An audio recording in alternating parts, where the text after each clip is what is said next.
Thank you, everyone. We are going to try this out and assemble. So with that, we will call the meeting to order. We are going to swear in a new member. We're trying out a new facility, so a few quick announcements, if I may. The first one is that there's a facilities contact named John at AVA. So if you're physically in the building, if you looked, there was a board meeting access instructions. There's a phone number in the green box if you need help locating or getting around the AVA facilities, or if you hear us at this time and you are not able to get to the room, the phone number you would like to use is 510-393-0492. It's great to give out someone's phone number on a public meeting, by the way. It's AVA phone. That's an AVA phone number. It is an AVA phone number, but Right. that's the number for facility access. So if you're hearing my voice and you are still trying to get to us in our new location, again, 510-393-0492, and the gentleman's name is John, who can help you get to the room. The second announcement before we begin or get too far is that Zoom has had a global outage. We're using Zoom now as a facility platform, but if we are not able to conduct the meeting, we will default to a Google Meet, which we will post on the website if we get to that situation. But currently it sounds like we're stable, so we're going to stay with that. So a few of those quick introductions or assignments. And then additionally for those in the room, such an odd thing, but there's a restroom down the hall. We'll go with that as our announcement. And with that, we need to swear in a new member, please. Yes, thank you. Councilmember Blower, Blower, yes. thank you. You raise your right hand and repeat after me. I, your name, I, Michael Blower, do solemnly swear do solemnly swear that I will support and defend that I will support and defend the Constitution of the United States the Constitution of the United States and the Constitution of the State of California and the Constitution of the State of California against all enemies, against all enemies, foreign and domestic, foreign and domestic, that I will bear true faith and allegiance that I will bear true faith and allegiance to the Constitution of the United States to the Constitution of the United States and the Constitution of the State of California, and the Constitution of the State of California, that I take these obligations freely that I take these obligations freely without any mental reservation without any mental reservation or purpose of evasion, or purpose of evasion, and that I will well and faithfully discharge that I will well and faithfully discharge the duties upon which I'm about to enter. the duties upon which I am about to enter. Thank you very much. Thank you. Welcome to AVA Community Energy. Thank you. We will do roll call, but get ready because the newest member gets to lead us in the pledge when we get completed. So with that, Adrian, can we go ahead and please have roll call? Thank you. Alameda County, Present. Albany, Berkeley, Present. Dublin, Present. Emeryville, Present. Fremont, hold on one second, Hayward, Present. Lathrop, Livermore, Newark, Present. Oakland, Present. San Joaquin County, Here. San Leandro, Present. Stockton, Present. Tracy, Present. Union City, Community Advisory Committee, Present. Piedmont, Present. Pleasanton. Present. We have a quorum. Thank you very much. All right. And if you don't mind, Director Blower, leading us in the pledge, if everyone can please rise, if you're able. Please join me in the pledge. I pledge allegiance to the flag of the United States of America and to the republic for which it stands, one nation, under God, indivisible, with liberty and justice for all. Thank you very much. Greatly appreciate that. Okay, we are moving to item number 3, public comment. This item is reserved for persons wishing to address the board on any AVA-related matter that are not otherwise listed on the meeting agenda. Public comments on matters listed on the agenda shall be heard at the time that that matter is called. As with all public comment, members of the public who wish to address the board are customarily limited to 2 minutes and shall be at this time. And we ask that you complete an electronic speaker slip. At this time, are there any members of the public who would like to address AVA Community Energy in the room, physically at the location? If so, please approach the podium at this time.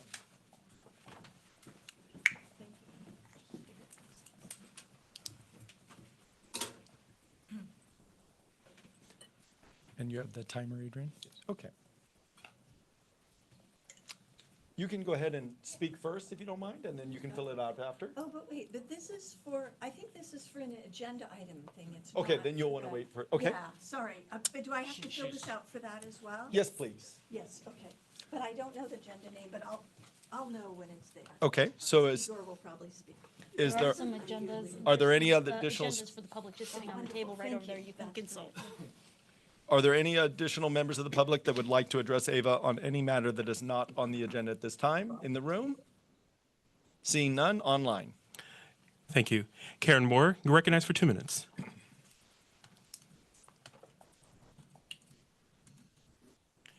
Good evening. Can you hear me? Yes, we can. I'd just like to point out that for the people who are remote, the crosstalk and made it impossible to hear that conversation. So if you guys could just let one person talk at a time, that would make it easier for us. Thank you. Thank you. There are no further hands raised at this time. Okay. Seeing no additional members of the public that would like to address Ava for any item not on the agenda, we will close public Hey, comment. Chairman, this is Supervisor Rickman over in San Joaquin County. We have a residence here for public comment. Oh, thank you very much for pointing it out. Okay. All right. If you can please assist me with that at that satellite location. All right, now I'll turn it over to her right now. Adrian, Mary Elizabeth, Stockton resident.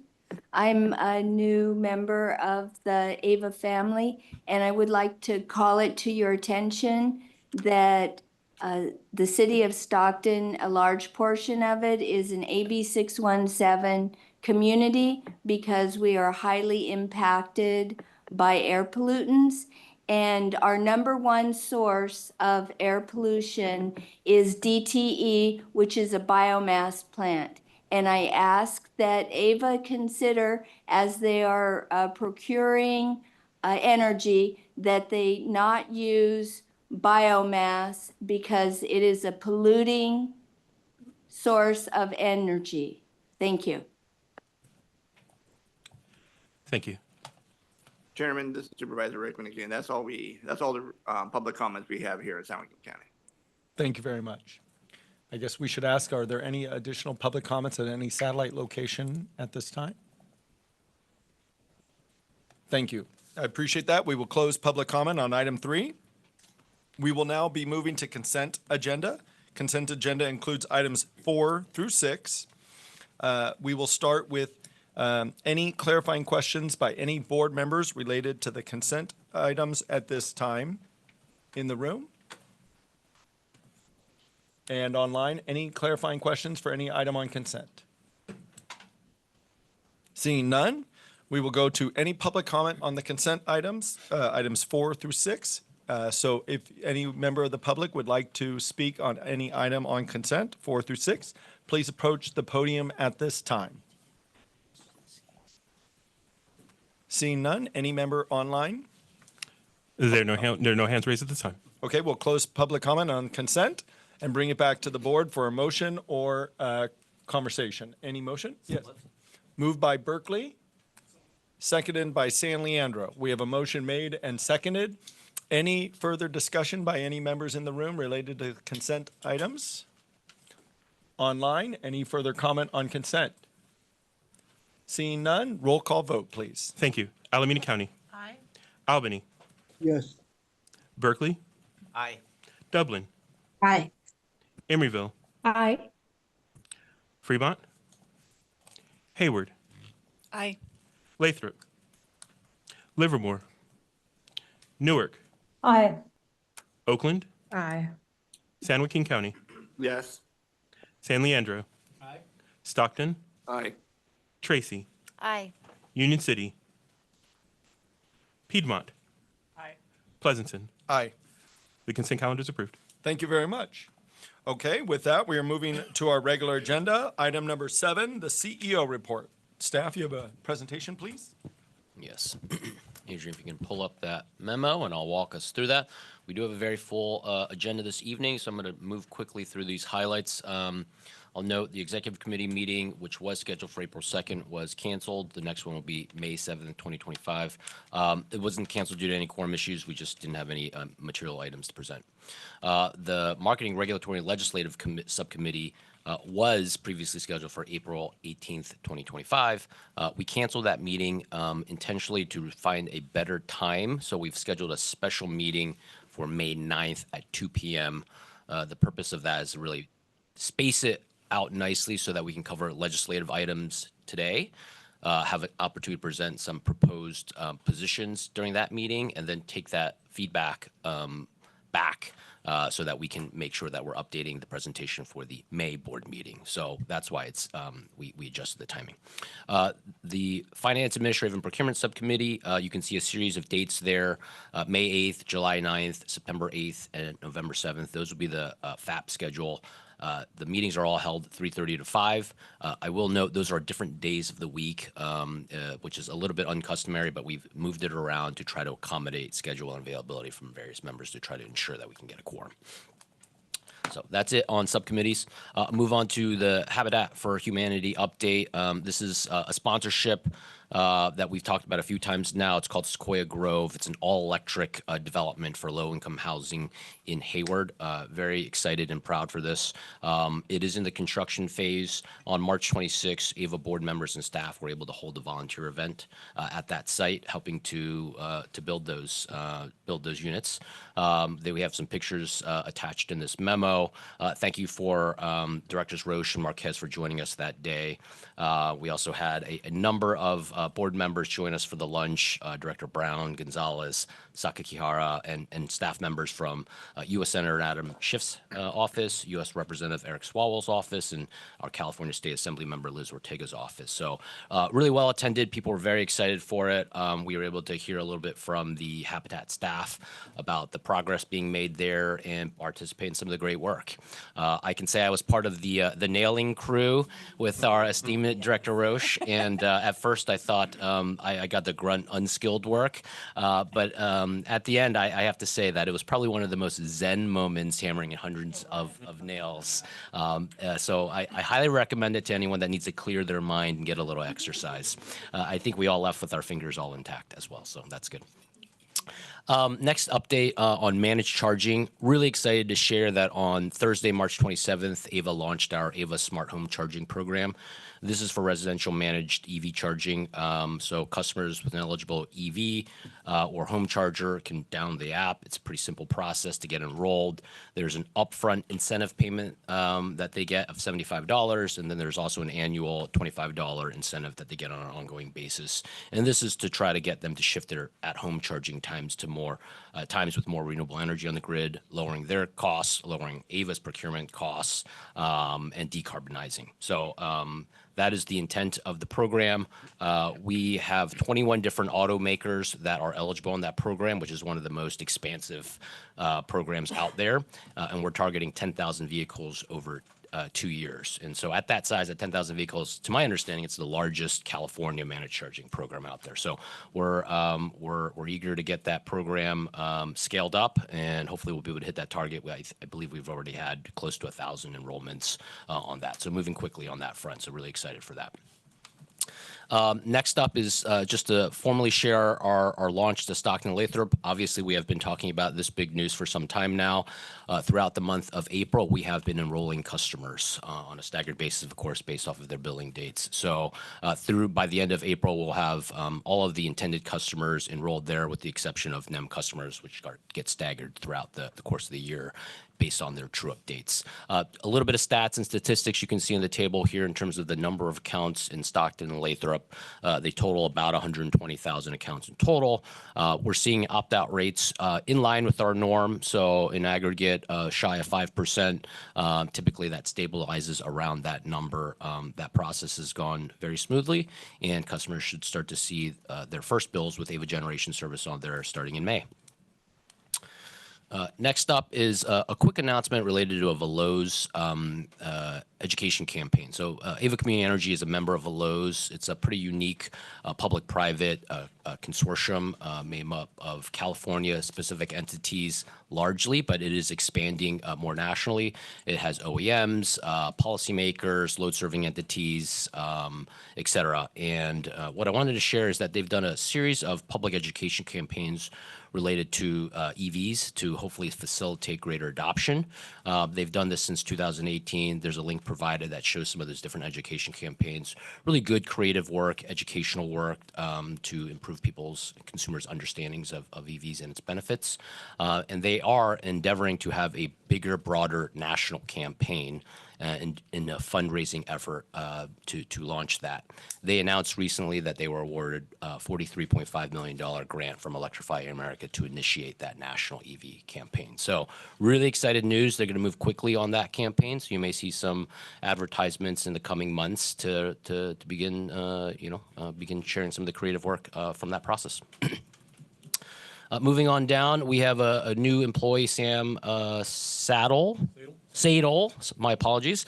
Sam is our new principal legislative manager. You'll be hearing more from him this evening, and Todd as well on some of the agendized topics. So I want to welcome Sam.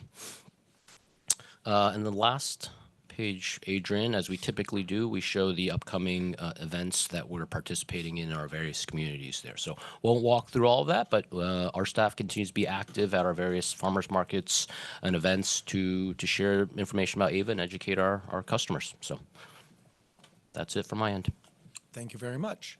All right. Are there any clarifying questions by members in the room related to the CEO report, item number 7? Yes. I just wanted to thank staff. Thank you, Chair. I just wanted to thank staff for the Ava Day, or the Ava Day for Habitat for Humanity. It was such a great experience being out there with everyone and seeing what these kind of partnerships do with the city and with Ava. And just grateful to be part of it. So thank you to all the staff that worked on that. Thank you. Okay. Any clarifying questions by members online at this time? Seeing none, is there any public comment for item number 7, the CEO report? If you're in the room, please approach the podium at this time. Seeing none, online, public comment? There are no hands raised at this time. Closing public comment, bringing it back to the board. Any final comments? This is an informational item by any member in the room or online. Seeing none, we will complete item number 7 and move to item number 8, the CAC report. Welcome. Oh, yeah, I gotta wrangle that from Igor. Just for a minute. All right. So again, thank you very much. The CAC did meet this Monday, the 14th, to discuss various items. We did not hear the consent items 5 and 6, nor the regular agendas 9 and 10 due to time constraints. However, one member did share their interest to hear item 10, accelerating renewable procurement. It's an informational item this evening, so hopefully it comes back to the CAC then. We did hear the following items around the Power Resources contract for approval, which was recommended for approval by the CSC. The detailed legislative update by Todd and his team. We appreciate the overview of the bills, receive public comment, and would want to ensure that category environmental justice is included in the categories of interest. But staff also highlighted 1-2B that focuses on reducing local impacts, as and that's an element of interest. I can get into the thorough analysis and recommendation of the SB 540 later when the item is heard. But that CSC did vote to oppose the support of the letter 7-1, 7 in favor, 2 noes, and 1 abstention.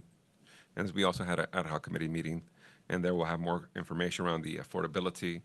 And that ad hoc committee will be doing a presentation next month. Energy affordability, why do PG&E rates keep increasing? Who should pay for wildfire protections? What about consumer protections? Should AVA protect its customers from rising costs from PG&E? It's a discussion point. And should AVA join coalitions and press for lower costs? So those are some items there, and there are also the other committees working on the LDBP ad hoc to gather more community input for the next version of the local development business plan for AVA. So I'll get again into the details or the weeds in SB 540 when that item comes up. Thank you. Thank you. Okay. That reminds me, and I apologize for not saying earlier, just the manner in which Pleasanton does it that I apply to us is that I try to do clarifying questions because we do have an active public comment section, and then we open it up for public comment, and then board member deliberations or commentary. That way, public comment just comes in after we have a full, clear understanding of the item with those technical or clarifying questions. So you don't like it, you can vote a different chair, no problem. So with that, for the CAC report, are there any clarifying or technical questions for members in the room? Seeing none for members online. I should also say membership of, showing up present to win is also what I apply as well, just because it's a large group.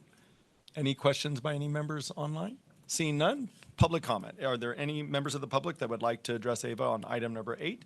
You would approach the podium at this time. Seeing none, online? There are no hands raised at this time. Close public comment, bring it back to the board for any comments related to item number 8, CAC report. None, online? I guess I scared everyone away. Okay, item number 8 is closed. Thank you very much. We'll be moving to did a good item. job. Yeah. Item number, it's a bit of process, there's no doubt. Item number 9, prepaid financing. This is an informational item. Review prepay financing background and discuss the planning for additional prepay financing transactions. Staff.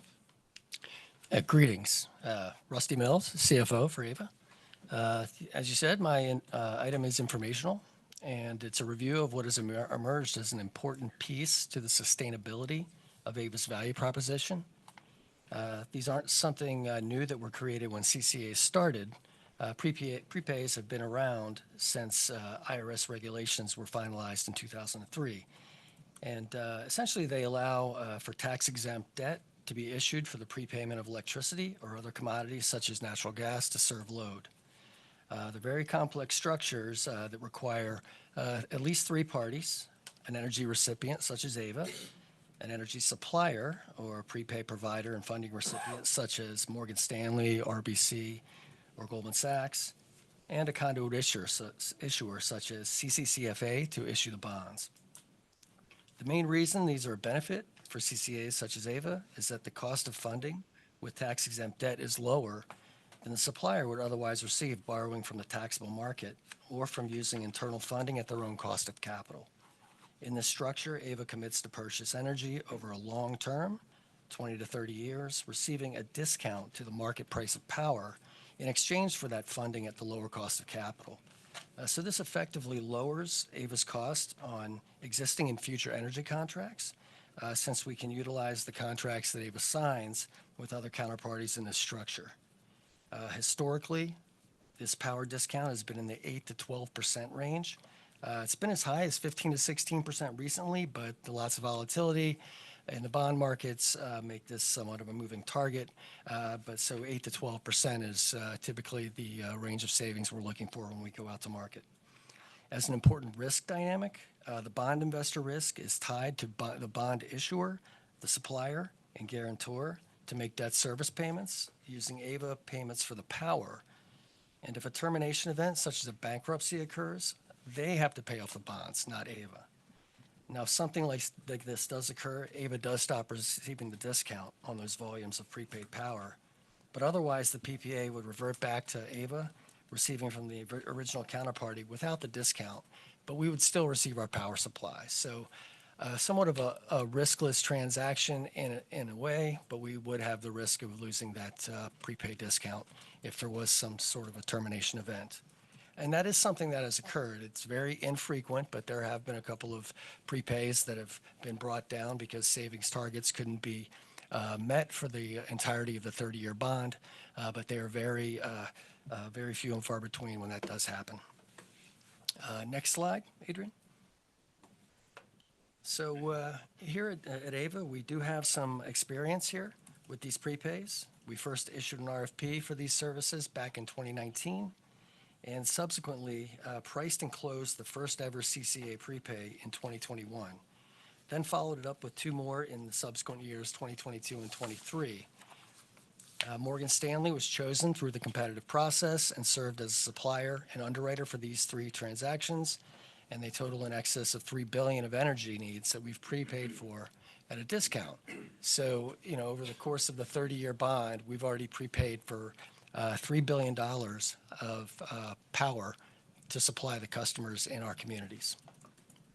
With each transaction, Ava focused on structural improvements to maximize savings and optimize the operation and settlement of these contracts, and partnered with Morgan Stanley to make innovative changes to make things easier for reporting, as an example.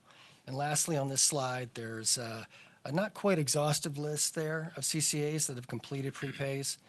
It shows Ava's in good company. We were the first to do so, but many have followed. The CCA community thrives on providing the value proposition to all their customers, and these innovative structures are an important part of providing that discount. Next slide. So this slide illustrates the benefits that Ava has enjoyed in the 2.5 years since the first prepay was issued. Cumulative savings of almost 22 million through the end of 2024. Those savings help with sustaining our value proposition, and they continue to be realized. And we feel with additional prepays being done in the future, that additional savings will be realized and can really provide some benefits to our customers going forward. Slide 4. So the prepay market has been fairly robust over the last 6 to 8 months. Given that staff feels that planning for one is a good idea, but possibly even 2 prepays this year may make sense. As you can see, CPA, a fellow CCA, did approach their board last year and received approvals for 3 simultaneously and then entered the market at separate times successfully. And if we did approach you for the approval for 2, we would then have the ability to go into the market when it made sense for us economically. Since we last RFP'd for a prepay supplier in 2019, we issued a refresh in late March. We will be evaluating those in the next week or so and would award based on factors such as fees, the capability of the issuer, and portfolio optimization. We are considering diversifying with these transactions. However, there are many merits for continuing with a similar provider. If we do seek to, we would most likely split these into separate deals of similar size, approximately $1 billion each.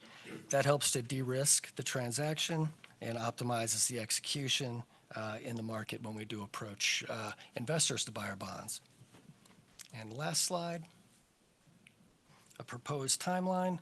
If we're going to move forward and seek approval after reviewing the responses to the RFP released in late March, we will select a provider shortly and then formulate a structure of contracts and then bonds to sell with the financing team. Likely it would be May or possibly June to seek approval from first take it to FAP and then approach the board. And then we would also then take it to the CCCFA board as the conduit issuer, since they do need to approve that before we head out to the market. And then this allows us to potentially head out to sell bonds and close the deal in late June or early July, market depending. As we know, Washington, D.C. has a very famous tweeter, and the bond markets have been a little bit volatile based on some of the things coming out of Washington, D.C. lately. So with that, I will close and ask if there's any questions or any comments. Okay, thank you very much. So any questions by members in the room at this time related to item number 9? Seeing none. Any questions by members online at this time? Seeing none. Public comment. Is there any member of the are there any members of the public that would like to address Ava related item number 9? Please approach the podium at this time if you're in the room. Seeing none. Online. There are no hands raised at this time. Okay, we'll close public comment, bring it back to the board. Any comments on item number 9 by members in the room? Yep, San Leandro. So I know that I had a briefing maybe a year ago to begin to try to understand the complexities in a simplified way. I would ask for another of those briefings that we get into a little bit more detail, because at the time I developed comfort that it made sense, but as I sit here right now, I don't remember, and because I can't explain it today, I think it's time for another primer. So that would be my ask. I'll mention, Absolutely. I think it probably should be board-wide. I think we should consider having a workshop or something before it. $1 billion bond offering is not a small thing. Absolutely. Okay, comments by members on, oh yeah, so, welcome, Union City. Apologies for being late. And this, actually, we should have gone on to the questions. Just one was, and I might have missed this earlier in presentation, so again, I apologize. But this underlying energy, the contracts that kind of underlie this, is that coming from the bank's own commodity trading business, or is that something that they contract with sources we otherwise would have contracted with ourselves? Yeah, actually, they are our contracts. So whether they're long-term PPAs that we have signed or short-term PPAs, they are initially contracts that we have signed, and then we novate or assign those contracts to the bank to be the off-taker who then sells the power back to us. If that makes sense. Thank you. Thank you. Any additional comments or questions by members online at this time? Can I ask a clarifying question? Yeah, Just please. based off your direction to get some form of a workshop or a more thorough briefing on the structure itself, totally makes sense, of course. There's many new board members that are new to this structure. We had been anticipating bringing this forward potentially as early as May based off of timing in the market and wanting to move quickly. Is there explicit direction to say, let's make sure that's another informational, or could we potentially combine that more thorough briefing with an action item? Happy to obviously make a bit of a judgment call if there's really such a benefit to rush it. We'll ensure that we do, of course, brief it appropriately. And if we can delay it another month, obviously we would be happy to do that and make sure to run through the mechanics and the details of the structure in a little bit more detail. I'll just maybe chair's prerogative. I would say if staff can bundle it with an informational and action item, if you believe that the timing is urgent and necessary for that, I think the board could do that. But I think the nuance is we would need to have the agenda provide enough ample time that understanding could be gained as the first item and then the second. If it could go to subcommittees first and then come back, obviously that'd be great, but I think you have to guide us on timing and what staff's expertise believes is the most appropriate time. Okay, great. Thank you. Yeah. Thank you. If any member objects to that, please let me know, but I think that's a pretty reasonable strategy. Okay. Seeing none, any additional comments before we close out item number 9, prepay financing?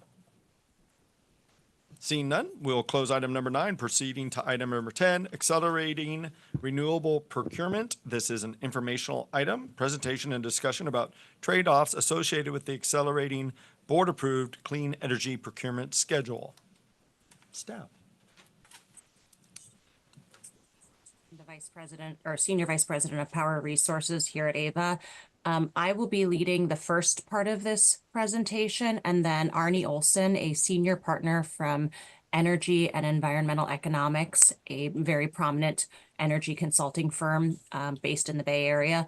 Arnie will be joining me and speaking for the second half of the presentation. Okay, let's go ahead and go forward. In the first section of the presentation, I will provide some historical context on AVA's decarbonization plans. I'll also share the current state of our efforts, and I'll discuss some challenges to clean energy deployment that we're facing today. In the second section, Arnie will discuss costs and risks associated with different clean energy procurement strategies, with a focus on matching hourly clean energy supply to demand, to electric demand. And more of a one-to-one, like as things happen in real-time basis. Next slide, please. When AVA first planned to give this presentation, it was back in the fall of 2024. And at the time, the idea for the presentation was frankly, a more cheerful talk than what we actually have tonight. Back in fall, think October timeline.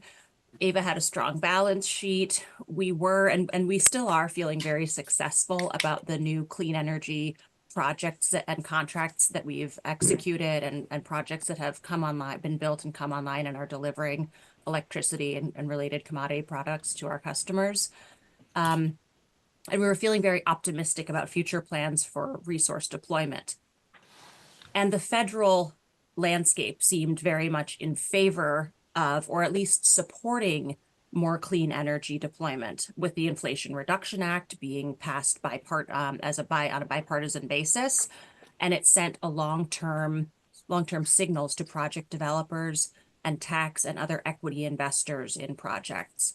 The IRA, the Inflation Reduction Act IRA, also sent signals to investors to bring more manufacturing of clean energy resources and the related components onshore into the United States. Today is a different landscape.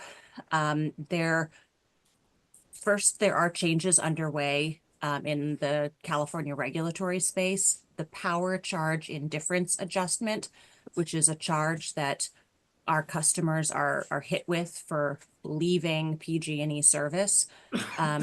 There are expected changes to how the PCIA is calculated, and it carries a risk that CCA customers will be hit with much higher costs. And of course, I'm just going to assume that people in the room and online are generally familiar with the rapidly changing federal environment and policies as it relates to tariffs and other executive orders that have created some development risk and significant risks related to project costs. So today, AEVA's path to zero emission power in 2030 is very much on track, but California regulatory and federal policy changes are making it harder, and more importantly, it's getting more expensive. Next slide, please. When I think about AEVA's purpose, the reason that the organization here, the staff is here, there's two main reasons for us all. First is decarbonizing our energy supply. And then, of course, AEVA was also formed to provide that clean energy at more affordable rates than what PG&E provides.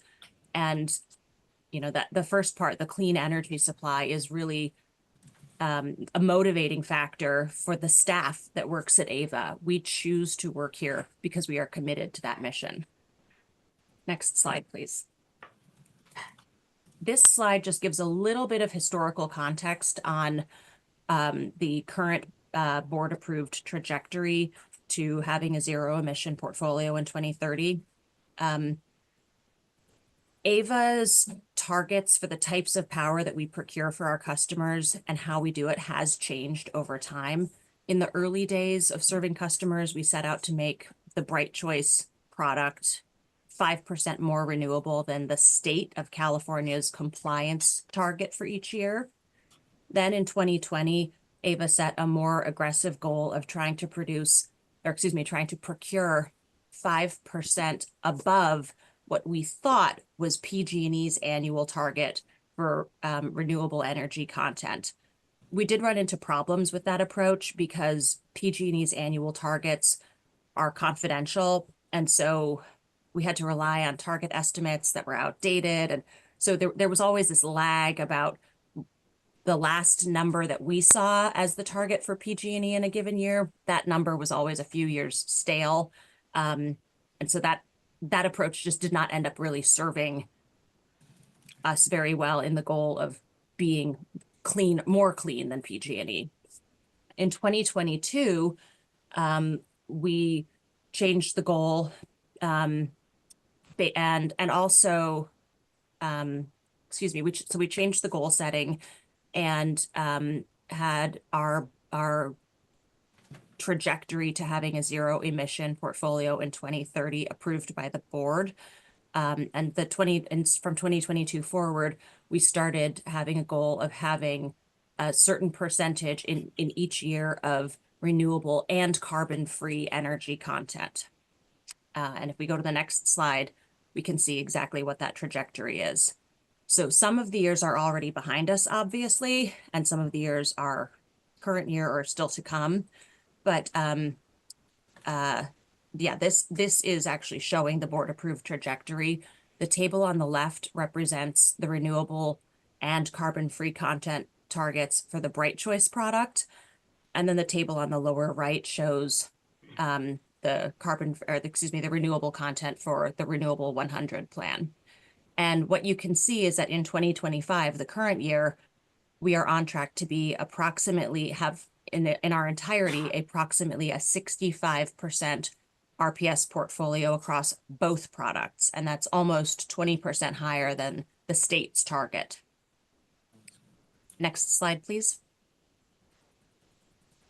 This slide is showing our draft power content labels for 2024 and 2025. I know we're well into 2025 already, but please keep in mind, we won't actually formalize and finalize our 2024 power content label until this summer. There is still data coming in associated with 2024's electric demand and the supply of resources that were used to meet demand in 2024. So the 2024 numbers are still estimates, and 2025 are very much estimates. The 2025 numbers are looking at what we think demand will be and what we think production of renewable energy will be from our contracted and purchased resources. And at this point in time, it's looking like in 2024, we will greatly exceed our target of 81%. We might be as much as 93% carbon free. And then in 2025, we are on track to meet the 81% carbon free goal that was approved by the board.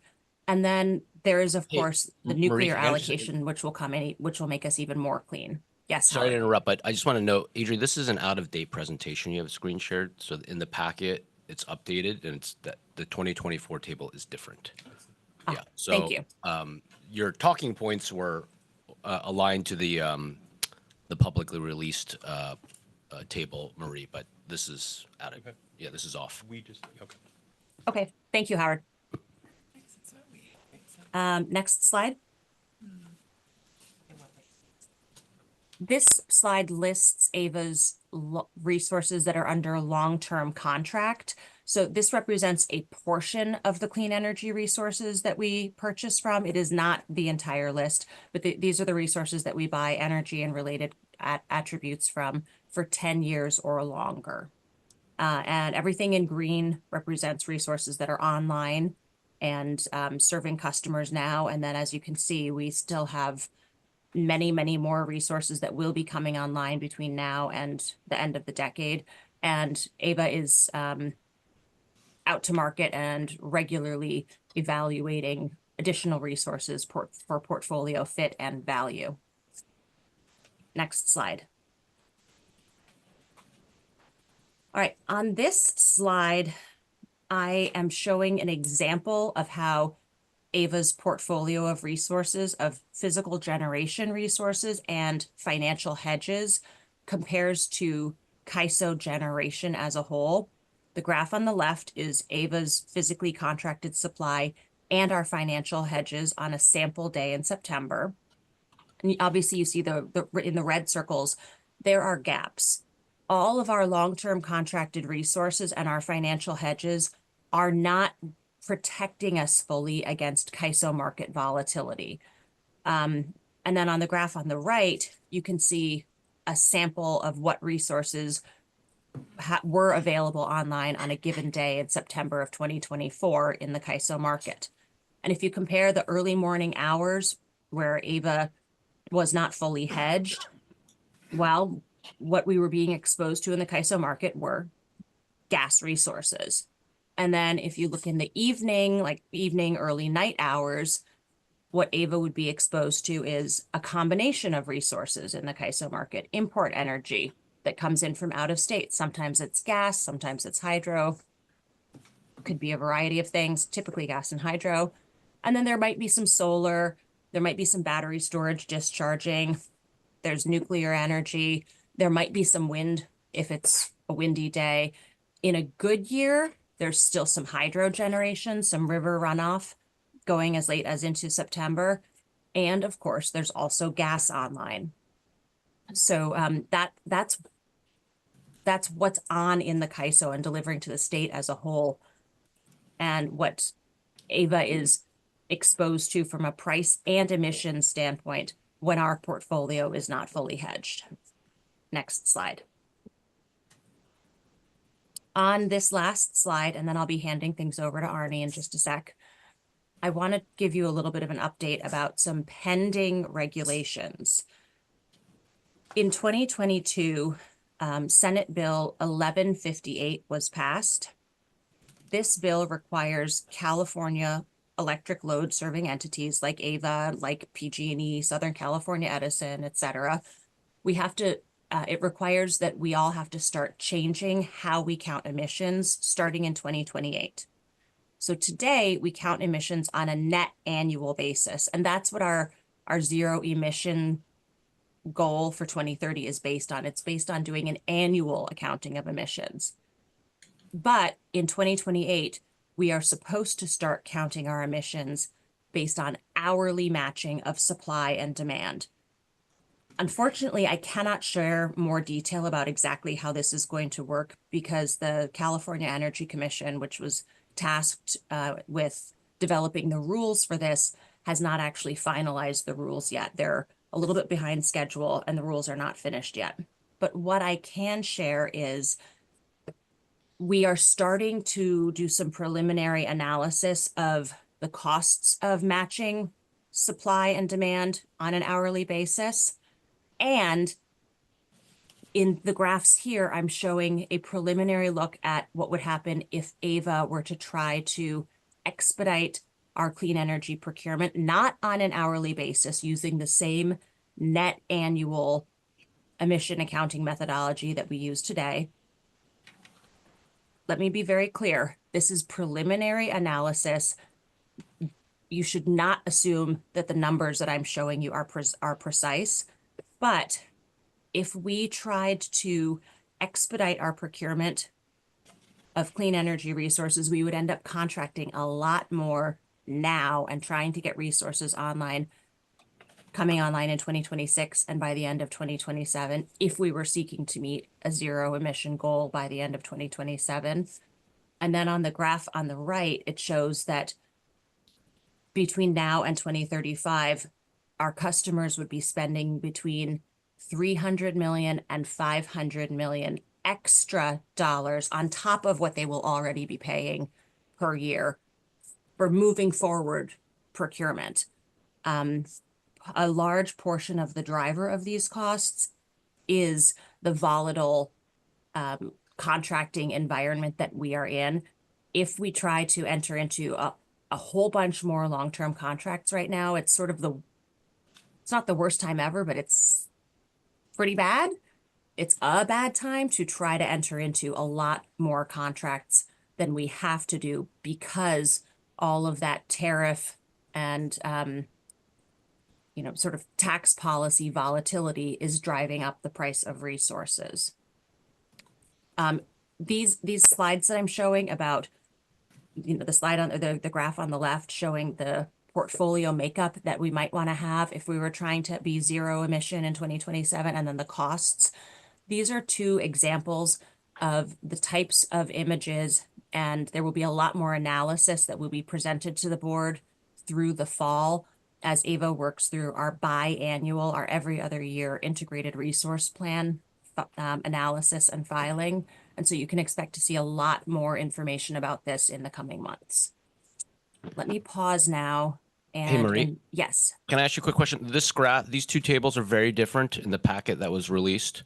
Can you just Yes. confirm, are these accurate tables to what you intended to speak to? or- Yes, these are accurate tables I was intending to speak to. Okay, Thank you so for the we will- reminder.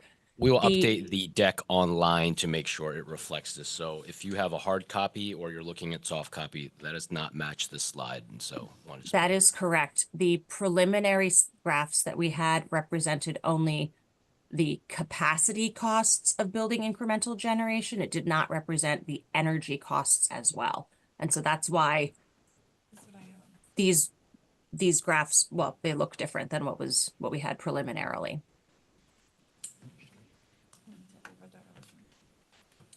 I'd like to invite Arnie Olson to join, to stand up and join us.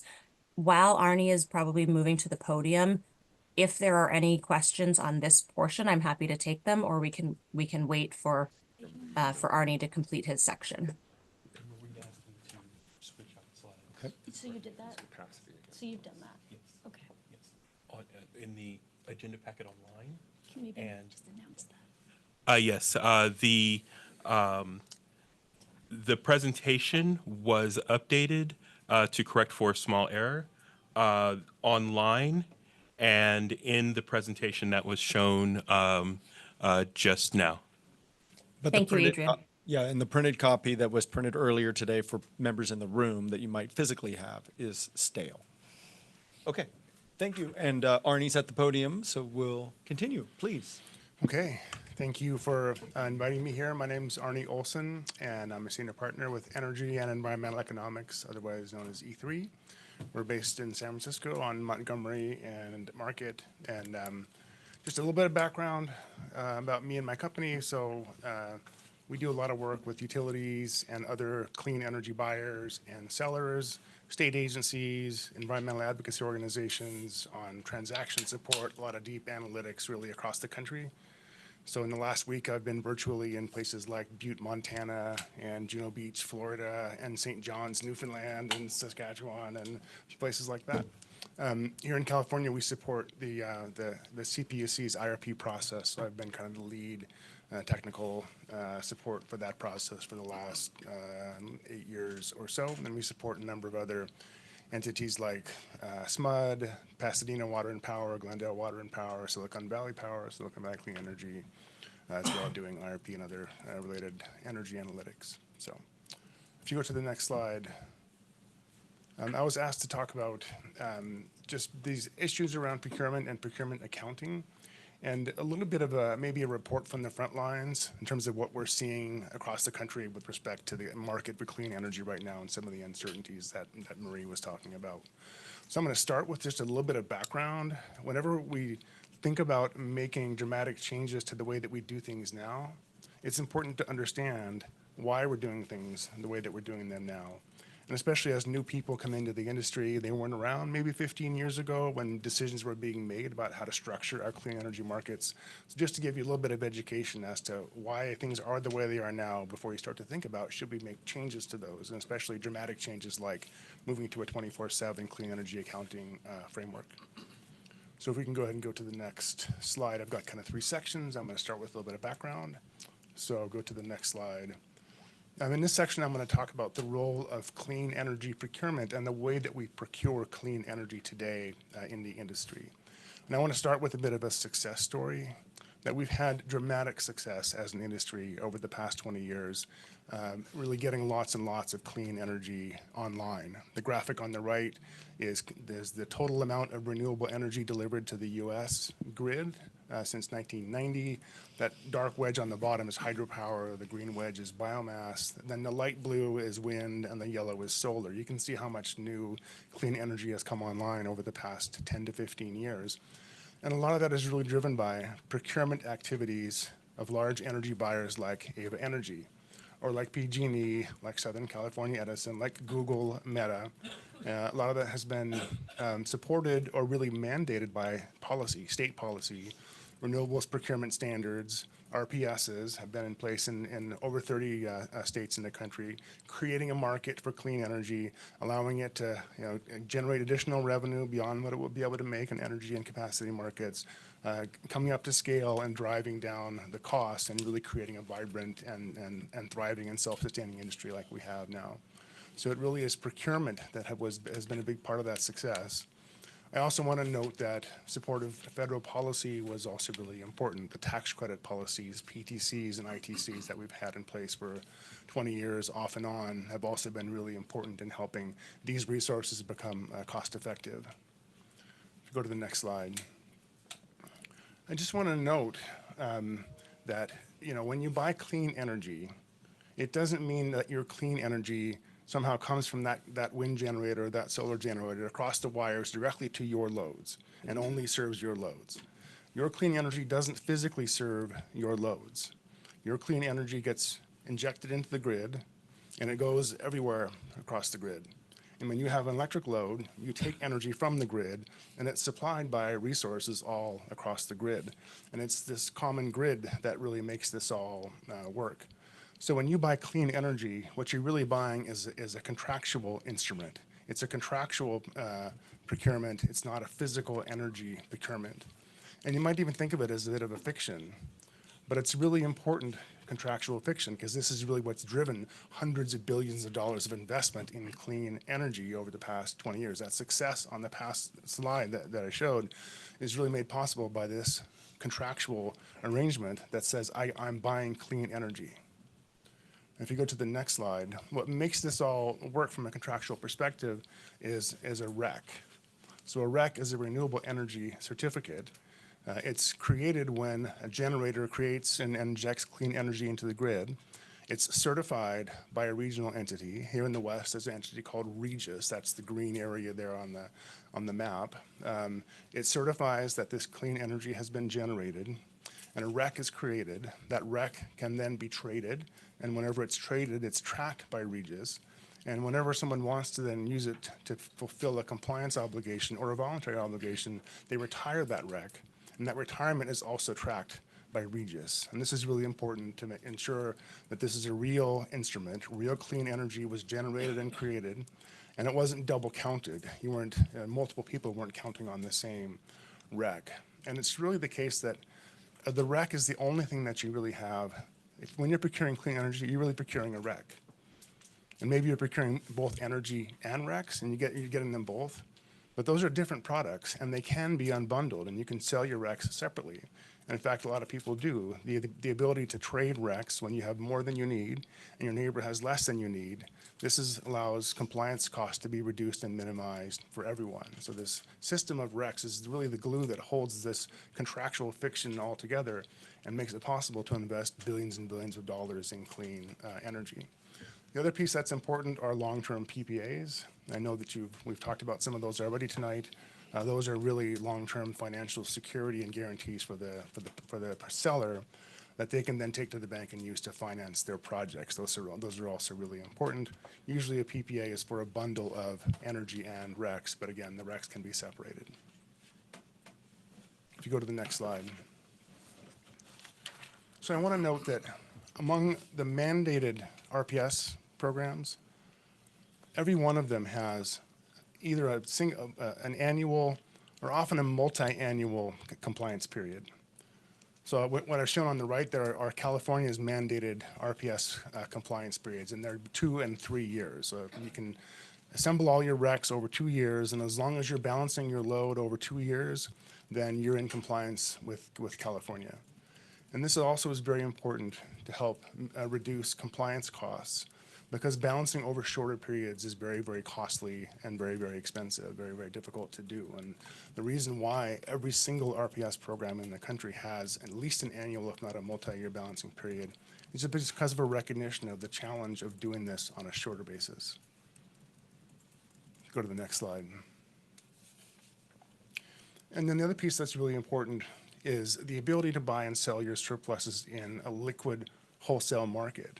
So you're fortunate here in California to be part of the CAISO system, where you can exchange your energy, your capacity, and your RECs with dozens of other market participants, other CCAs, munis, IOUs, large buyers. Well, if you have more energy than you need, then you can sell that energy to a willing buyer at very low transaction cost. If you have less than you need, then you can buy that energy from somebody else with very low transaction cost. And doing this balancing of energy and capacity and RECs on a market-wide basis, again, really helps to reduce compliance costs. It creates efficiencies that you wouldn't have if you were trying to do this all on your own. And in fact, organized markets like the CAISO have been really, really important at helping to facilitate low-cost integration of large amounts of especially variable wind and solar resources where you don't know what you're going to get at any particular point in time. And this is why all of the other states in the West are now trying to create something like we have in California with the CAISO market. That's why there's this movement towards creating day-ahead markets in the rest of the West, because they see the benefits that California is accruing from having this market, and they would like to have that for themselves as well. So all of this is, just a bit of an explanation. I hope it wasn't too long-winded of kind of why we're doing what we're doing now. But what's important about this is a way that helps minimize compliance costs. And at a time now when, so many of your customers are facing an affordability crisis because of their electricity bills, and let's be clear, none of that has anything to do with actions taken by AVA, right? This is all other structural, fundamental, factors like distribution costs and wildfire. It's not really because of clean energy at all, but it does affect the ability of your customers to pay for the services that you're providing them. So it's really, again, important to focus on, and everyone is focusing on affordability in California. So go to the next slide. So after that sort of primer as to why and how we're doing things now, I'm going to talk a little bit about what moving to a more exacting standard might look like. So if you go to the next slide. We've talked about, accounting as being really important to all of this. And it starts to get a little bit nerdy whenever you get into accounting, so apologize for that. But it is really important to understand this stuff. So there's been a push recently to do something different than what we've been doing and has been successful for 20 years. And that's instead of having an annual balancing period or even a 3-year balancing period like we have in California, to move our balancing period in effect to a single hour and try to match your clean energy supplies with your load every hour of the year. And it's really been driven mostly, I think, not entirely, but mostly by large tech companies who are really being pushed and wanting to do creative things, wanting to do more than just buy RECs, and wanting to help solve the next generation of challenges by creating a market for the next generation of technologies, which are what we call clean, firm technologies. So far we have wind and solar have become mainstream. Lithium-ion batteries are now commercially scalable. We don't really have technologies today that can help us take that last mile, that can help us get that last 10 to 15% at the grid-wide level. We need investment in things like small modular nuclear reactors or hydrogen or very long duration energy storage. And Google, to its credit, is doing a lot of research and development in those technologies. They see 24/7 accounting as a way to help them measure their progress at helping to meet those goals. But I want to caution that Google can do this because they have very, very deep pockets. But even Google, with all their money, has set 2030 as their target for actually achieving that. And they're a long way from that today. And it's in a way, it's getting harder for them because there's so much new data center load with AI and everything else that their hill is getting higher even as they're trying to climb it. Microsoft has a similar longer term target. The deals that Microsoft has signed to date for 24/7 has mostly been backed with existing nuclear and hydropower. So the technologies just aren't really there today to do that. And if you think about what this means for any individual buyer, we talked about the benefits of a big market and being able to exchange surpluses and deficits with your neighbors. This really takes you out of that world altogether and forces you to become an island. If I'm having to balance my own supplies, my own loads every hour of the year, I'm really turning my back on the benefits of a wholesale market where I can exchange surpluses and deficits with my neighbors. So that balancing benefit that the market has, I'm just ignoring that, turning my back on it and saying, I'm going to do this all myself. So it's very, very challenging. If you go to the next slide. Just a couple of just quick examples as to why that's challenging and what one of the important implications of that is. So if you think about, I'm trying to balance every hour my clean energy supplies with my load. That means that I have to buy enough clean energy to balance the worst hour of the year. But if I'm buying enough to balance the worst hour of the year, it probably means that I'm getting a lot more clean energy the rest of the year than I need. And this is a slide from a study that we did with Meta last year that tried to quantify that for commercial and industrial load in California. And it's a bit technical, so I apologize. But what the slide shows is, in fact, the energy surpluses that the 25% of the commercial and industrial load in California would have if they tried to match their load on an hourly basis with clean energy in California. You can see that on the far right, there are a few hours when they're exactly matching their load. Every other hour of the year, they have way more energy than they need, up to over 20 gigawatts of surplus clean energy during some hours. And just to give you a sense, the peak load of the whole CAISO grid is 50 gigawatts. So they have 20 gigawatts extra on top of the load that they're serving with their specified clean energy. So really hourly matching, it's kind of a misnomer because it only occurs in the worst hour of the year or the worst hours of the year. Every other hour, you're not matched, you're actually just long. And if you go to the next slide, then this is just another example. So Silicon Valley Clean Energy hired us to study this for them. And so these are some numbers from their study, just to put some numbers and to quantify it for you. So in the chart on the right there, we looked at various different accounting schemes for them, annual 90%, annual 100%, up to hourly 100% on the far right.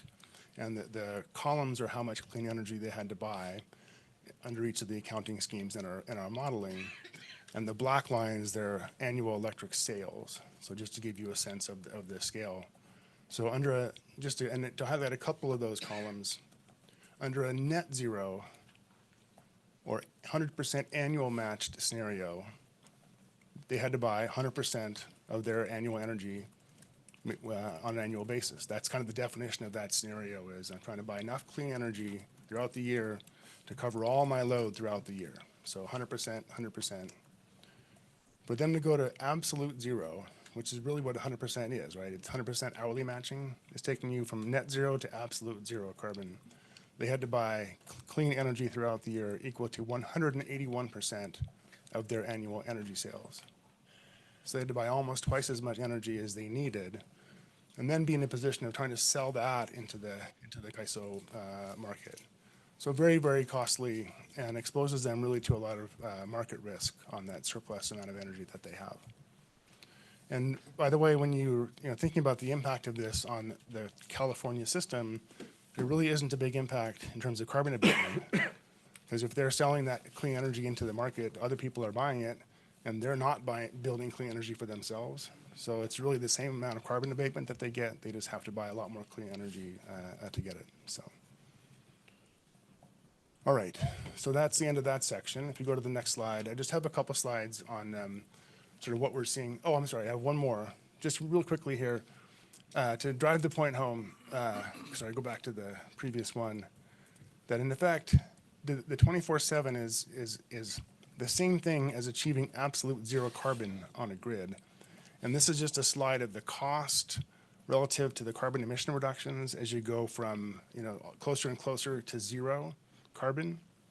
And this is the same chart, shape of a chart that we see in all of our studies when we do this, and every other study that we've seen out there that doesn't assume a big breakthrough technology on clean firm. That in effect, you can get a lot of reductions at a very low cost by building a lot of commercial wind, solar batteries. But the closer you get to absolute zero, the more the cost curve goes up and the harder it is to get to absolute zero. So just to give you a sense of what that, what the shape of that cost curve is. When you're in the flat part, that's a great place to be. To get really all the way to zero requires new technology that's just not available really commercially today.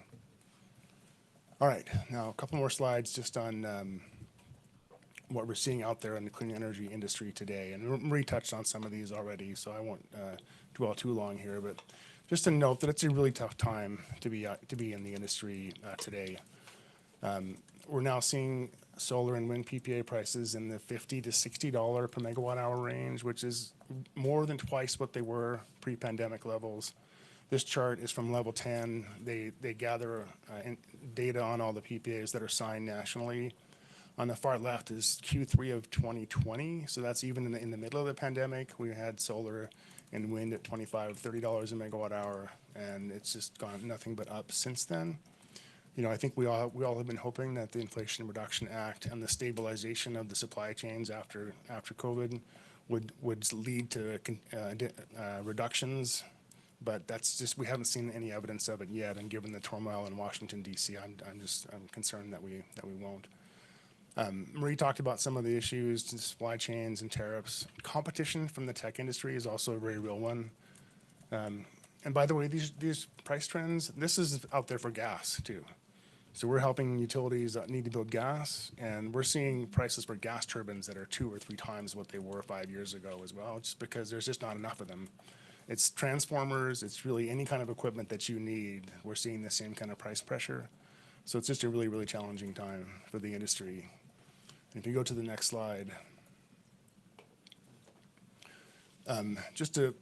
it's a tricky time, especially in California.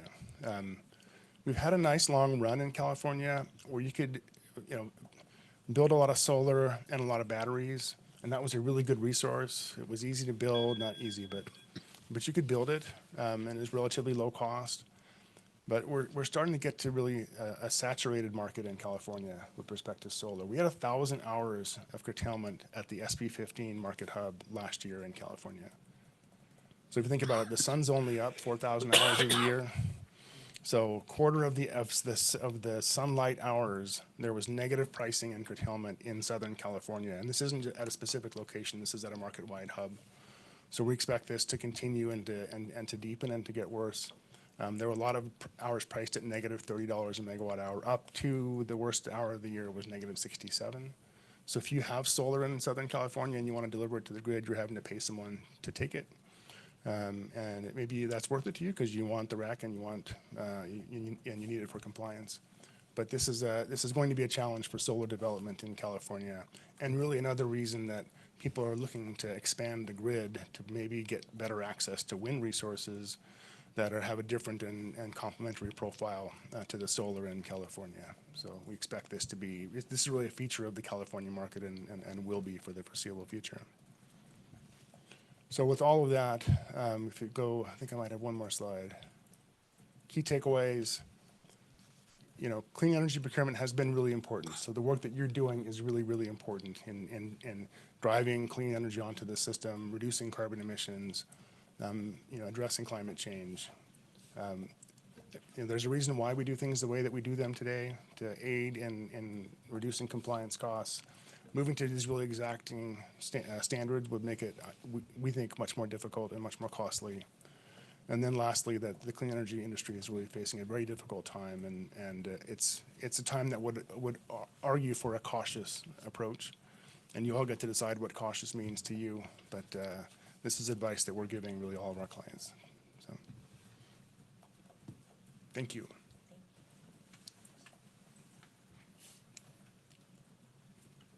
Well, and I thought it was a tough time being an elected official in the. Can I make one comment just to wrap that a little bit? So, Yes, please. Marie emphasized at the beginning when we were first contemplating this agenda topic as an informational item to bring to the board 6, 9, 12 months ago, that was a bit in response to our various board members saying, what can we do to accelerate our renewables procurement? We have a healthy budget. We see an annual surplus year over year. Let's talk about what our options are. And as Marie noted, things were looking more optimistic, and we wanted to talk about some of these different approaches. You can buy more short-term RECs. Some say that's a bit of resource shuffling, but that is an approach you can do to obviously accelerate your renewable procurement on a very quick and short-term basis. And we've talked about a lot of the pricing volatility that we've experienced in the market in that context. We were also going to talk about accelerating procurement of new resources. Obviously, that takes time. It's a multi-year development process. And the graph that we saw there also talks about the PPA pricing and increases that we've seen just over the last several years there as well. And this was intended to be brought specifically in April, going into the May and June budget setting process. So then we can think about, as we forecast our budget out, what are these options? I'll just give as a preview, I do not anticipate bringing forward a lot of options to accelerate renewables procurement in light of both the risk, but also what we're not talking about in depth tonight is some of the PCIA-related uncertainty where our budget surplus is going to look quite different going forward. So I just want to layer that in.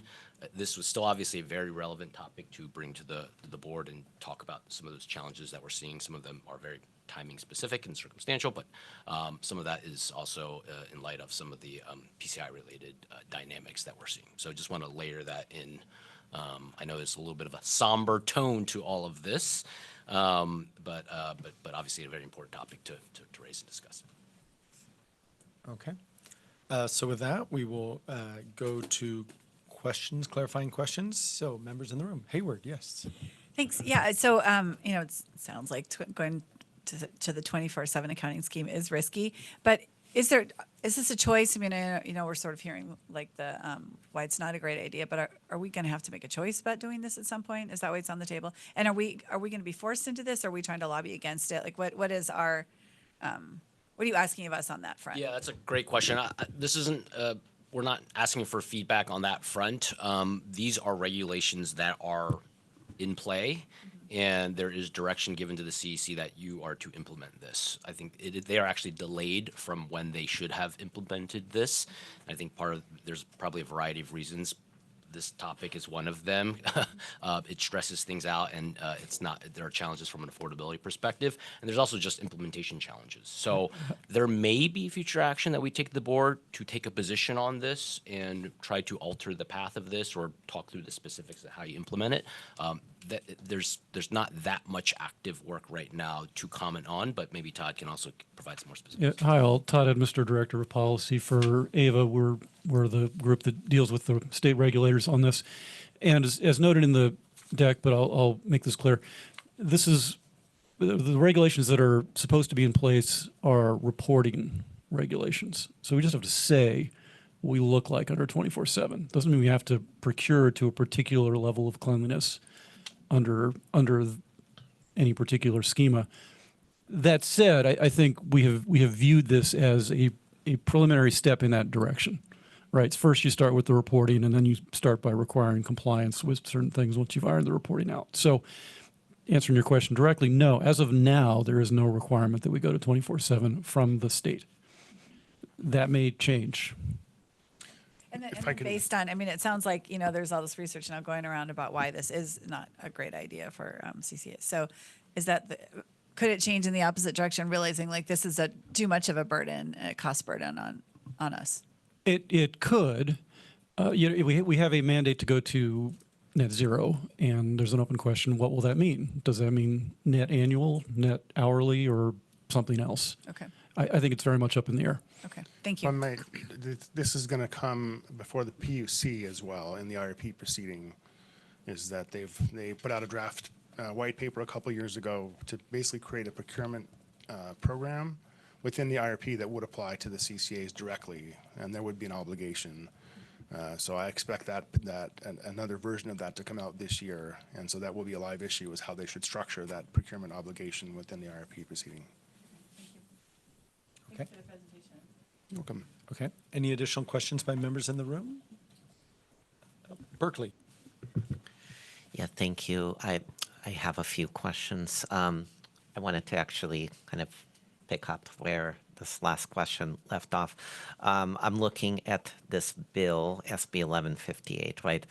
Am I correct in my reading it? It also applies to publicly owned utilities?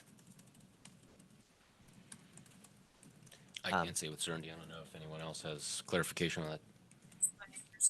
My understanding that is that it applies to California load serving entities, and so that would include municipal utilities, publicly owned utilities. Yeah, and I guess where I'm going with this is, well, one, my first question was going to be, are there any load serving entities that have a competitive advantage now that they don't have to do reporting? But sounds like this applies to everyone. So I was also, maybe this is more, well, are there opportunities to either through a regulatory proceeding or legislatively to weigh in partnership with all other entities that are negatively impacted by this? I saw that there was opposition by some of those entities as this bill was moving forward. Since then, to your point, CEO Cheng, we're just in a much more difficult economic and political climate. So it's kind of a question. Yeah, I mean, I would just say as a general matter, yes, there will be various opportunities to weigh in on this, whether that's in a legislative or regulatory forum. If nothing is done, this process will generally move forward in various ways within the CEC and the CPUC, and we are always very actively engaged there in terms of how do you actually implement this type of requirement, and what do we see as favorable, unfavorable, and things of that nature.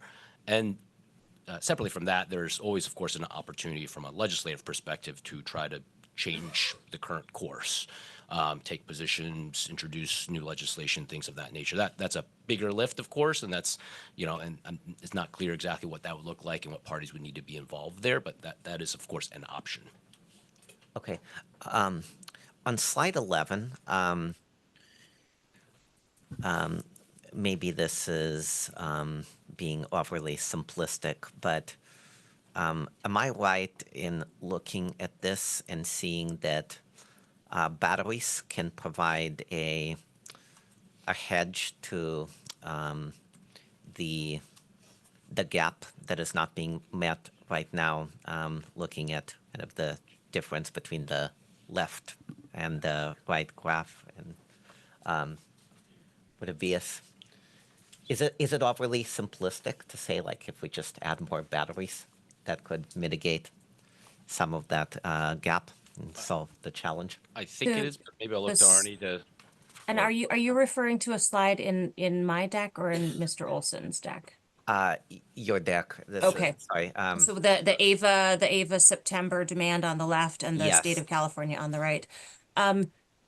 It might be so yes, it can be possible to add batteries, but you have to have the energy to charge the batteries. And so a battery doesn't produce electricity. It charges and then it discharges. And so what comes out is only as clean as what goes in.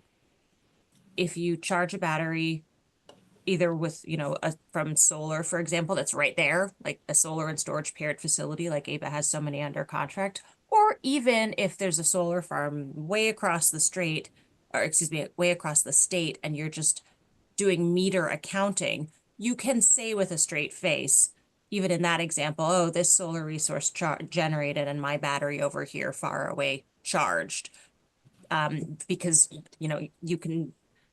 you can demonstrate on paper that is what happened. So yes, in theory, it is possible to contract more renewable resources and then charge a battery so that you can discharge later. But you get into that's where you get into economic efficiency challenges. That may not always be the most efficient way of doing it. And as Mr. Olson was pointing out, adding more solar in California is already getting to be problematic, because we have 25% of daylight hours that are beginning to experience curtailment. Okay, thank you. And I have a couple more questions, so maybe ask the balance separately. But I wanted to make sure I am understanding slide 12.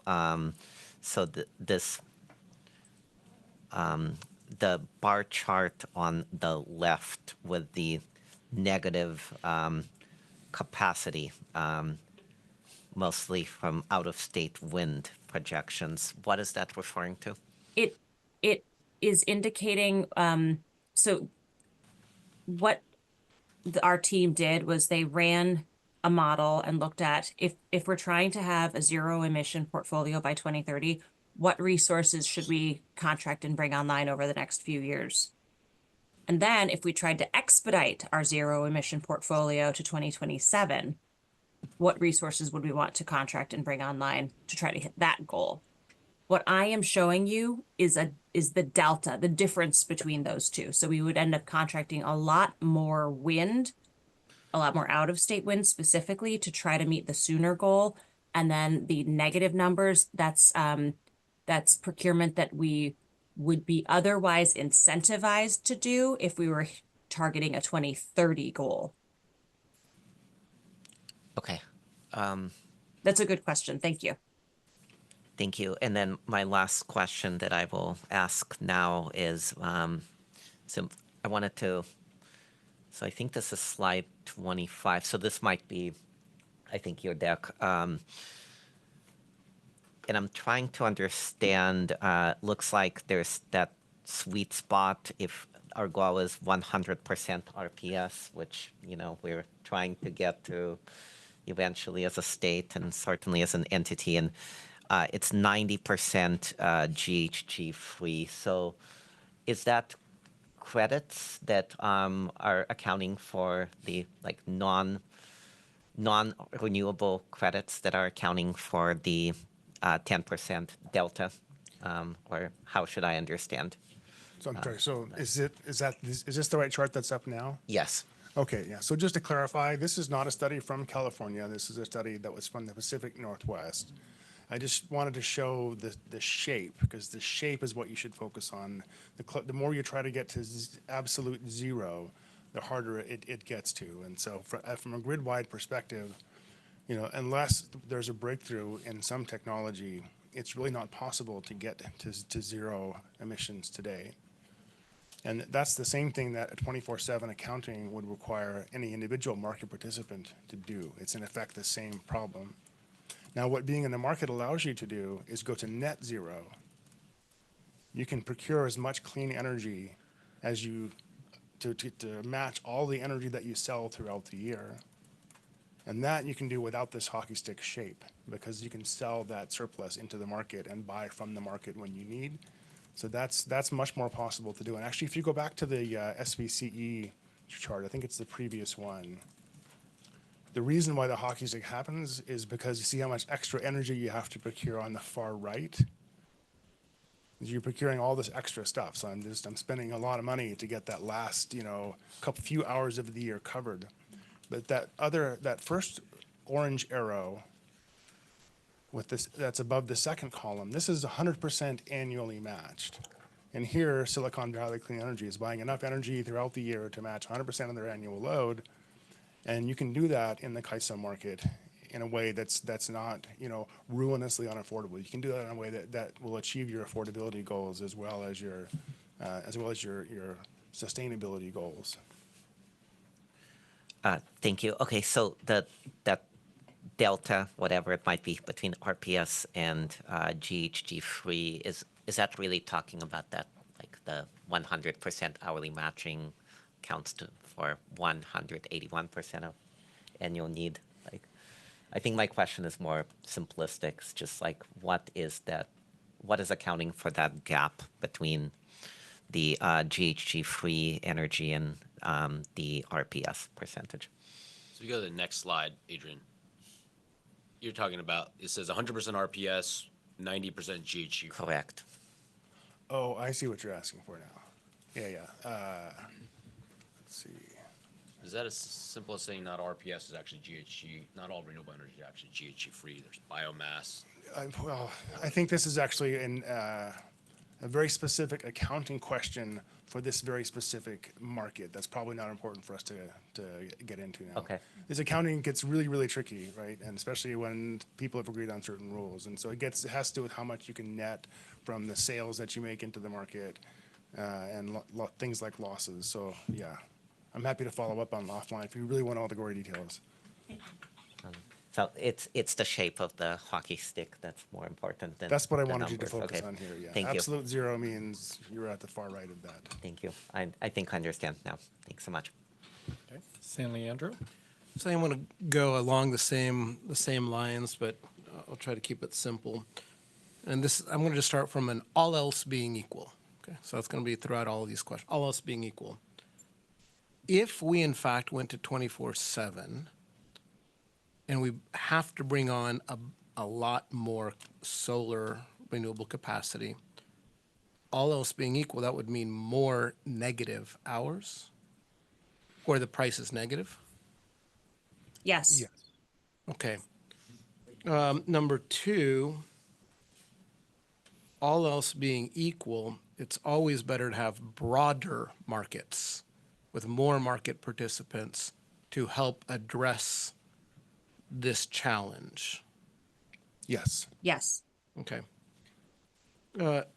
Three, in this world of 24/7, there's actually an incentive to consolidate so that you have a bigger territory with more diverse climates, so you can, at least within your own portfolio, balance by the hour. That is my opinion. Yes. Yeah. So just think of the law of large numbers. Yeah. No, I Right? mean, I the think more larger and more diverse you are, the less difficult it is for you to do all of this balancing and all this. So this helps bigger organizations. Yes. Moving to this accounting. Yes. Okay. Not just trying to understand the background of the accounting. Do we know if today, so I'm just going to start with our renewable 100 portfolio. We think we're, 100% renewable. If we applied this 24/7 accounting, do we happen to know how that changes the way that we would describe ourselves? You know, AVA specific. AVA specifically. So we're not 100% today, of course. We're 93%, and a good portion of that is large hydro, and that's all on a net annual basis. Short answer is no, we don't know exactly how that applies, but we're doing that type of shadow accounting now. But it's not going to equate to that same high number because we have a lot of excess solar at certain. Do we think that we'd be in the 60s, 80s? I would not want to venture to guess. I don't know Let's if not Marie has guess. a better sense.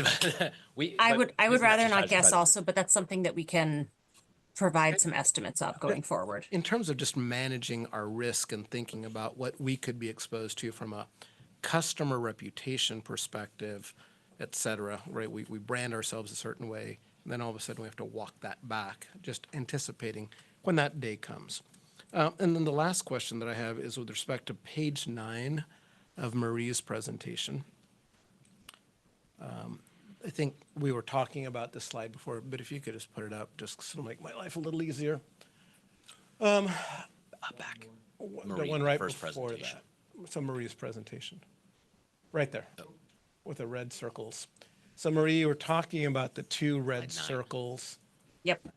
And so a couple of things about coming out of this graph. I struggle to understand, so I know load's what we need to, the needs that we need to meet. I struggle to understand what PCIA means in this context. Is this, we're financially protected because of PCIA? I mean, PCIA is not an actual source of power. Well, PCIA is a source of power.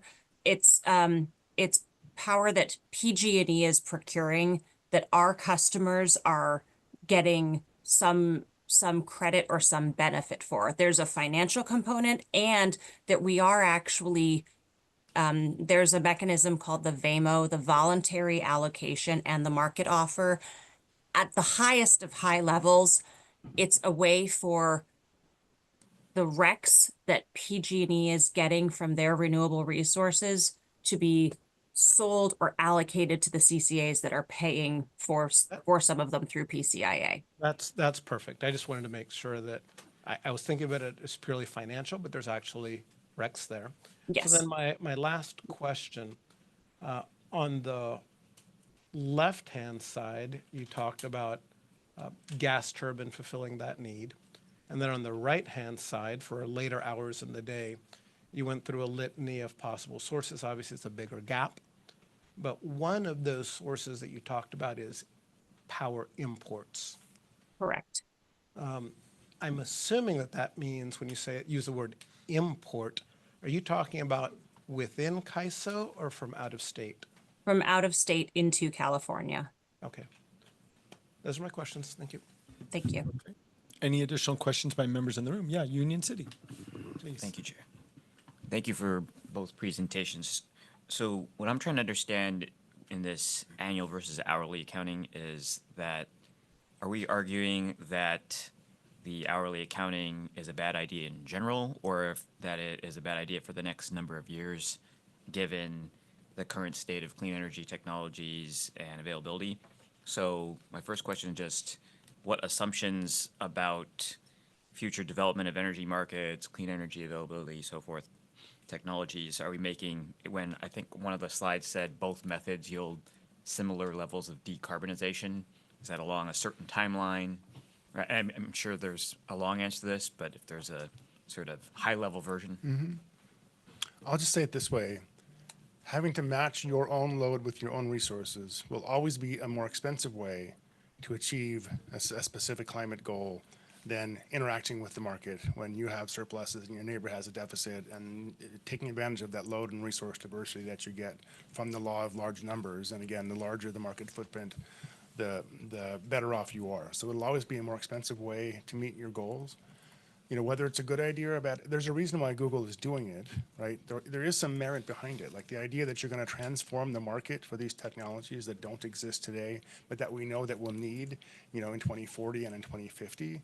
I think there is some merit to that idea. Someone needs to be investing in those technologies. And if Google can, our federal government's not going to do it now. You know, I don't know that that's the role of, you know, municipal utility ratepayers in California, you know, CCA ratepayers in California to buy down the cost of new nuclear. But if Google wants to do it, I think that's a great thing for them to be spending all of their money on. Glenn, I think you answered some of my next question, which is, I understand the cost. We focused a lot on the, you know, making sure we understood the cost differences, but yeah, what are the benefits? Because obviously there are proponents of that method. So the only other question I had was just, are we making any assumptions around the availability of new purchasing arrangements or financial instruments? I don't know, right? I mean, right now the market has sort of developed where everyone is using this annual or even multi-year method. So we're assuming we have to commit to things 100% of the time as opposed to only parts of the time. I don't know. I guess I'm asking, is that, or maybe put another way, is that an argument that proponents are making, that you could actually, not just on the technology side, but even on the financial instrument side, could there be some innovations that would help us address this in a less costly way, I guess? Well, yeah, I'll say it this way again. There have been financial innovations, innovative ideas put forward to help make this less burdensome. So there are things like, what do they call them? Granular certificates that people are creating to try to bring some liquidity into a secondary market for hourly RECs like we have for the market for annual RECs. You know, I'm very, very skeptical because, you know, if I'm trying to buy a granular REC for December, 1st at 2 p.m., I don't know how many buyers and sellers there are in that market. And, you know, I may not even know how much I needed during that hour until after the fact. And you're not making any more power when the hour's already passed. So I'm very skeptical that those markets can really work well. But there are people out there, smart people, that are trying to create instruments to make them work well because they see some demand for that kind of a product.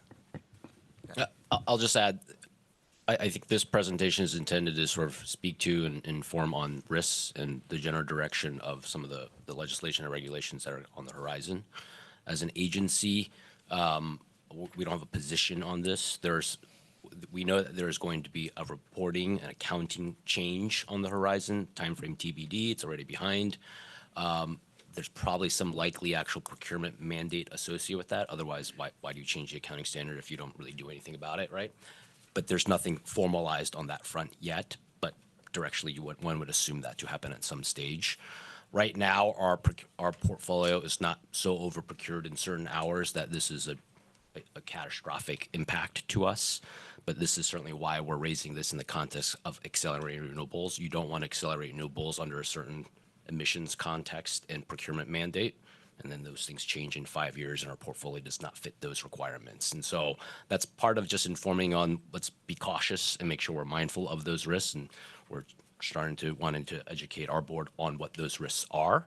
But there are no actions that we're asking for or guidance that we're seeing at this stage. And certainly as we are doing procurement ourselves, we are very mindful of this risk on the horizon to not put us in a position to be overly long in our portfolio in a certain manner that would make it very detrimental if these changes were to come into play. But that's a hard thing to manage when you don't know what the regulations are, of course. So we're just trying to proceed cautiously. Yeah. And thank you. That's actually a very helpful reminder for me because the framing of, right, it was in the context of this conversation about risk. So if we were to cover this topic again in the future in another context, I think it would be helpful to kind of understand, okay, clearly if this came upon us tomorrow, there are these very, very major financial hurdles. What are the kind of benefits that are being put forth by folks who want it? What are the things we can do to mitigate it, et cetera? Yeah, Thank you. we want this awareness to be there so when we bring forward contracts in the future, this is in our minds to say, what is the risk of this when you related this in the portfolio? We may in the future bring forward positions legislatively or regulatorily to be against or supportive of things related to this. So those are all certainly reasons there. Yeah. Great. Thank you. Okay, we're still in clarifying questions by any other members in the room at this time? Members online, any clarifying questions? Seeing none, we'll go to public comment. If you would like to speak on item 10 for public comment, please approach the podium at this time. Online? Jim Lutz, you recognize for 2 minutes.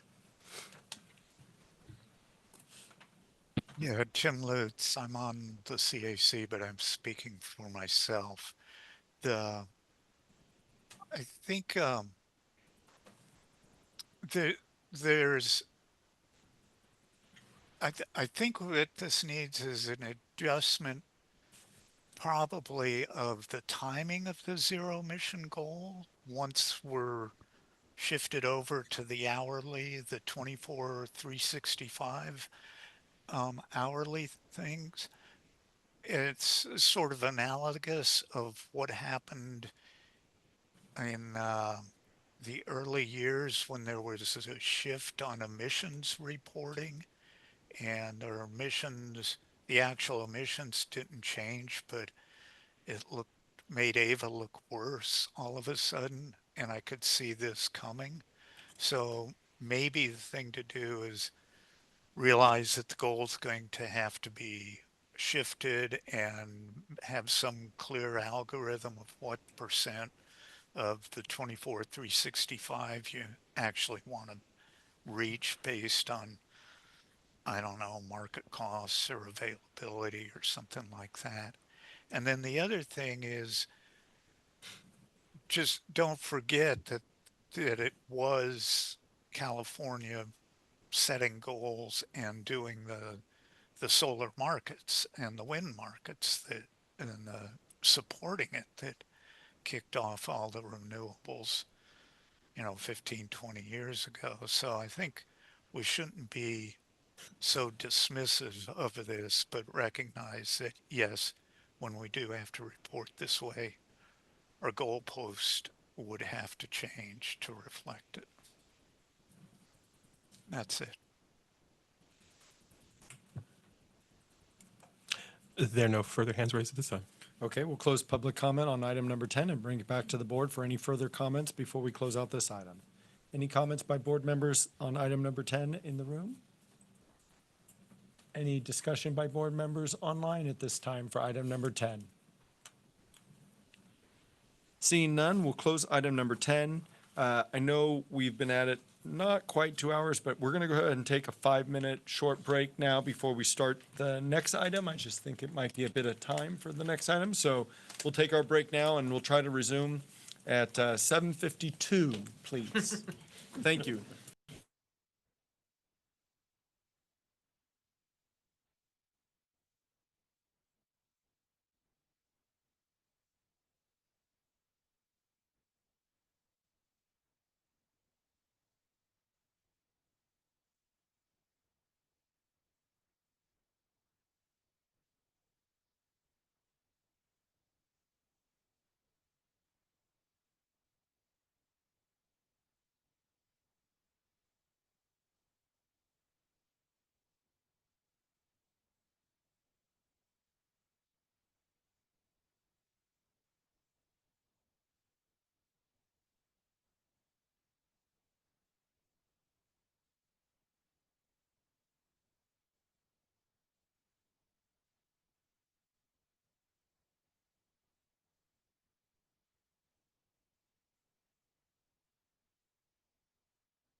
Are we ready? There we go. Okay, we're going to reassemble.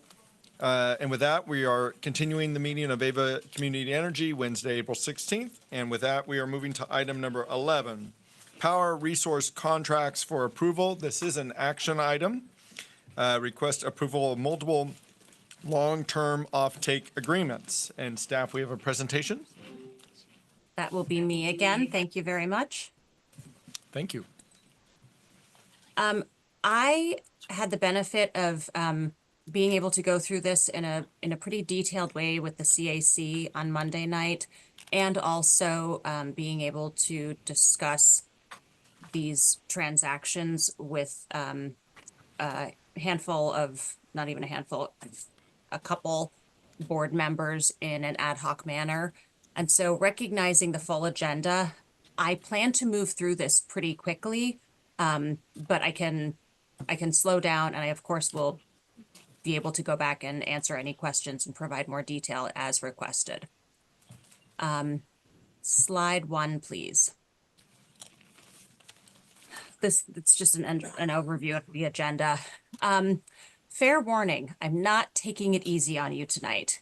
What I am bringing to you for approval is a very complex package of transactions, and I want to be clear that it is a package.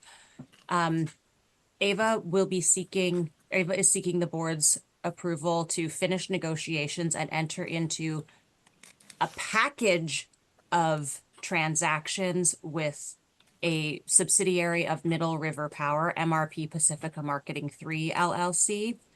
The products were offered to us bilaterally, but all of these products, the value of them compares favorably when compared to resources and products that were offered to us in the 2024 long-term resource RFO.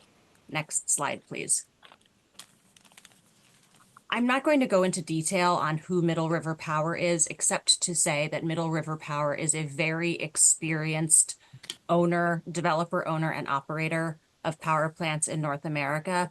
They own an extensive portfolio of natural gas power plants and battery storage facilities. And Ava actually has a couple of contracts executed with Middle River Power. The board approved some deals with Middle River Power in the past that were similar, but a little bit different than what we're seeking to do here.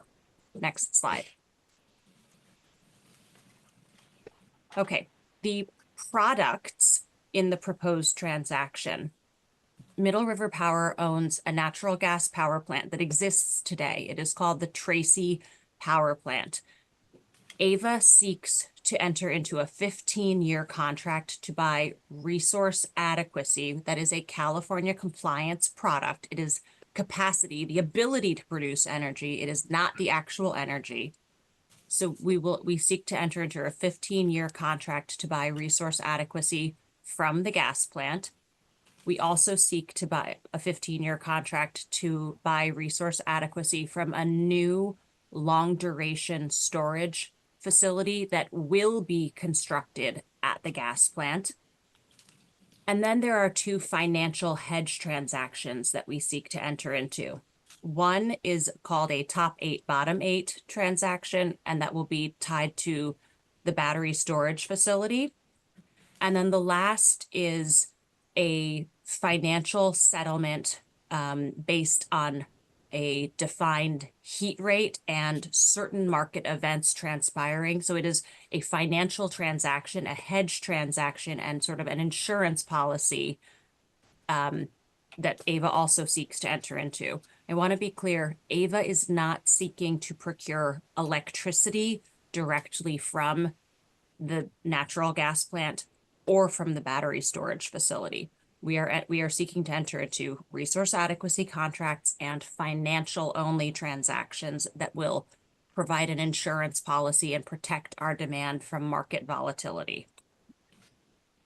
There is a typo on this slide. I apologize. The memo and resolution are correct though. I just described that there are 4 different products. The first one would begin delivery on January 1st of 2027. And then the other 3 would roll in over the course of roughly a year. with the last product beginning delivery on January 1st, 2028.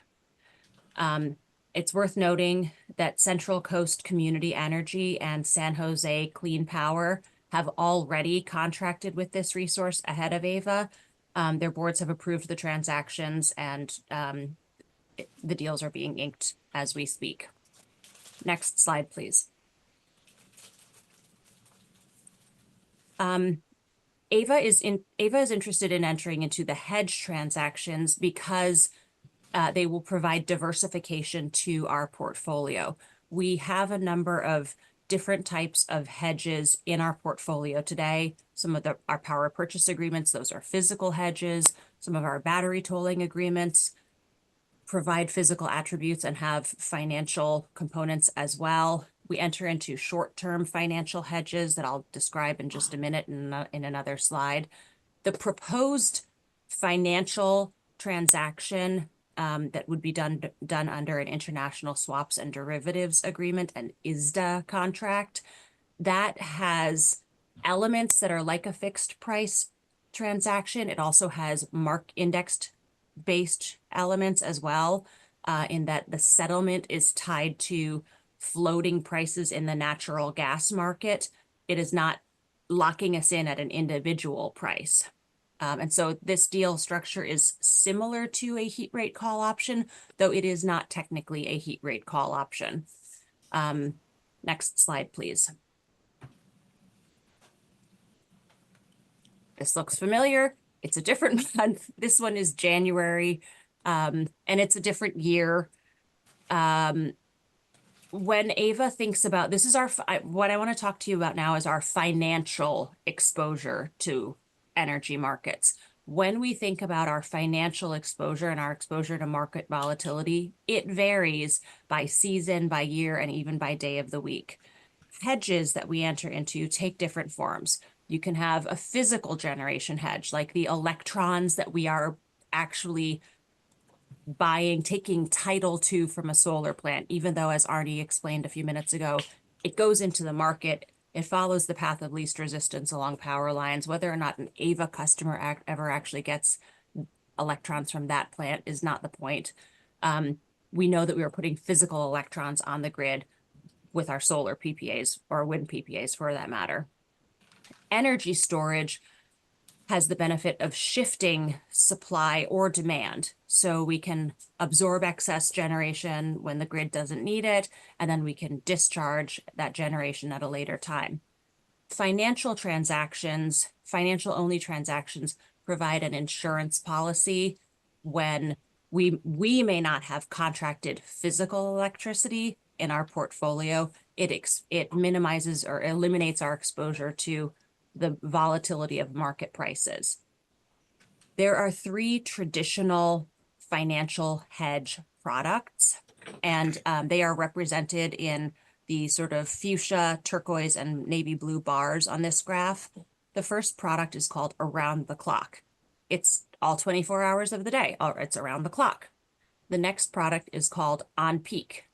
This hedge delivers a hedge Monday through Saturday from 6 a.m. to 10 p.m. And then an off-peak hedge is midnight to 6 a.m. and 10 p.m. to 2 a.m. Monday through Saturday, and then all day on Sunday.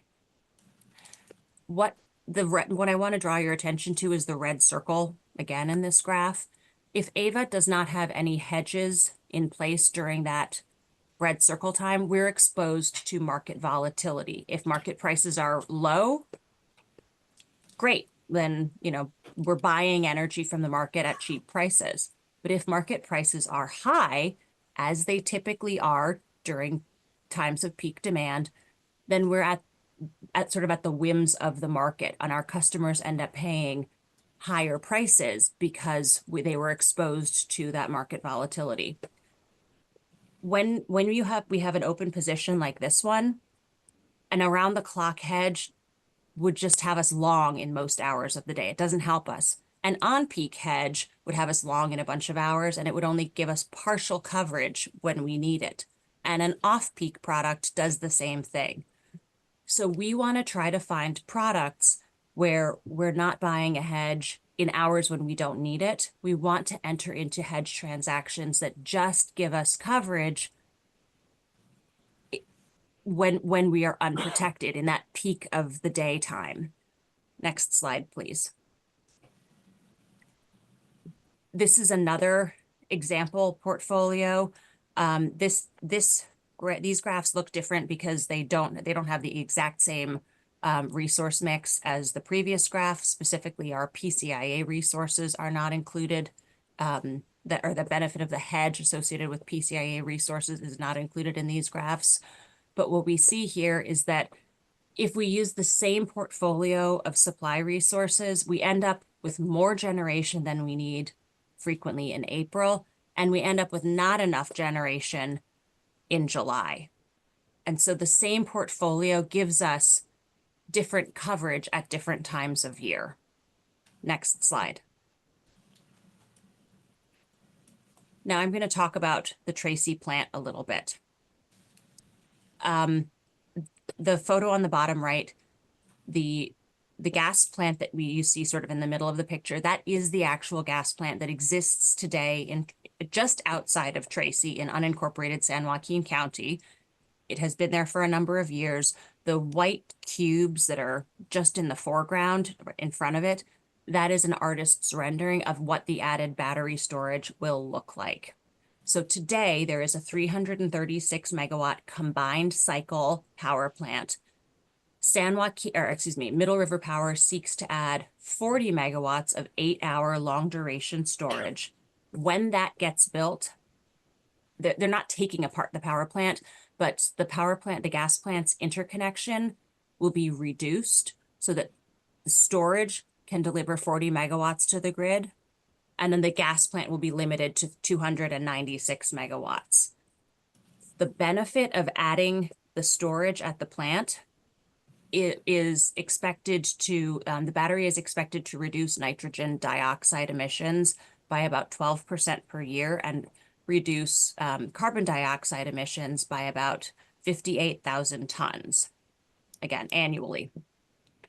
The current nitrogen dioxide emissions at the plant are very low. They're about 2 parts per million, but all emissions are known to be at their highest. They're the most emissions that are produced when the plant is starting up and shutting down. When it's running and like sort of in a stable state, or even ramping up and down a little bit, emissions are very low. But startup and shutdown are dirty times.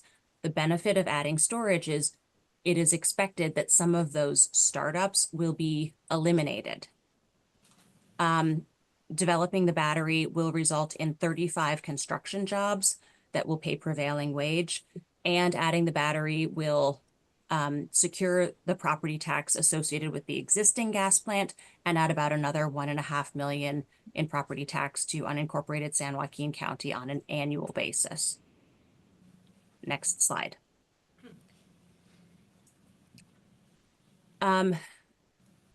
There is an organization called Regenerate California that is comprised of a number of other organizations, including the California Environmental Justice Alliance and the Sierra Club.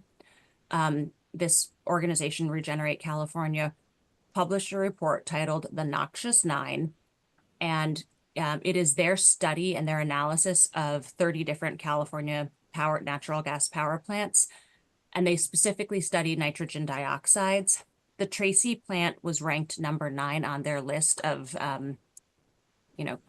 plants that they are concerned with, for lack of a better description.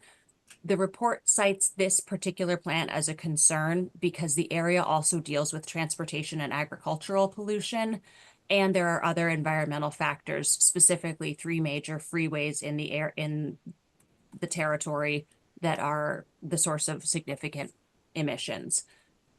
The report is not pushing for immediate shutdown of natural gas power plants, but what they specifically recommend is, number 1, reducing reliance on natural gas plants and developing clean energy alternatives. The transactions AVA seeks to enter into support that goal. That's why we have the check mark next to it. The report also recommends improving data reporting making data accessible to air quality management districts, informing impacted communities of spikes in nitrogen dioxide. Middle River Power is going to commit in the contract to doing this. Increasing NOx nitrogen dioxide monitoring. Middle River Power will commit to doing this also. Now, the last two things, that the Air Quality Management District should do additional analysis and that other pollutants should be evaluated by the Air Quality Management District.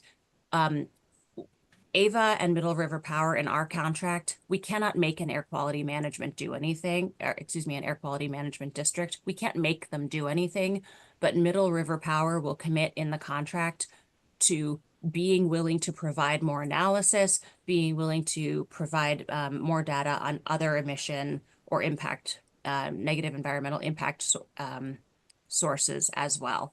So not exactly perfectly responsive to all of the report's recommendations, but able to meet a lot of the report recommendations as a result of this contract. Next slide. Actually, and then I get to the appendix, and the appendix just lists our existing long-term contracted resources. So let me pause there, please. Does that conclude staff's presentation on item Yes. number 11? Okay, thank It you. does. Clarifying questions by members on item number 11 in the room? Any clarifying questions? Berkeley, and I'll come back around. Yeah, thank you so much. Just two questions. What is top 8, bottom 8? Good question.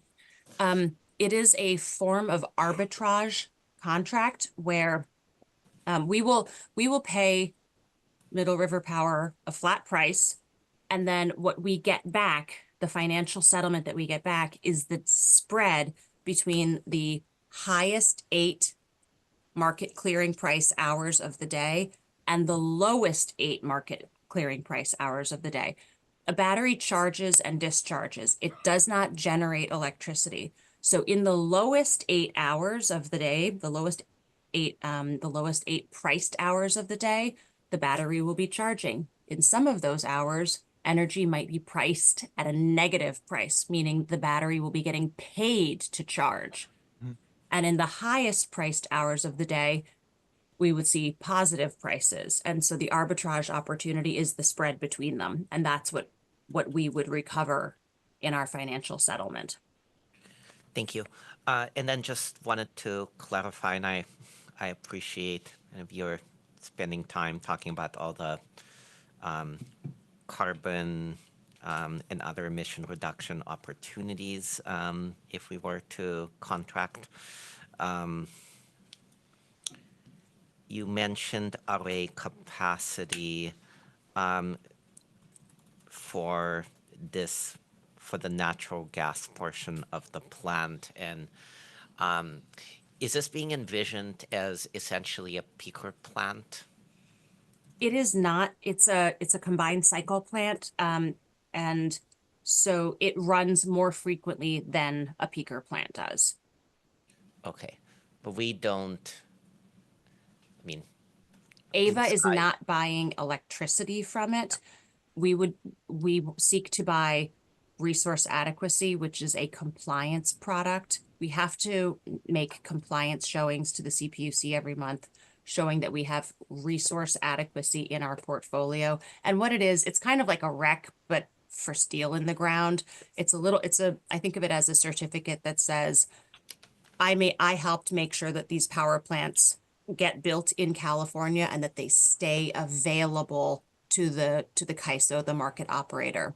And so when we buy resource adequacy, yes, we pay the existing power plant to be there, but to also be available. That doesn't mean it gets run. It does mean that the power plant has to bid itself into the CAISO market, and then the market decides if market conditions are such that the power plant needs to run. Thank you. Those are all my questions. Thank you. Okay, Hayward. Thanks.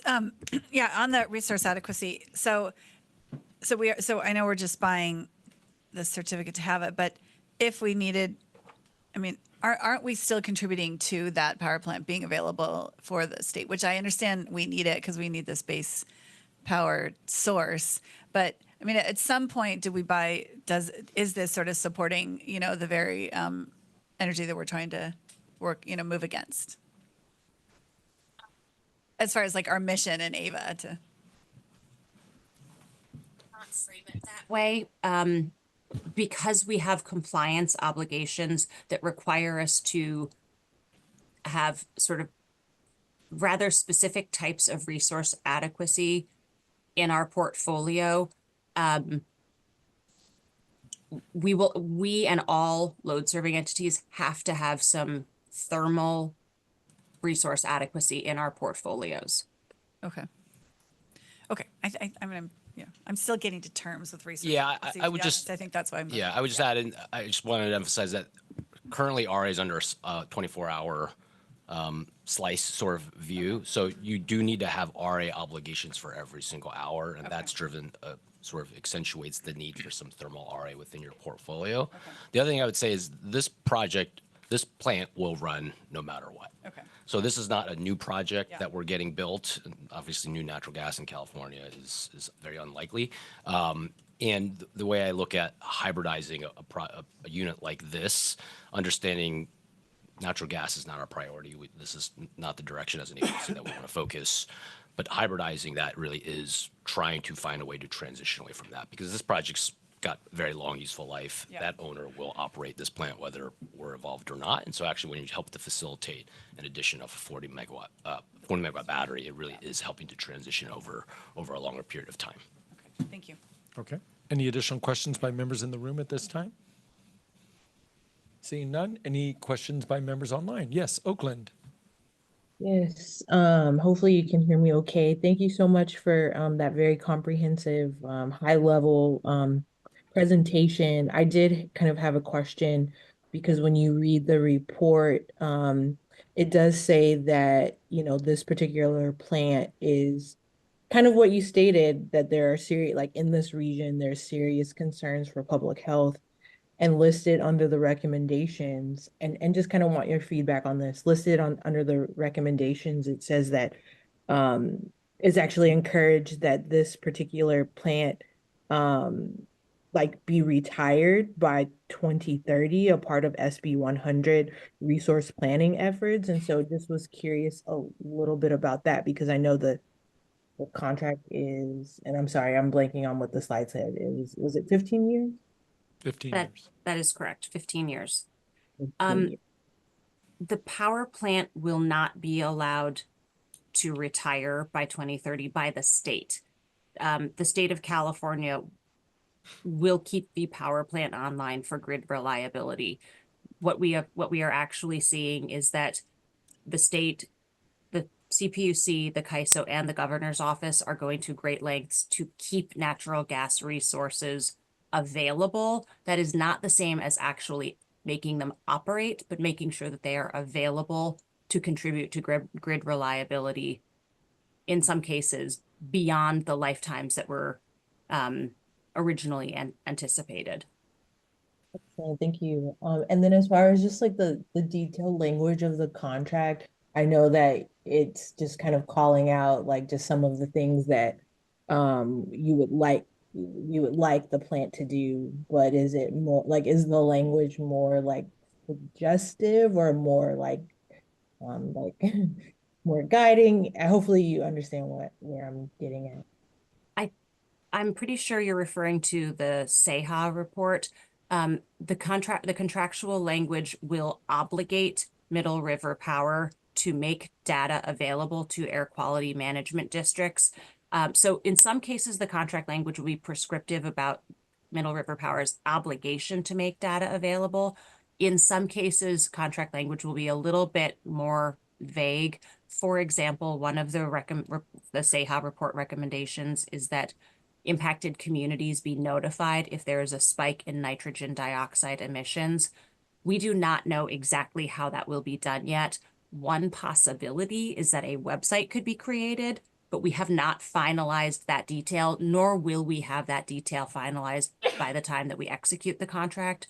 So in that area, the contract language will be a little bit more vague, and it will speak to the obligation to make data available without being prescriptive about how it is made available. Okay, thank you so much. Thank you. Any additional questions by members online at this time? All right, seeing none, we'll open it up for public comment. This is item number 11. If you are in the room and would like to speak on item number 11, please approach the podium at this time. Seeing none, online? There are no hands raised at this time. And I guess I should make sure satellite locations, if there is anyone there, please always let me know. But with that, we'll close public comment on item number 11 and bring it back to the board. This is an action item, so we are looking for a motion. So with that, any comments or motion by members?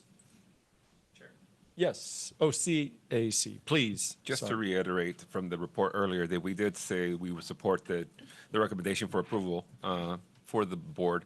I think primarily one of the things that were brought up that with this change, you're looking to reduce the total number of hours that the facility has from, what was it, 336 hours of a cycle plan to 296. So they can't really add more to it. But this battery storage reduces that, improves the overall impact of the community, and reduces the impact, and then allows us to have the resource adequacy that we're looking for. So I think it was like a good fit for our community and what we needed. So the CAC supported it. Yeah, Thank you. megawatt hours, yes, to clarify. Okay, thank you. So looking for a motion or further comments by the board members? I will move the item. San Leandro. Moved by San Leandro, looking for a second. I feel like an auctioneer. I'll second. Seconded by Hayward. Don't worry, I can keep us going. All right, we have a motion made and seconded. Any further comments before we go to a roll call vote? Seeing or hearing no further comments, go ahead, roll call vote, please. Thank you. Alameda County. Aye. Albany. Yes. Berkeley. Aye. Dublin. Emeryville. Aye. Fremont. Fremont. Hayward. Aye. Lathrop. Livermore. Newark. Aye. Oakland. Aye. San Joaquin County. Yes. San Leandro. Aye. Stockton. Aye. Tracy. Aye. Union City. Aye. Piedmont. Aye. Pleasanton. Aye. Motion is approved. Thank you very much. That completes item number 11. We are moving right along to item number 12, legislative update. This is an informational item. Receive an update on AVA's legislative program document. And we have a staff presentation by Todd. Welcome and thank you. Certainly, thank you. Good evening, everyone. I am Todd Edmister. I'm the head of our policy group. I'm here with my colleague, Sam Sadel, newest member of the policy team who was introduced to you a little bit earlier today. He and I will be jointly presenting this item for your information. So this is the California legislative update. We are entering the heart of the legislative season. This is a prelude to what will be an action item for you come May. So the point of this is to apprise you of where we are in the legislative process, what remains to happen in the legislative process, and also to alert you to the bills that we have turned into a short list from which we anticipate coming to you in May with recommendations for positions. We're not here today to engage on the merits of these bills. All we were really looking to do is to describe them for you, present you with a list so that you can identify if there are any bills that you think should come before you next month that are not on that list that you would like us to do a deeper dive on. So with that prelude, let me hand the mic to Mr. Sadel, and we will start through the deck. Perfect. Thank you, Todd, and thank you, members of the board. It's great to be here. As I said, my name is Sam Sadel. I am the new legislative manager here at AVA. I'm happy to be joining Todd and Howard's team, and please feel free to reach out if I can be of assistance in any way. Today, I'm going to walk you through where we are in the California legislative session at this point. We're going to start with that. We're talking about a bit of the themes, the proposed budget, and then we'll dig into our legislative program. I should note we're going to discuss AVA's existing legislative program that was adopted by the board in April 2024. As part of this presentation, appended at the end of it is a proposed legislative program for 2025. It is simply an update to the 2024 program. We're not asking you to vote on that today. It's, again, purely informational. We will bring it back to you next month for a vote for adoption. That's on the legislative program. With that, Adrian, if you go to the next slide, please. So where we are today, obviously we've made it to April. Congratulations, we made it past bill introduction deadline, which was on February 21st. There were roughly 2,500 bills that were introduced this year. Obviously a lot. We are moving through committees very quickly. Oh, Adrian, yeah, if you go to the next slide. Sorry, I'm looking at my slides. There we go. Thank you. We are now deep in, starting next week, we'll be moving very, very quickly through the policy committees. This is when things get really intense. We should have a much better sense in the coming weeks as to which bills will be moving forward and which bills will not. I would say, obviously, as you can see, by early June, we will really know what's going on, and we will really know where the budget is as well. The session will continue through September which is the final legislative deadline. Next slide. We wanted to just briefly walk you through what we're seeing more broadly. Obviously, what matters to us is energy and the relevant bills to our issue space, but we are, of course, not the only thing that is being tackled by the California Assembly and Senate. Affordability, obviously, is a large topic, everything from housing to energy, where it touches us, as well as transportation. All keenly debated at the moment in the Assembly and Senate.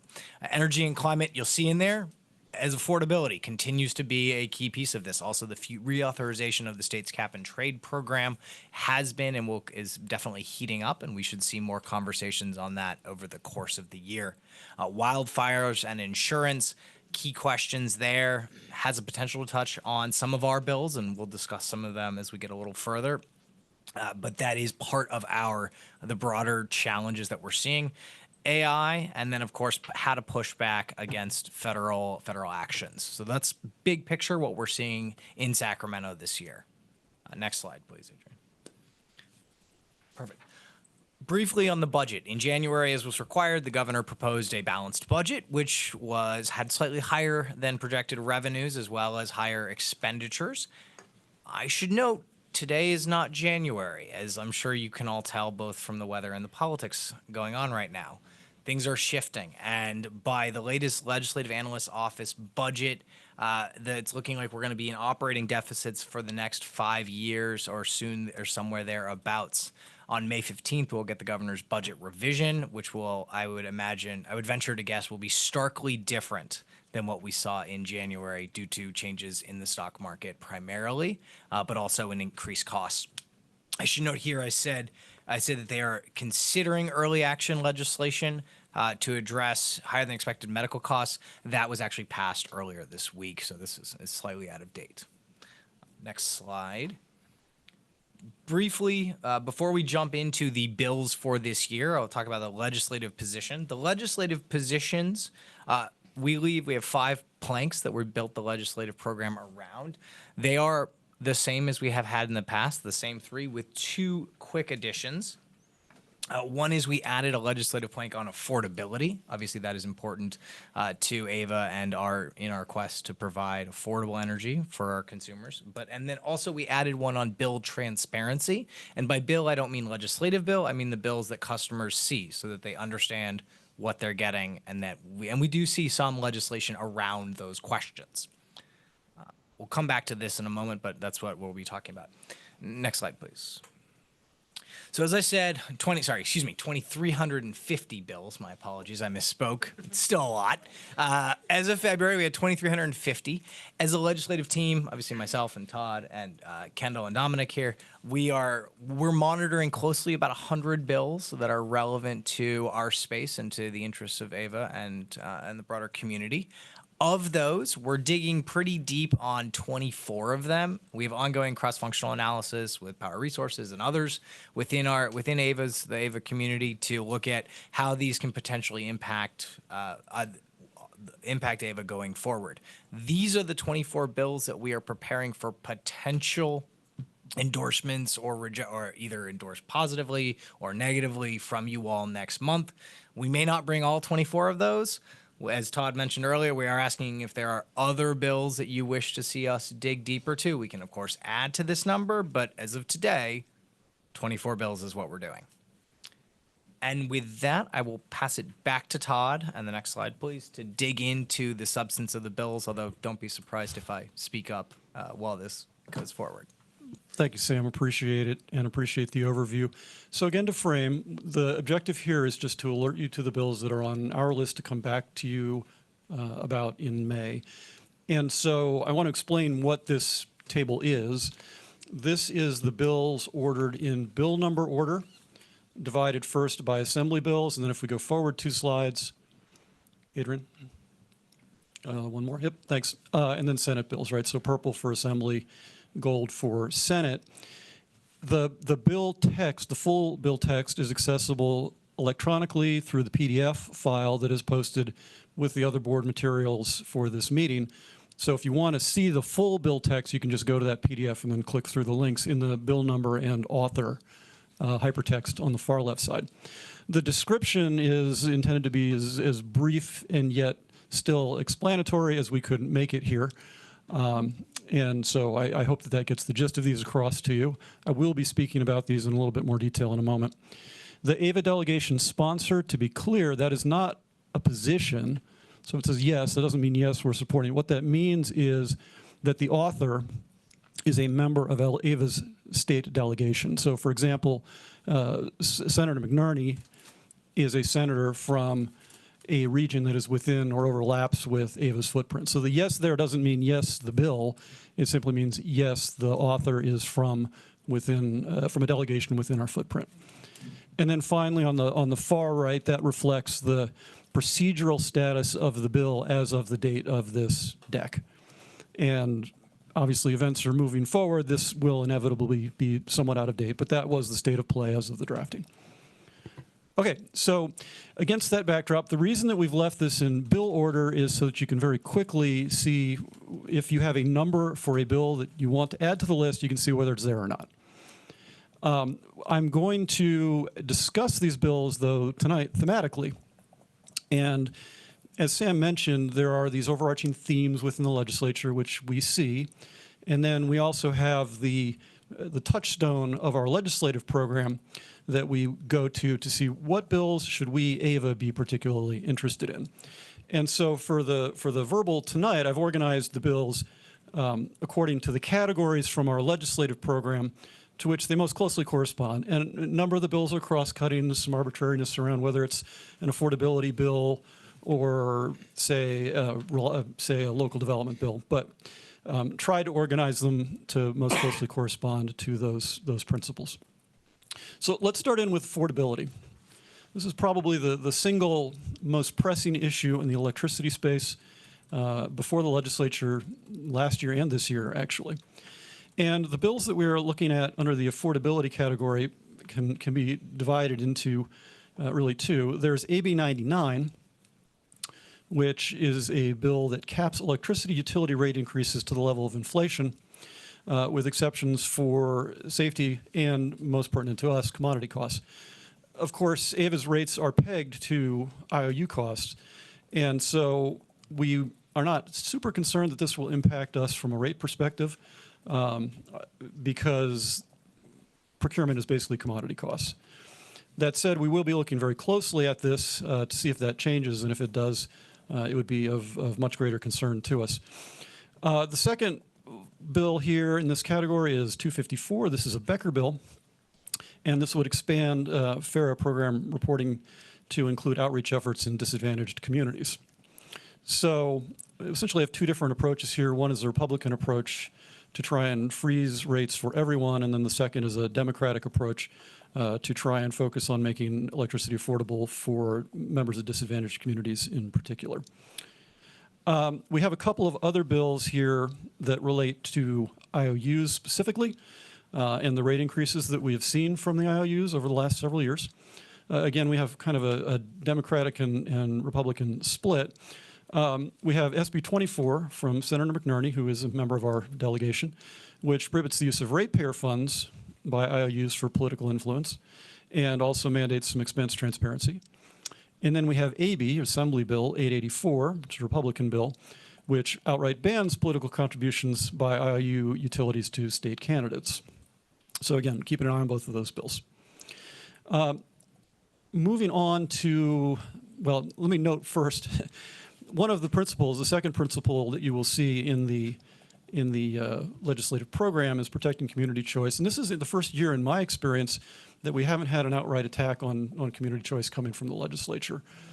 So we don't actually have any bills under this category. I think that's something to celebrate and reflects a significant evolution in the legislature's development over the past several years. And I did want to call that out. We haven't forgotten this or missed it.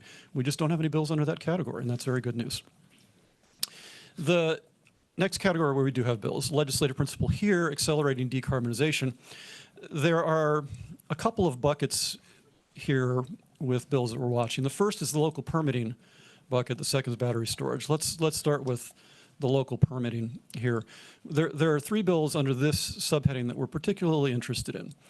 There's AB 39, which requires local governments to include electrification and decarbonization plans in their next general plan update. And obviously, we are comprised of municipal entities that have to do general plan updates. We expect that this is of significant interest to you all here as local electeds. There's AB 306, and this is perhaps the highest profile bill under this subcategory.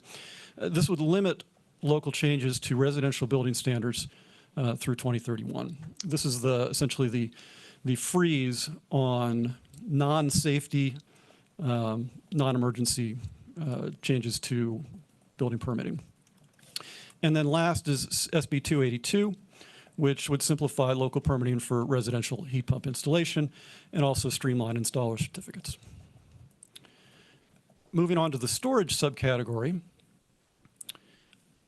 So I think probably you've all heard about the January fire at the Vistra Energy Moss Landing energy storage facility. And this has prompted a significant and growing chorus of legislators seeking to address the causes and impacts of that fire. That said, as we're trying to decarbonize, it's essential that we have battery storage and lots of it being built out in state. And obviously there's some tension there between the need for those batteries and where they will be located and how they will be sited. And that tension is being reflected in several bills now before the legislature. The first that I want to call out to you is AB 303. So AB 303 would simply ban the certification of large battery energy storage facilities near environmentally sensitive sites or sensitive receptors. This bill is being authored by a representative from Monterey and is obviously directly responsive to concerns raised by the Vistra fire, but would leave very little in the way of land on which you could site batteries. The next bill that I'll flag for you is AB 434. This would halt approval of large battery energy storage projects until 2028 unless new safety rules are met. So it's more granular than 303, but it still would involve potentially a moratorium on development of new battery storage projects, or at least require local permitting for them rather than state level permitting. And then finally, there's SB 283, which is probably the most granular of these three bills, which gets deep into the weeds in mandating certain fire safety compliance and inspections for energy storage facilities. So that's the slate of bills that we're looking at in the battery storage space. All right, on to the next legislative principle here, which is promoting local development. Subsumed within this category, we have first data centers. Data centers are obviously a significant issue in the energy space. We know that at least one of you has a data center potentially coming into your municipality's footprint. We would expect others to be not far behind. And so unsurprisingly, the legislature is seeking to address some of the issues around data centers. First up, we have AB 222. This is a Bauer-Kahan bill, so coming from a member of our delegation. And it's essentially a reporting bill that would require developers of AI data centers to disclose energy use and generation location before the center is deployed. The next bill I would flag for you is SB 57, which would require special data center electricity tariffs and also 100% zero carbon sourcing for the electricity to power the center by 2030. Shifting from data centers to vehicle charging, AVA, of course, has a vehicle charger program, and we have facilities up and running now in West Oakland.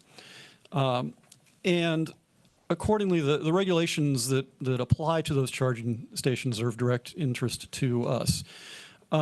We right now are looking only at one bill on the short list when it comes to charger regulations. This is AB 1423, which is a bill by Jackie Irwin. And it essentially would codify charger reliability standards that the California Energy Commission, the CEC, recently promulgated, and also expand on them somewhat. So again, keeping a close eye on that one. And then finally, hewing to the legislative principles here, we have increasing bill transparency and understanding. 3 bills subsumed under that category, all of which fall under the rubric of dynamic pricing. So travel back in time with me to our LMS standards. These are the load management standards presentations that we did last year. The basic concept here is that the rate, the electricity rate, as distinct from the other components of the bill, the wires charges or the public purpose charges, the electricity rate would vary by hour, just as wholesale rates do. And right now, we, AVA, are participating in pilots under the auspices of the California Energy Commission's LMS, Load Management Standards Regulations. The thrust of several of these bills, and I would flag most pertinently SB 541, which is a Becker bill, would be, again, as with the charger regulations, to codify CEC's regulations and expand upon them. So flagging for you SB 541, Becker bill, AB 740, Harabedian bill, which would require utilities to report on progress on load shifting, and also has a virtual power plant or VPP element, which AVA is also working on. And then AB 1117, which, similar to 541, would require dynamic electricity pricing for all customers, in this case by 2030. So those are the bills that tie directly to the elements of our legislative plan, program. There are a few other bills that I would say fall within a catch-all category that I'll flag for you. We have, from the Assembly side, AB 13, which is a ransom bill. Member Ransom is a member of our delegation. This bill would require geographic representation of CPUC commissioners, and would also include some transparency requirements around how the CPUC sets rates. And finally, would mandate annual reports on affordability by the commission president to the legislature. AB 44, which would require that the CEC publicize load modification protocols by 2026, and would also include some requirements around how those are incorporated into the CEC's load forecasting and integrated energy policy report proceedings. There's AB 259, which would, moment to take a cheer here, permanently extend alternative teleconferencing options under the Brown Act beyond the current 2026 expiration. AB 915, which would allocate $900 million for clean energy infrastructure grants, and also other expenditures to support reliability through CPUC programs. And then finally, on the Assembly side, AB 1260, which would institute a new community solar program. Currently, AVA is participating in the PUC's Disadvantaged Community Green Tariff program, and we recently obtained PUC authority to extend that program to an additional 11 megawatts worth of demand from customers. This would be a similar but distinct program, and this particular bill is being put forward by the community solar industry. And then finally, on the Senate side, 3 bills here in the catch-all category. Again, we have a Brown Act bill, SB 239 from our very own Jesse Araguin. This would extend teleconference flexibility for subsidiary bodies with some public access safeguards until 2030. So a subsidiary body in the context of AVA means the CAC. There's SB 593, which would require customer notifications and compensation for power surges caused by IOU equipment. And then finally, SB 698, which would tie back to certain CEC activities around distributed energy resources. So that is the presentation. Again, we are looking for you guys to flag any bills that you think that we have missed that you would like to hear about again in May. So please do go through this at your convenience and let us know if you think there's anything that's not here that that should be. Let me stop there. Thanks. Okay, thank you very much. So questions by members in the room at this time related to item number 12, legislative update. I do have one question. Yeah, Hayward. Thanks. So at some point, you'll get together with your team and decide which one, I mean, with everyone, I guess, and decide which ones Ava's actually going to support. And then that's where you're going to come back to us and we'll vote. Yeah, we will make suggestions to you as to which Ava should support. Decision is ultimately yours. Okay, so we do have some homework on looking at some of these and see Yes. what we might see. Okay. And we'll present that at MRL. Yes. Yeah, correct. This is why we moved the MRL, right? Having the MRL 2 days after this meeting didn't make a lot of sense. I see, okay. Having it right before the next meeting didn't make a lot of sense. We wanted to find that Goldilocks point where it was far enough from today for you to digest this and come back with some input, and also had enough time between the MRL meeting and the next board meeting for us to take the MRL's feedback and incorporate that in what we ultimately come back to you with in May. Okay, great. Thank you. Okay. And Alameda County. Are these bills floated by the technical advisory committee that you have with cities? I do not know. Yeah. No. No. Okay. But most city staff, I'm presuming, review the agenda, and if they wanted to give direction to the representative, they could. Certainly. Okay, thank you. Okay. Any questions by any members online? Seeing none, we'll go to public comment. If there are members of the public that would like to speak on item 12 in the room, please approach the podium at this time.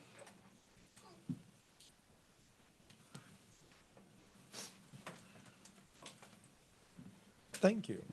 All right. 2 minutes, please. No, thank you for that comprehensive presentation. I just wanted to flag, and I spoke at the CAC meeting, and I was slightly confusing in what I brought up, but I wanted to flag 2 bills that are really important to a lot of organizations in the Bay Area and across California. One of those is SB 350, which is Golden State Energy, which proposes that there be a replacement to PG&E with a not-for-profit utility company, given that PG&E has been clearly clearly ignoring increasing needs for infrastructure upgrades. There have been so many wildfires and power shutoffs that have really been the fault of PG&E. Their SB 350 has it basically says that if PG&E is found to be not doing its job, then California should replace PG&E with a not-for-profit utility company. And then there's SB 1142, which increases utility shutoff protections for customers that have delinquent bills and states that there needs to be a process by which customers have some kind of repayment plan or some kind of guidance in repaying their bill, and avoiding those shutoffs, which is really important to a lot of CareFair customers and a lot of low-income residents in California. The thing that I misspoke or that was confusing is these bills have already passed. They've already passed, and so there's now a push for the terms of these bills to be triggered or to be. Now a lot of groups are saying, hey, we want you to pursue what these bills have suggested, or not suggested, but great. Thank you. Thank you. All right, hold on. Are there any additional speakers in the room that would like to speak at this time? Please approach the podium. Seeing none, online, please. There are no hands raised at this time. And any satellite locations? Seeing none, public comment on item number 12 is now hereby closed. This is an informational item, so no action needed. Any further comments by members in the room? Berkeley. Thank you. Comments. Just clarification. I think the previous public comment on Golden State Energy, the bill under review now is SB 332, the successor to SB 350. I wanted to flag a few bills that may or may not have impact as well. And SB 453 that would contemplate changes to the SCHIP program. I'm not sure what relationship, if any, AVA customers have to SCHIP, but to the extent that we do, maybe worth checking out. SB 500, performance-based regulations. This is on investor-owned utilities, but again, maybe some downstream impacts on CCAs.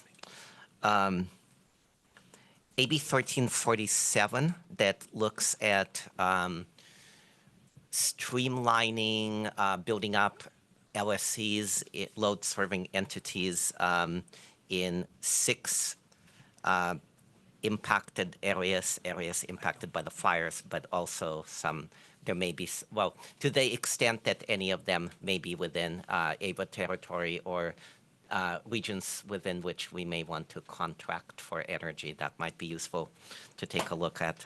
These are also, I think, disadvantaged communities as well. So emphasis on clean power.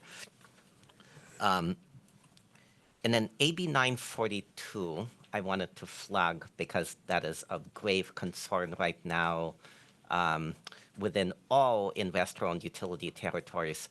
That would abrogate the 20-year contract for NEM 1 and NEM 2. If someone got a system that is a NEM 2 system, you signed a contract, 20 years until you get to a new tariff. This would take it down to 10 years, and it impacts all VNEM and NEM-A systems as well as written. So likely to be impacts to AVA contracted systems. And then lastly, AB 306, I appreciated that that was on the list. If passed as written, it would also preempt cities like Berkeley and others like Albany in AVA territory from going above and beyond Title 24 and putting in local reach codes. Okay. Any additional comments by any members in the room? Or CAC? Yes, please. Just based on the earlier comment about the CAC and the categories, what they call the principles here, you have making electricity more affordable, protecting community choice, accelerating decarbonization, promoting local development, and increasing bill transparency and understanding. But part of the policies, you have disadvantaged communities, and that was brought up by Sam earlier on Monday.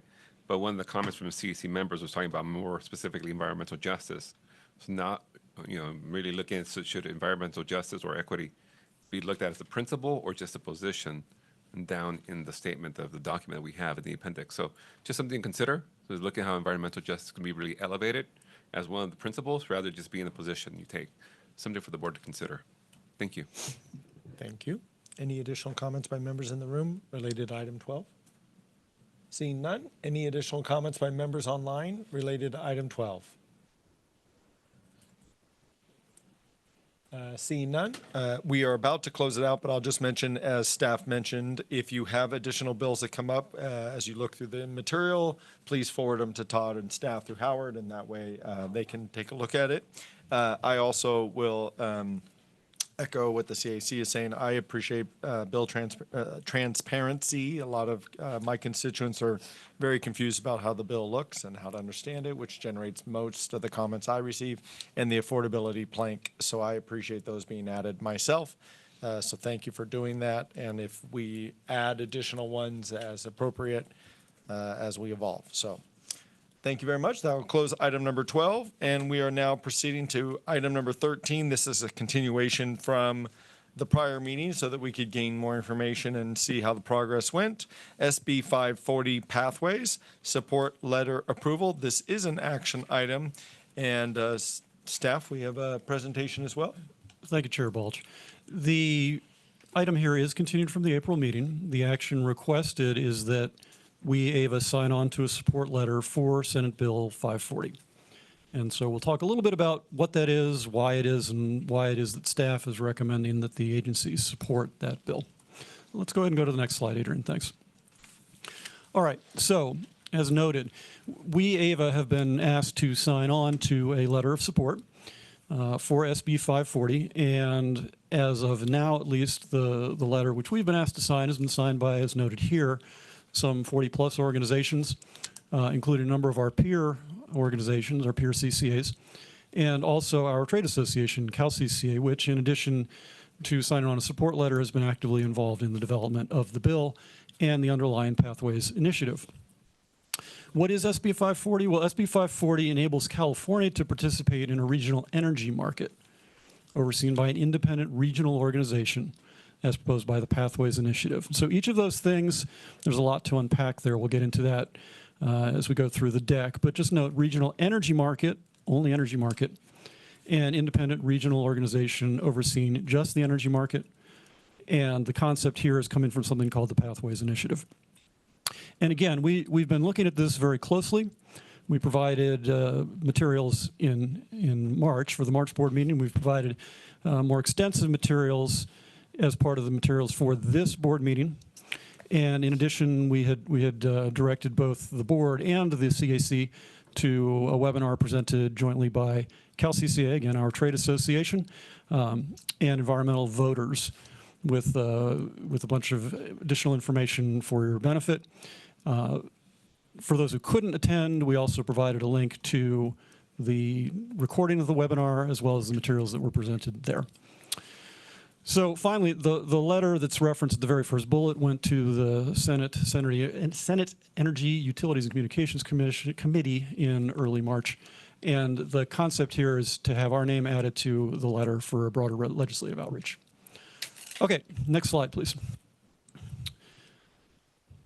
Thank you. So to understand where SB 540 is going and why it is that we think we should support it, let's understand where we are. And by where we are, I mean physically, for starters. California is part of the Western Interconnection. So you see the green chunk of states over there on the far left of the slide. It stands more or less in parallel to a number of other interconnections, most notably the Eastern Interconnection. It stands in contrast to Texas.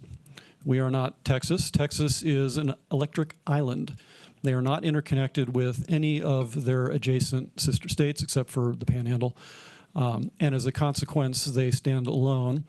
The results of that could be seen in the February freeze that they had a number of years ago when they were not subject to FERC jurisdiction, but by the same token, they did not have access to electricity supplies from adjacent states, and as a result had significant blackouts and extraordinary price increases when their domestic resources failed them. California, by contrast, and you can see this over on the far right slide, is interconnected to its adjacent and even non-contiguous adjacent states. The sort of arterial red colored lines there represent electric interties. So when we say California is tied to its other states, this is what we're talking about. These are the interties. The historic grounds for having all of this was that the Pacific Northwest had a lot of hydroelectric energy, and the Pacific Northwest's loads were highest in the winter because the Pacific Northwest uses electricity for heat and doesn't really have hot summers, or didn't. Meantime, down here in California, our peak loads were in the summer with air conditioning load, essentially. And so these interties were set up to facilitate the transmission of power from the Pacific Northwest to California and other southern states in the summer, and vice versa in the winter. And as a consequence, we have many lines that are crossing state lines. This has financial ramifications. It also has jurisdictional ramifications, which we will be talking about again in a moment. Next slide, please. All right, so this is another variant on that slide. So you can see the Western Interconnect, which again is the sort of greenish colored slides, is further subdivided into regions. We have the CAISO, which is its own balancing authority and is most of California, but as you can see here, extends a little bit into Nevada, and not shown here, it actually extends a little bit into Mexico. And then we have the Southwest region, the Northwest region. I also want you to pay attention to the darker blue area there above ERCOT called SPP. That's the Southern Power Pool. That will enter our story in a moment. Next slide, please. Okay, so what does the Cal ISO do? We have these boxes here, these 6 boxes, running from left to right. We pick up on the Cal ISO's transmission functions. You can see their planning, system operation, balancing authority functions, reliability coordination.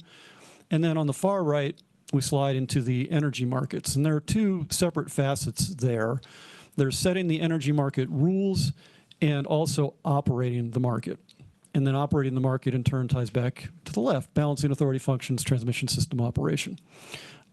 Those elements are interconnected. The Cal ISO itself, as noted here, has a 5-member board of governors, and each of them is appointed by the California governor and confirmed by the California State Senate. So right now, and this is an artifact of the energy crisis, circa 2000 and 2001, right now the board of governors for the Cal ISO is appointed by California's governor and only by California's governor. There are a couple notes here on related regulatory agencies: the California Public Utilities Commission, the California Energy Commission, excuse me. I'm going to gloss over those for the moment in the interest of time. We'll come back to them a little bit down the line here. So against this backdrop, this is the full slate of things the Cal ISO does. Let's go to the next slide. So what SB 540 would do is it would cleave off that energy market rules piece and hand that off potentially to a regional organization. So right now, the ISO Board of Governors, the California governor-appointed Board of Governors for the ISO, directs the ISO's staff to come up with energy market rules and submit those to FERC. And then FERC does with them as it will, accepts them, directs modification to them. But ultimately, the Board of Governors' role is simply to direct the staff with respect to what they will submit to the Federal Energy Regulatory Commission, because the Cal ISO is fully FERC jurisdictional. The Cal ISO and its transmission function is operating lines that function in interstate transmission, which makes it FERC jurisdictional under the Federal Power Act. With respect to the markets, it's operating markets that sell energy for resale, which again makes those markets and the entity that oversees the rules for it and that operates it subject to FERC jurisdiction. So right now, if we go back to the prior slide, all of these functions are FERC jurisdictional. All of the transmission operations are subject to FERC. All of the market operations, the rules, subject to FERC today. All right, next slide. So the markets, let's focus in on those for a second here. So as noted here, there are actually 2 separate energy markets of relevance to us today. There is a real-time market, and that's the Western Energy Imbalance Market. And that is essentially a market for entities such as ours to procure the last increment of energy that they need in order to balance their demand and their supply. And then separately, there's a day-ahead market.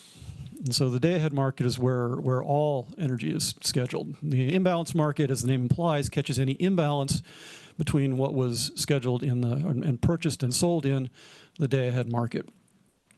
The Western Energy Imbalance Market, as the Western implies, is not just limited to California participants. It includes participants from out of state as well as California. That's because right now, and really for as long as Cal ISO has been around, the Cal ISO has operated the only energy market in the West. Those who want to sell energy either participate in the Cal ISO market or they have to find a bilateral off-taker for their energy. There is no other organized market in the West into which they can sell. Likewise, the day-ahead market is the only game in town for day-ahead energy sales. The idea with the day-ahead market was to essentially extend the WEIM from just the imbalance market to the day-ahead market as well.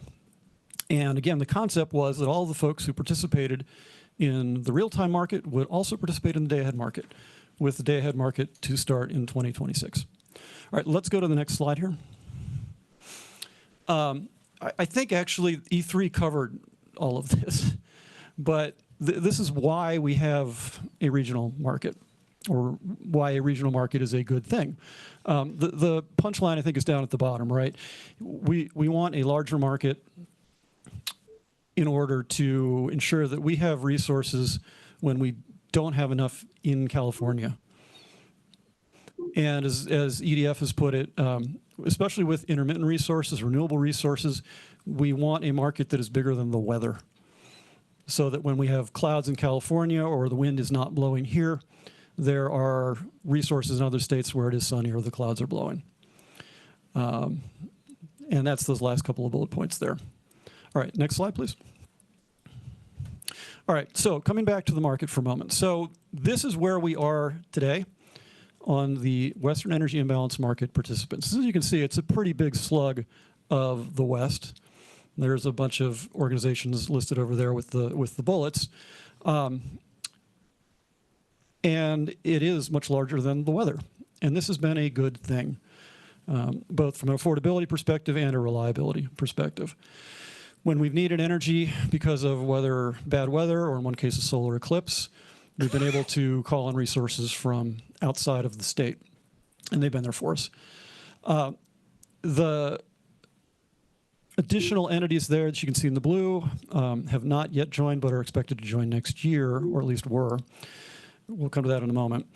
But this is the current state of play and the current state of participation, and all of these folks are selling into the real-time market, and so frankly, the pricing, but also the reliability that we have been experiencing from the supply reflects this level of participation from outside the state.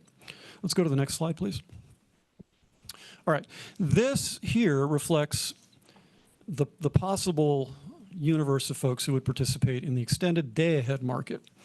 And originally the concept was that all of these folks would jump in both feet because, hey, they're already in the Western Energy Imbalance Market. Why wouldn't they want to participate in the extended day-ahead market? As you can see, the level of commitment...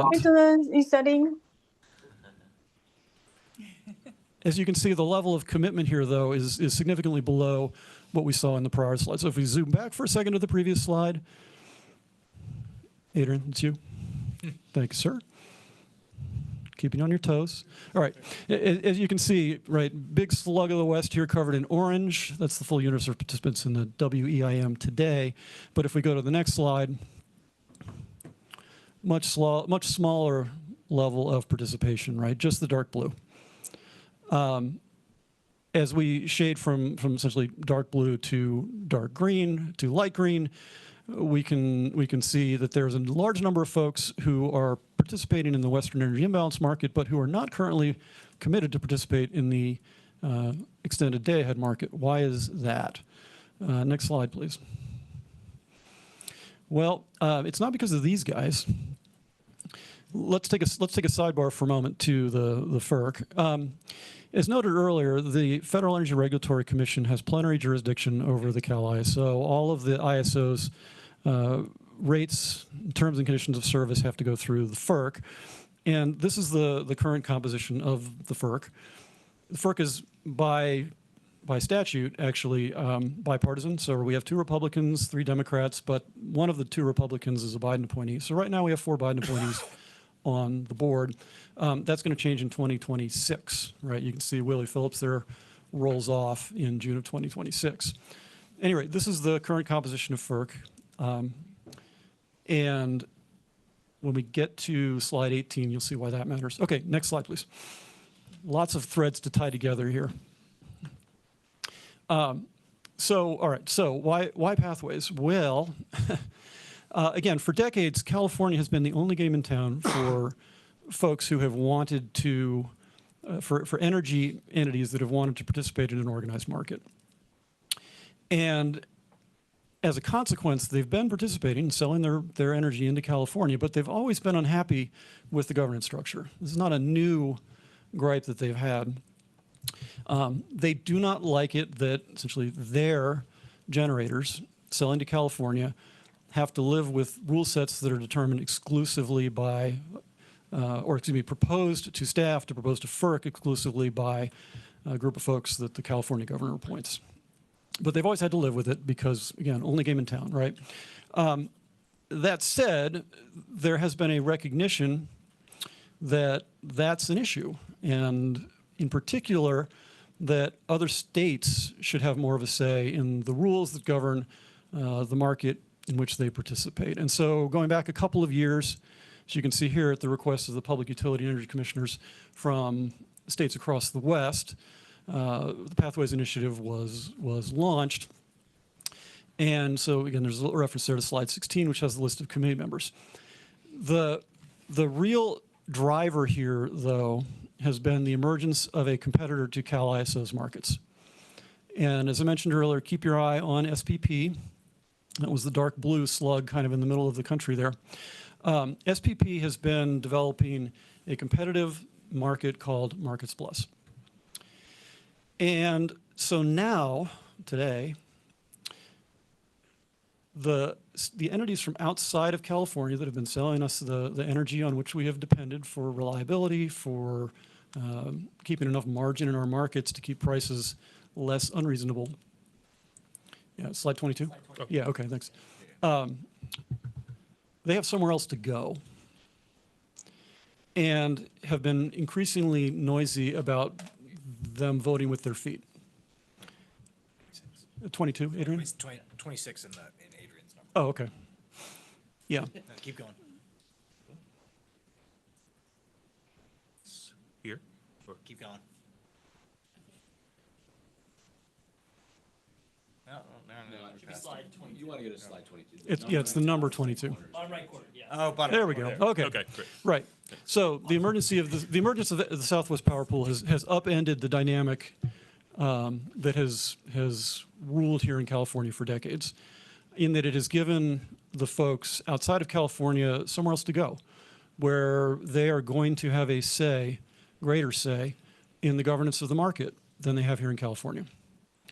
And so they have been very clear that they intend to vote with their feet and take their generation resources with them if they do not see changes to the governance of these markets. And that's the primary driver behind, Pathway is the primary driver behind SB 540.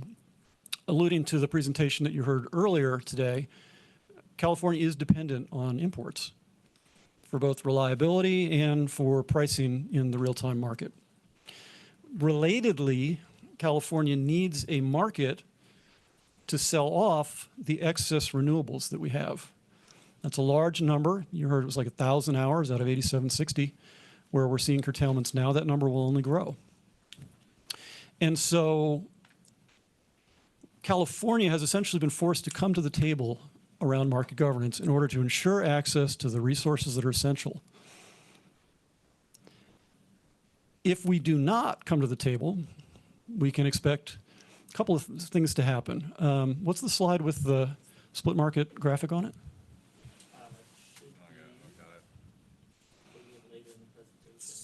36. 36, okay. Okay, thank you.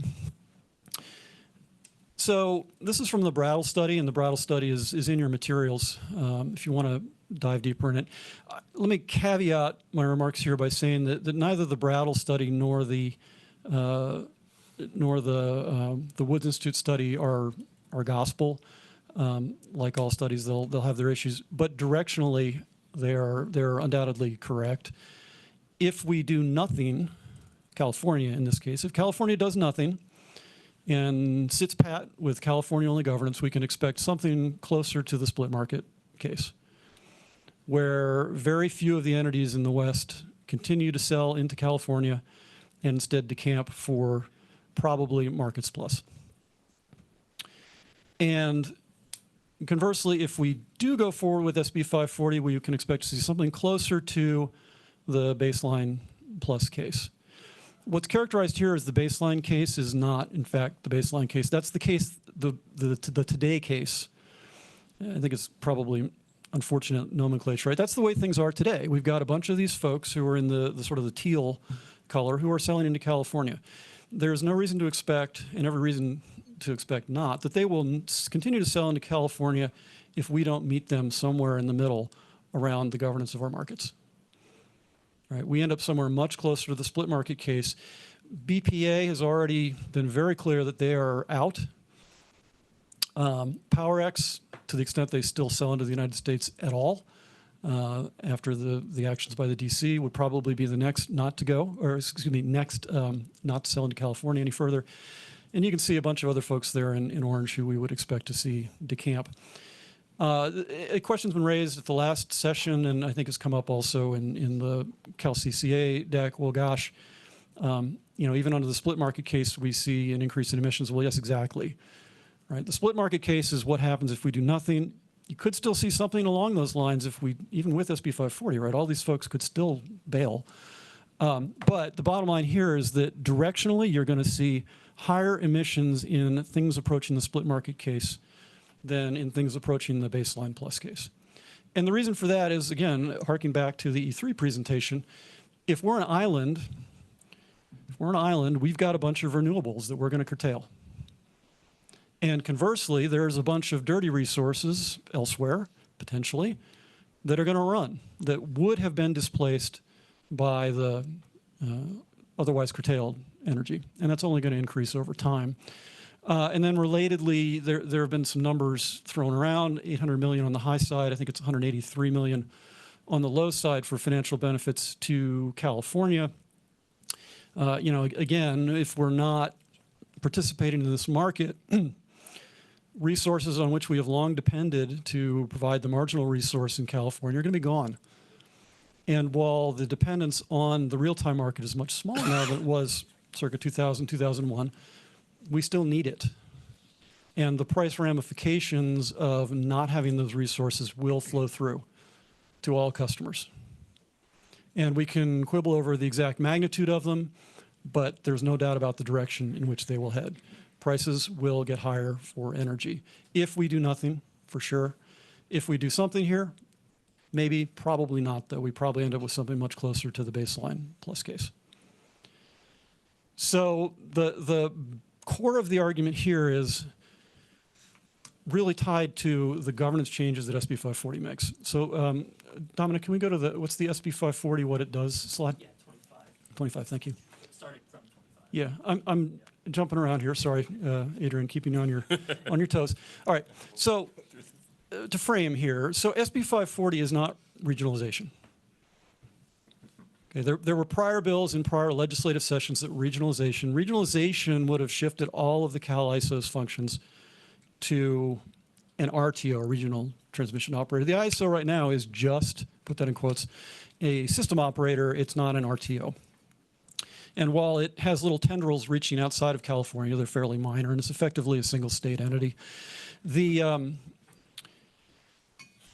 bill here does one thing and one thing only. It creates an opportunity for the ISO to cleave off the market rule-setting function to a new entity, which will be a regional organization but will not be an RTO. It doesn't take on any of the transmission functions or the coordination functions in that early slide with all of the orange boxes. It only takes on the market rule-setting function, all right? And the bill itself is a pathway to do that, but doesn't actually mandate it. So the bill has essentially three provisions to it, right? One is allowing the ISO, subject to a variety of conditions, that's the second chunk of the bill, to shift that set of responsibilities to the new regional organization. And then finally, the third chunk of the bill, thanks. The third chunk of the bill here, as you see, is the backstop or the ripcord provision, which allows the Cal ISO to bail out if things go sideways for some reason once the ISO is in. So to step through those in a bit more detail, particularly the conditions, right? So there's a process here. So the soonest the ISO could even implement the tariff modifications, as noted here, is 2027. So this won't happen overnight. If things are going to get worse in some material way that would impact the markets, the ISO could always decide not to jump. And so even if 540 passes, that's really not the end of the conversation, right? The question is, have the provisions that are in there that govern the criteria under which the ISO can shift these functions out to the RO haven't been met, then the ISO doesn't have to jump and has a couple years to contemplate that. And then second is the ripcord provisions. The latest version of the bill from March 10th is very explicit about this, that the ISO can only join the RO or shift those functions around board selection to the RO if there is an opportunity to also bail out at its sole discretion without any further contingencies. So that's what the bill does. That's all the bill does.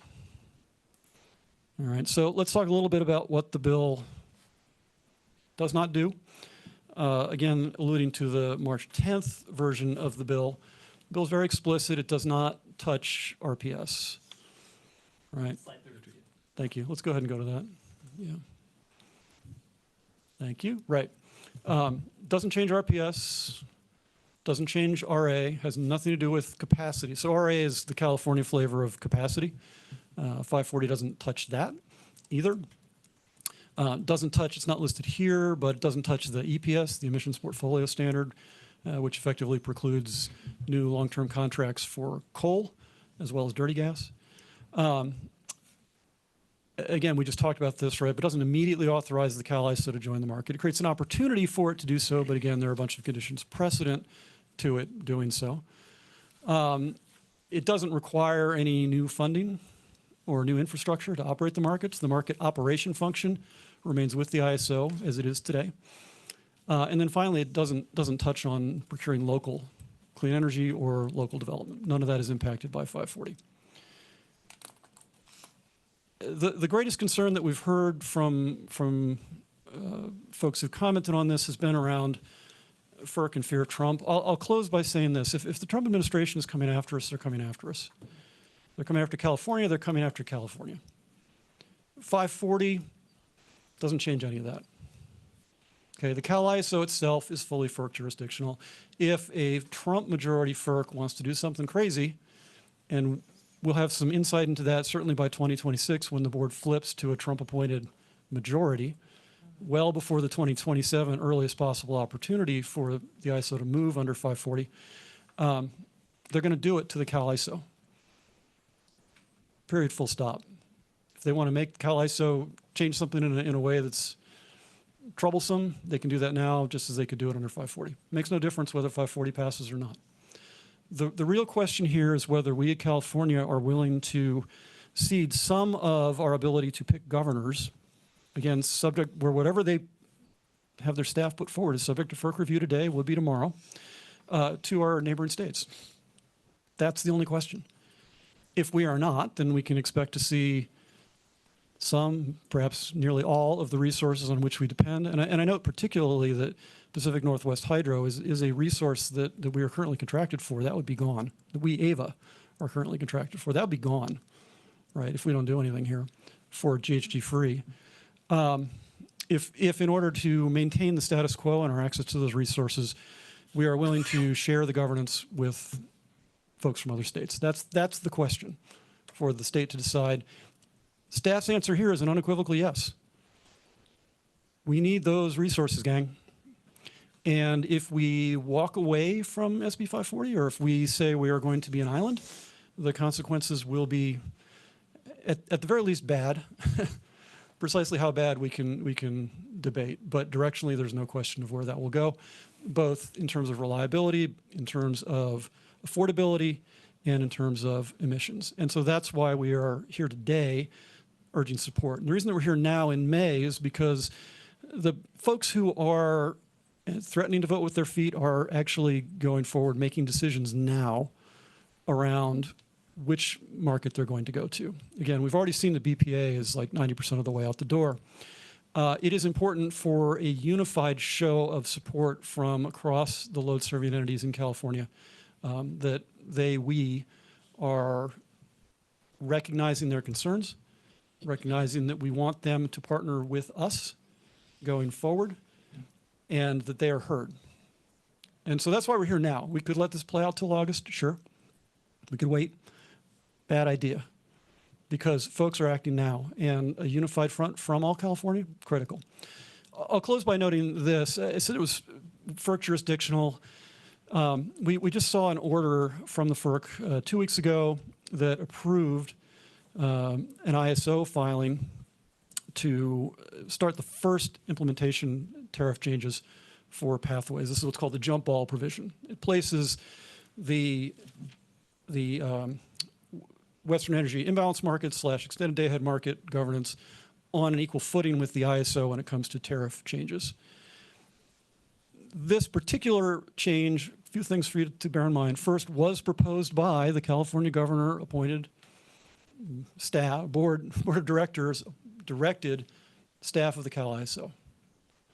So this is something that the governor is not only supportive of, but the appointees to the Cal ISO board are actively pursuing.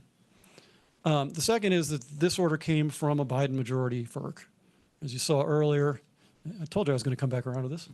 4-1 Biden appointees on the FERC right now voted to support this initiative coming from the California governor's board directed staff. It is supported by our peer ISO, or by our peer CCAs, excuse me. It's supported by our trade association. It's supported by a large array of environmental organizations. So I think that this is really important for the state. I hope that you will agree with us, with staff on this, and vote to sign on to a support letter in favor of it. And with that, I will hand it off to the people who are going to disagree with me. Okay, so with that, we are complete with staff's presentation on item number 13. We will bring it for clarifying questions by committee members at this time. Are there any clarifying questions by committee members in the room at this time related to this item? Yes, Berkeley. Yeah, we've had extensive conversations with staff. I appreciate your time. So I just have two questions. One that just came up, the FERC jump-off provision. What happens, or could something happen if, let's say, hypothetically, the bill does not get signed, but we just had the FERC decision? Yeah, that's a fun question, actually. The answer is nothing. The FERC order, I don't know if you've had an opportunity to look at it or not. Did we put it in the materials? There's a picture of it. There's a picture of it on one of the slides. I don't think we put the full FERC order in there. So the FERC order is conditional upon filing of conforming tariff changes by participating entities. Okay. So unless and until the Cal ISO makes a subsequent filing and other participating entities make conforming filings, that order will not go into effect. One of the peculiarities of that order is that it has an effective date of 1/1/9998. And the reason that it has that is because that's how the FERC deals with contingent orders.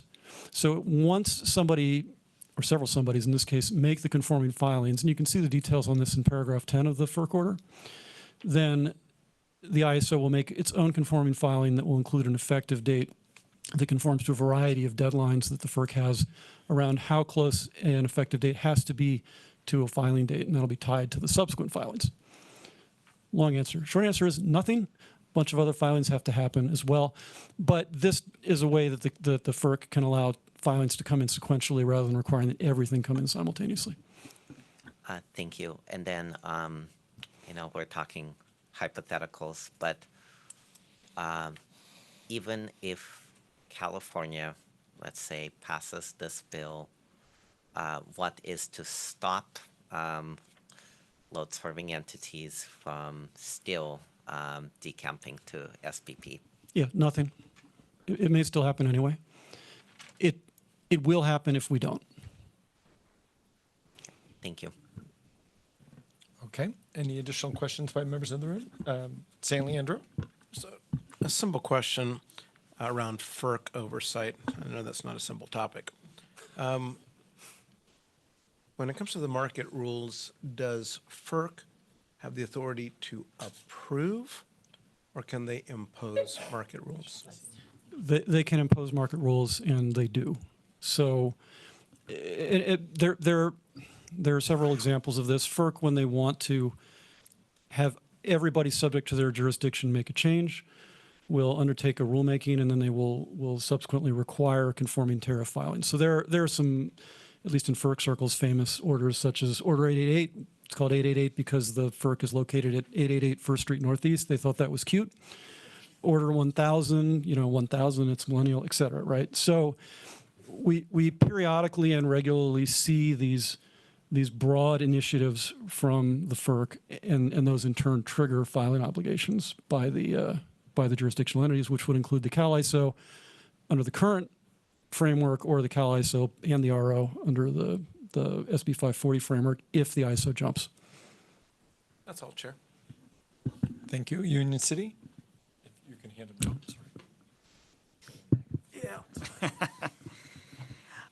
I know it sounds like a lot of the impetus of this is these other energy providers outside California chafing essentially at market rules that are being set by a California body. So are there some examples you have of market rules that CalISO currently sets that the non-California participants chafe at, and that they want a regional body instead that think they're going to provide different rules for? Yeah, I've never seen specifics. It all seems to be conceptual, right? So we're kind of waiting, like, what is the particular problem with the current CalISO tariff? So the answer to your question there is no. I'll add, I think it's a general fear of lack of control if there is something concerning. That's one. And two is, I've heard the rhetoric is largely surrounding reliability related issues, right? If it's a CAISO governed, CAISO controlled market in a time that the grid is stressed, the CAISO will prioritize California getting energy and avoiding blackouts. And the other players will get, will bear that risk. That's the sort of the high level concept of the concern more than anything else, as opposed to, bidding schedules and things like that. It tends to circle around that, is what I've heard. Yeah, thank you, Howard. I will note that the CalISO nominally is required to be non-discriminatory, but yeah. Oh. Thank you. So I tried to read all the public comments that came in, at least before today.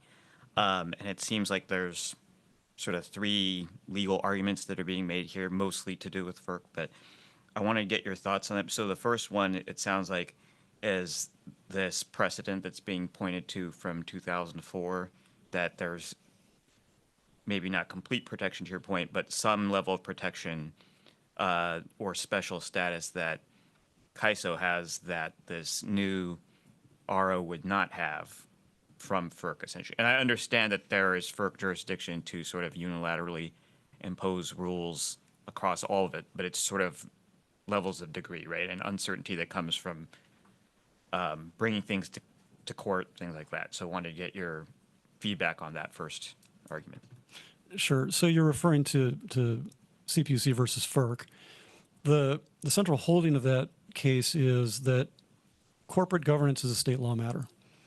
That's really all that case says. The practical significance of that is that because it's a state law matter, the state can decide that the corporation should be governed by, in this case, a governor-appointed board. And so the governor's appointed board can then direct the staff to do things that they in turn are being pressured by California's governor to do. So circa the energy crisis, the reason for the governance change was that at the time there was a thought that, I mean, I guess I would fall back on an analogy, right? If the governor appointed the board, the governor would have more direct control over what the board was putting in front of FERC. And so the governor, at the time Gray Davis, could lean on the board, to lean on staff to put things in front of FERC. And so that's the power that's being diluted here, right? Instead of the California governor being able to lean on the entirety of the board, California governor could only lean on California elements of the board. And the second in this bucket of three that I've seen is this argument that the new RO won't be subject to this PUC law 3455B, and instead to the one that you had on the slides. So when you get your Yeah, well, at core, that's a technical change. The 345.5 provisions are functional because the CalISO is a California corporation, right? And under this new framework, the RO will be a Delaware nonprofit public benefit corporation, Delaware 501c3. And so it's really, California is no longer in a position to dictate terms like it did with 345.5. The guardrail that's in place around that is essentially the 12 criteria that govern the ISO joining, plus the ability of the ISO to unilaterally withdraw if it finds that things have gone off the rails. Got it. And the last in that bucket is, and this is kind of my interpretation, so I may be diluting this a little bit, but understanding being that the existing structures, so the EDAM, which hasn't rolled out yet, but has been approved by FERC, and then the WEAM, which is in operation, approved by FERC. Again, understood that FERC could take its own initiative to do things, but that are we creating sort of an opportunity for FERC we're asking FERC to render a decision by presenting them with this pathways proposal that isn't yet approved, right? So we're moving from something that already is approved to something that now we proactively have to go get FERC approval for, versus hoping that they don't decide to come proactively and do something. I suppose that, yeah, we actually put something in front of them with this approach. Does that concern me especially? No. Okay. I mean, okay. Yeah, that's fine. Yeah, I mean, they're gonna, again, if they want to come after us, they're gonna come after us. And I think that the argument there is that if they're purely opportunistic, they may go, golly, look at this thing in front of us. Hey, let's jump in on it, versus having to undertake some kind of a more formal action. That seems to be the thrust of the argument. Yeah, well, and I think the federal government, generally speaking, I can't speak as much to FERC as you can, but has indicated that. So, but sorry, I know we're sticking to questions here. So yeah, I understand what your response is. So I want to move on from those legal points to the. I've seen this argument that, well, I guess it's a couple different arguments, but I'll combine it into one question. It's just that California does have access to regional energy supplies, and then there's sort of the future forward-looking and California could build additional energy supplies, right, to meet its growing energy needs. So, I mean, we've seen some of the projections from a numbers basis there's sort of a range, but it's not a huge impact by the year that was in the study, right, to at least our service area immediately. So I'm just interested in your feedback generally on, the idea that, yes, I understand the argument you're making for going down this path. What's the scenario if we didn't, but then did take additional actions, essentially, right, outside of the pathways proposal? Well, yeah. So a few things there. One is that the ISO interconnection queue right now, I think, is at 8 years. So there's going to be a long period between essentially when those folks say, see ya, California, and when these hypothetical new resources come online. The other element here is that we're going to build as fast as we can in California under any scenario. It won't be enough. We're going to need resources from out of state. And also, we're going to, depending on the scenario, right, we're going to probably build more renewable resources. We already have more renewable resources than we have load to absorb 8760 a year. And so are we just going to continue to curtail those, or are we going to expand and find additional load to take it off? But yeah, we could island, theoretically. It will be enormously expensive. It will take a very, very long time, and the cost, reliability, environmental consequences in the interim will be significant. Well, and that leads to my last question, which is just on that cost point.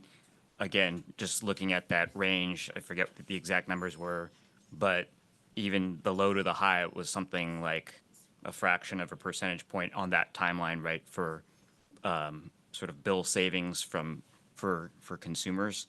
And so I saw the point in, I think, the slide deck that was saying, hey, we don't think that 75 to 125% increase in transmission costs is realistic. And I understand that point, and that some of these lines are already built, and that any future transmission costs would be spread across sort of all the states and all the users within those states. But given that the savings on the production side are under 1%, is there no plausible scenario where not 75 to 125% transmission increase, but some fraction of a percent that's more than that right that actually balances out the production savings such that there's not actually a net benefit or even a net increase, or potentially even a net increase to AVA customers? Yeah, not on the transmission side. Like we're not going to see, so for perspective, right? The transmission rate currently for PG&E customers is 3.9 cents per kWh. And that's all up. That's the full system, which includes a number of lines that were specifically built to access renewable resource areas within the Cal ISO's footprint. So the full freight of those is incorporated into the transmission access charge. So even if you are building more of those types of lines, you are not going to see like a doubling. And I don't see a scenario in which there's enough of an increase in the TAC to offset the gains. The other point is, I think, again, the Brattle study is really directional. I think the Brattle study woefully underestimates the consequences of folks leaving the ISO. If we go back to that, can we get up the slide deck again? Sure. Thank you.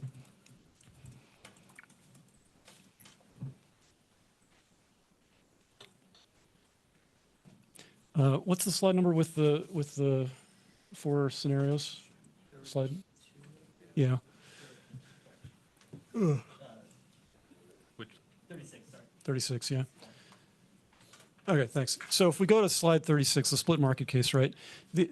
That's everybody essentially leaving. The Brattle study makes truly heroic assumptions about trading across seams. And they're explicit about this. If you look at the Brattle study, which again is in the materials, they're assuming frictionless trading across seams in order to get to the 183 million number. Won't happen. Seams trading is really difficult. It's actually the issue on the front page article on this week's issue of California Energy Markets. Seams trading is difficult. It will get harder once folks make commitments to alternative markets. So that assumption I don't think holds. I think it will be much worse when these folks leave than the Brattle study indicates. Well, I guess the part that I'm having trouble grappling with is just, I know that the percentage we're talking about is a different number. It's the percentage of consumer savings for power production versus now I'm talking about percentage of savings of transmission. But, and maybe this is not a misunderstanding of it, but on our bill, transmission portion is a big chunk of it, is that we don't need a doubling of transmission costs in order to offset the savings in production costs. We just need a very small increase. If it's 0.4% or 0.8% savings in production, again, not of the same number, then transmission costs only need to increase by a small fraction in order to potentially wipe out the savings that we're seeing, right? I mean, yeah, no, transmission costs are not a large part of the bill. It's 4 cents out of 45 cents for residential, 10% of the bill. The kind of expenses that you would need in order to move the needle on that are enormous. Okay, the way that the transmission access charge, which is the transmission rate setting, takes place at FERC is to take basically the entirety of the transmission grid and then divvy that up according to load. You need staggering amounts of expenditure in order to move that significantly because it's a multi-billion-dollar revenue requirement. And again, our experience with the specific lines for specific resources within California, which are borne entirely by the TAC, has not seen that kind of motion. What has been driving the transmission rate increase is not accessing remote resource areas. It's increasing reliability. And in particular, it's increasing transmission flows into constrained load areas, not resource access. So I'm not seeing how that happens. And that's in a scenario where the entirety of the transmission line is folded into the TAC. But as you noted earlier, in the case of multi-state transmission lines, the full freight is not rolled into the TAC. In the case of multi-state transmission lines, the transmission costs will be apportioned according to an agreement between the different balancing areas, different balancing authorities over which the transmission line extends. So again, not seeing it. Great, thank you. Mm-hmm. Okay. Any additional questions by any members in the room at this time? Tracy. You talk about safeguard, and you mentioned, the bailout. Yep. Who would approve the bailout, and what would be the requirements needed to be met for a bailout? Well, the way that the bill is drafted is, do we have the language up? Yeah, we can get it, the March 10th bill, or I can just read it. One moment.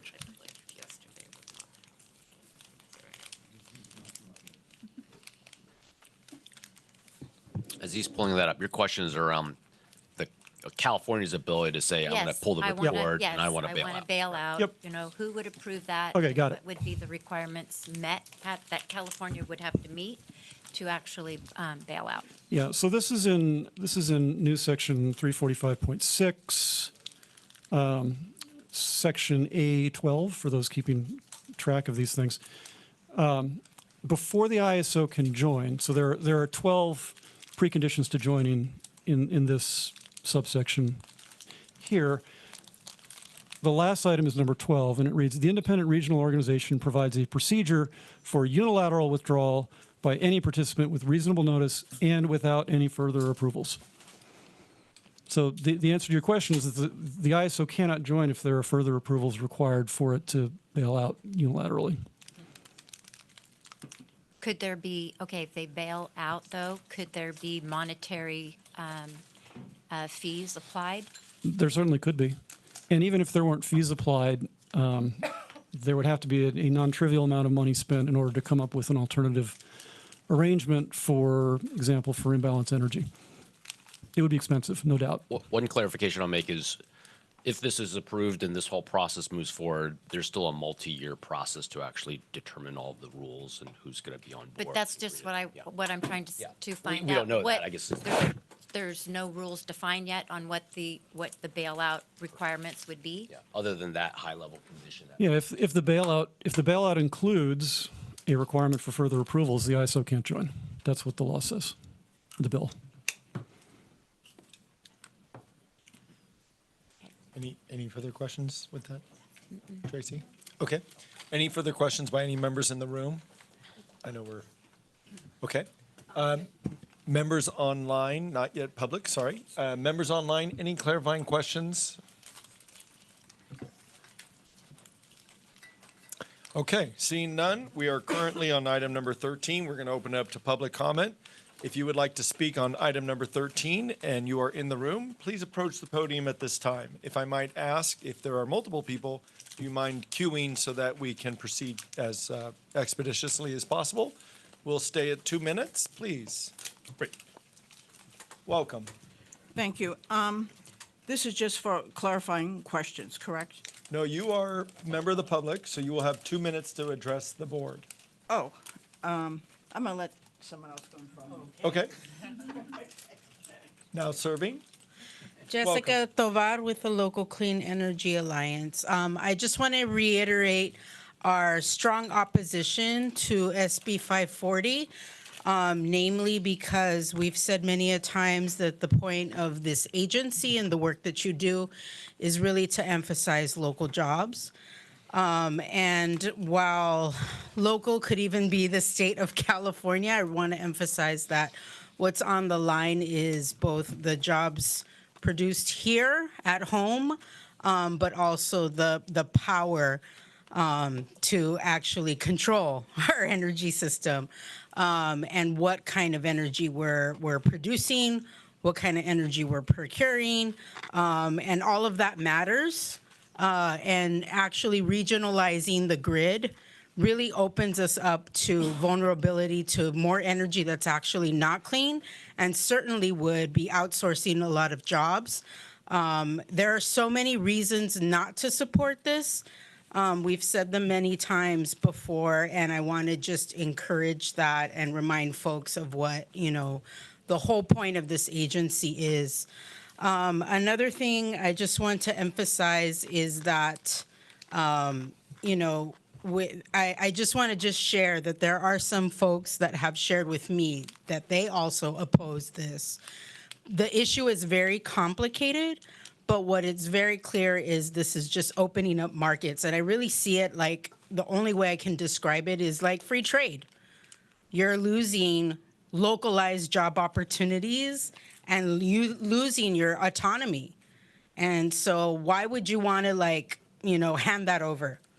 And then knowing very well that these other states are producers of types of energy that would just take us backwards.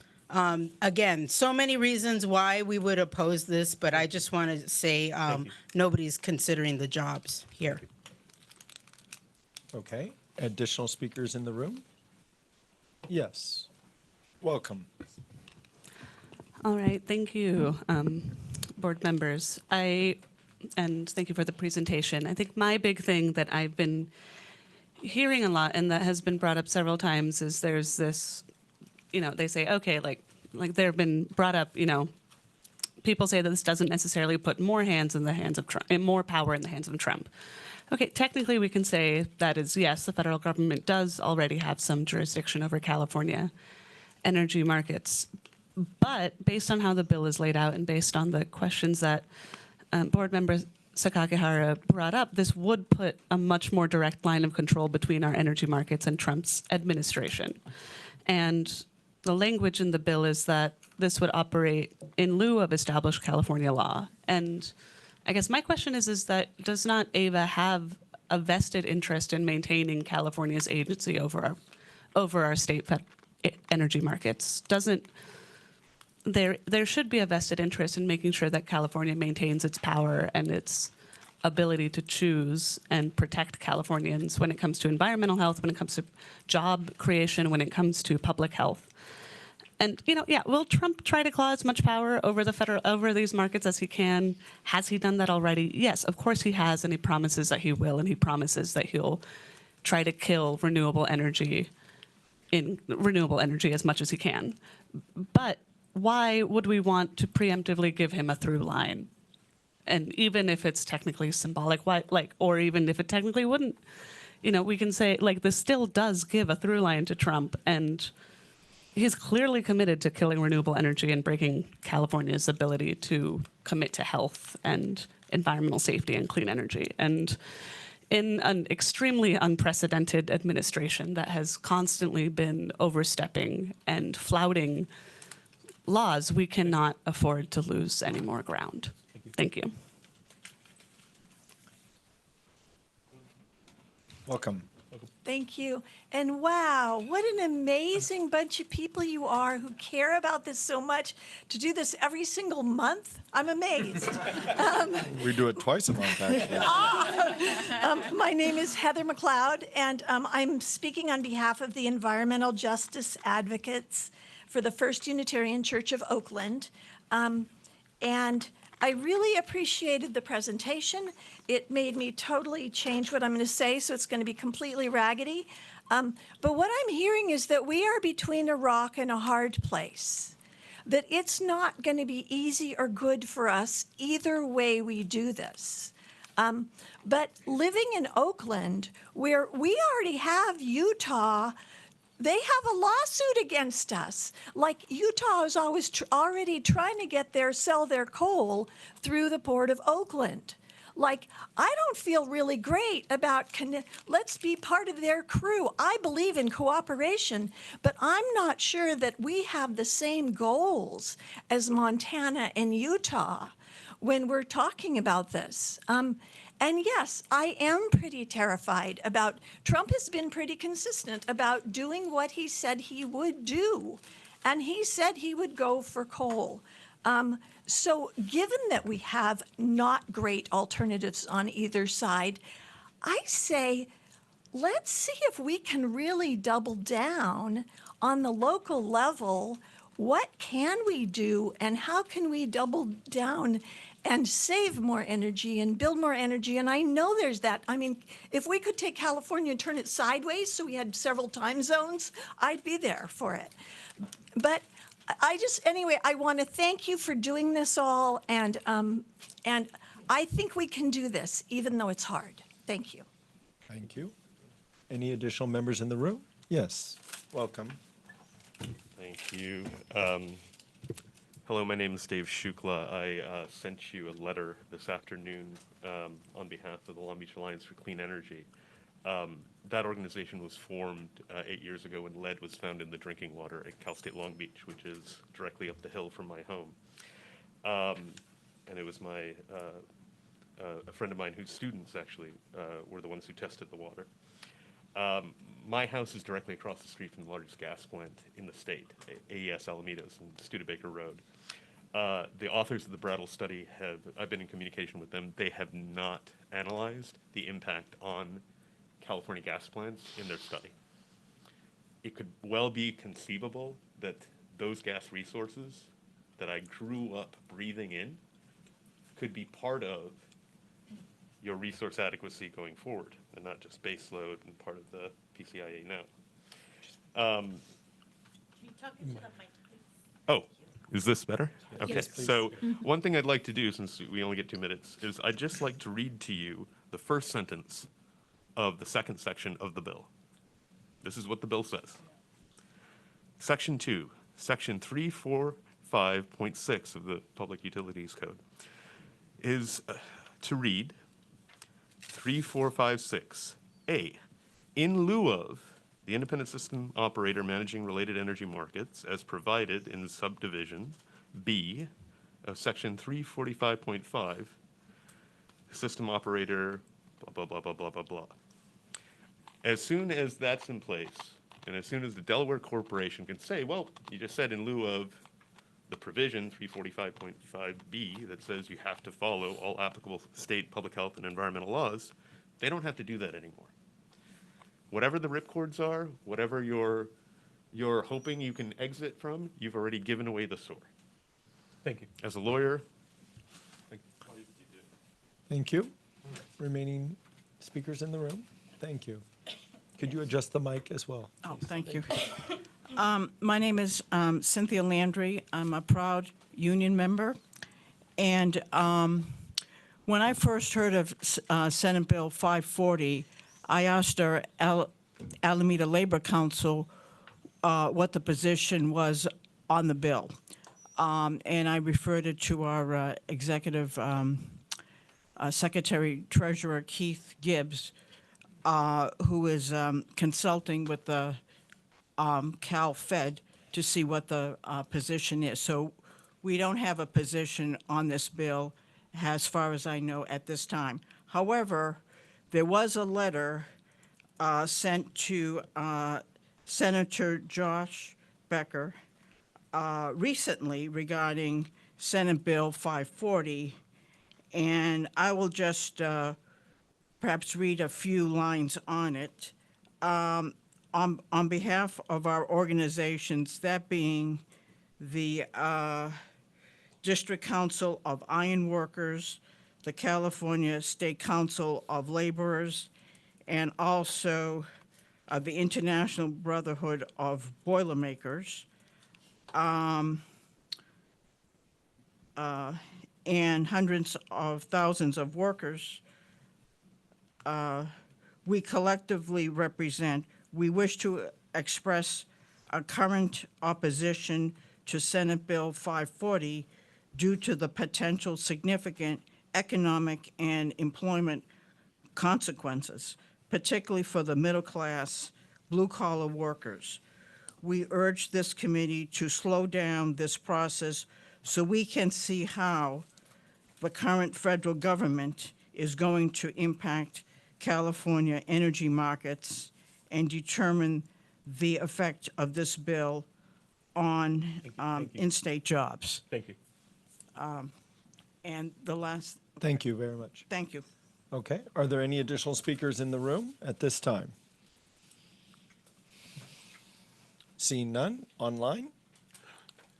Jennifer Tanner, you're recognized for 2 minutes. Can you hear me? Yes, we can. Yeah, thank you. Jennifer Tanner, leader of Indivisible California Green Team. We've got 130 local organization groups opposed, and pathway proponents stress we're already under FERC, and they say it'll be the same when we're in a regional operator, but that is not true. What was spoken of, PUC Code 345.5B protects the public's health and environment and demands rates are affordable. SB 540 gets rid of that immediately, and this is the first time I know of that the legislature would grant such a sweeping dismissal of all public health and environmental laws to a regional organization about which we know nothing, except that it will run our electricity markets. Right now, we have a special protections as a single state RO regional operator. And we would lose those protections if we move to a multi-state. And the RO, the regional operator, or any litigants could use this opening to override our renewable portfolio standard and bring coal power to California. The SB 540's supposed guardrails to protect our precious SB 100 climate goals will not stand up in court. We will be open to lawsuits from any member of the RO for years with no happy outcome. And the justification for this giveaway of our control is for lower cost. But the Brattles group shows us it's not the 800 million, it's at best the 300 million, the split market. And they left out the final auction price, which brings it down. They left out the cost of the transmission lines to the coal plants. So possibly the rates for CCAs may be a little less, but the cost for ratepayers will be much higher because of the added cost for building the transmission lines. This is not a win and has not been included in the CCA thinking. There are so many other things wrong with this bill. You cannot get out. History shows that no matter what we're promised, and I cannot stress this enough, you cannot get out, and the RO can change its mind. And we don't even know who we're turning our energy over to. And of all times to do this, when Trump is president, it's insane. We don't need it, and that's the kicker. Thank you. Thank you. Ann H., you're recognized for 2 minutes. Hi, can you hear me? Yes. Hello? Oh, hi. Yeah, my name is Ann Harvey. I'm a member of 350 Bay Area Action and also the California Alliance for Community Energy. I believe a careful look at the language of SB 540 and consideration of the national regulatory environment warrant a prudent position of oppose. SB 540 spells out requirements which in broad terms appear to protect California's ability to realize its policy goals and to unilaterally exit the regional energy market. But the requirements use terms like receive the views of and non-binding advice so that the state may actually be stripped of the authority it needs to meet its goals or to leave the organization.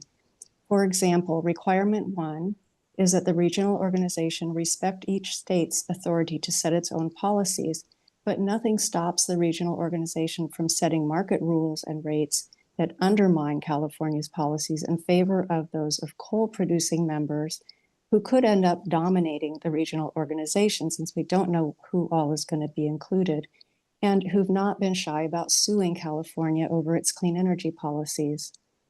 Requirement 2, importantly, allows the regional organization to apply to FERC for rule changes after just engaging with states about potential impacts on state policies.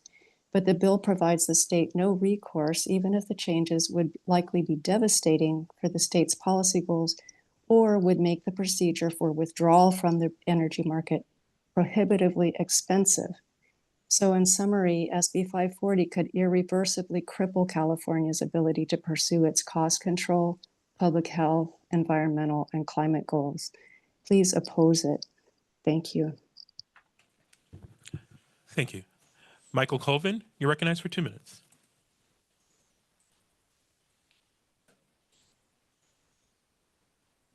Michael Colvin, you're recognized. Oh, thank you. Sorry, I couldn't find the mute button fast enough. Good evening. My name is Michael Colvin, and I'm the director of the California Energy Program and Environmental Defense Fund. I'd like to thank Todd. I think he did a really great job setting the stage. I'd like to take a step back and under a fundamental question. Why should California have a regional energy market? And I think it comes back to the 3 R's: rates, renewables, and reliability. Environmental Defense Fund is a co-sponsor of SB 540 along with organized labor, because we see this as a critical opportunity to advance the objective of an affordable, clean, and reliable electric grid in the West. I wouldn't be sponsoring the bill if I didn't think the bill did those things. And I invite any of the opponents or anybody else who has concerns to reach out to me directly so I can engage with a dialogue on that. I appreciate how hard you all have worked tonight to focus on this item. And as you consider item 13, I'd like to emphasize a few key items. 1, let's start with emissions. First of all, our dirtiest power plants have already been placed in a quote unquote strategic reliability reserve. And so therefore they're market ineligible. And we're not going to see any changes to their operations from this market. And in fact, if we open ourselves up to more clean options, our reliance on the strategic reliability reserve is going to be diminished and fossil resources are just not going to be as needed. The economics of a market, we're going to bring on more zero emission resources faster. And this is the fastest and cheapest way to decarbonize our grid. 2, I'd like to talk about the money and the impact on customer bills. As explained during the presentation, we currently curtail a lot of solar because we just don't have a place to put it. A more stable revenue stream from a market is going to fix that. Market revenues are going to mean an overall lower power purchase agreement because the renewable energy developer is just not going to need to make their number just on the power purchase agreement. They're going to have a second revenue stream. Basically, this gives you as the board more negotiating leverage. That's not captured in the Brattle study, but I think it's really critically important to emphasize. And third, there's been a lot of talk tonight about jurisdiction. Thank you. Thank you. Thank you. Beth Weinberger, you're recognized for 2 minutes. Thank you.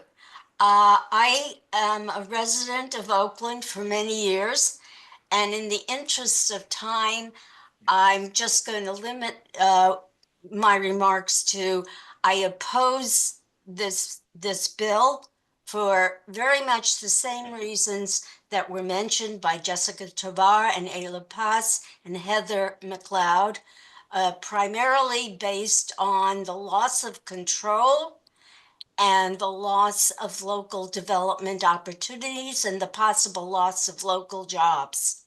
Thank you. Thank you. Karen Moore, you're recognized for 2 minutes. Yes, I'd like to also recommend that you not support this. I think that the bill might go through, but I don't think the organization should be supporting it for several reasons, and they were spoke to tonight. One is the fact that there's language problems with leaving the entity, the regional entity. There's not firm enough rules on what's going to cost or what's going to be required to leave. The other issue is that when we are getting power from other regions, they're going to have cheaper land costs and cheaper labor costs. And so why would we be producing power? And then finally, that we'll lose control over how we produce our power and where we get our power from. And so we created what we did because of Enron, and now we're asking to undo it. And I just think that this organization doesn't need to sully its reputation by doing anything but opposing this and not writing a letter of recommendation. I just don't think it's worth it for your reputation. That's all I have. Thank you. There are no further hands raised at this time. Okay, we will close public comment and bring it back to the board. I will, before going around, and I know our members know this, but we will all have different opinions and perspectives, so appreciate respect and decorum across the board, and thank you. So with that, we have staff's recommendation, member comments. So CAC, why don't we start off with CAC, please? Thank you very much.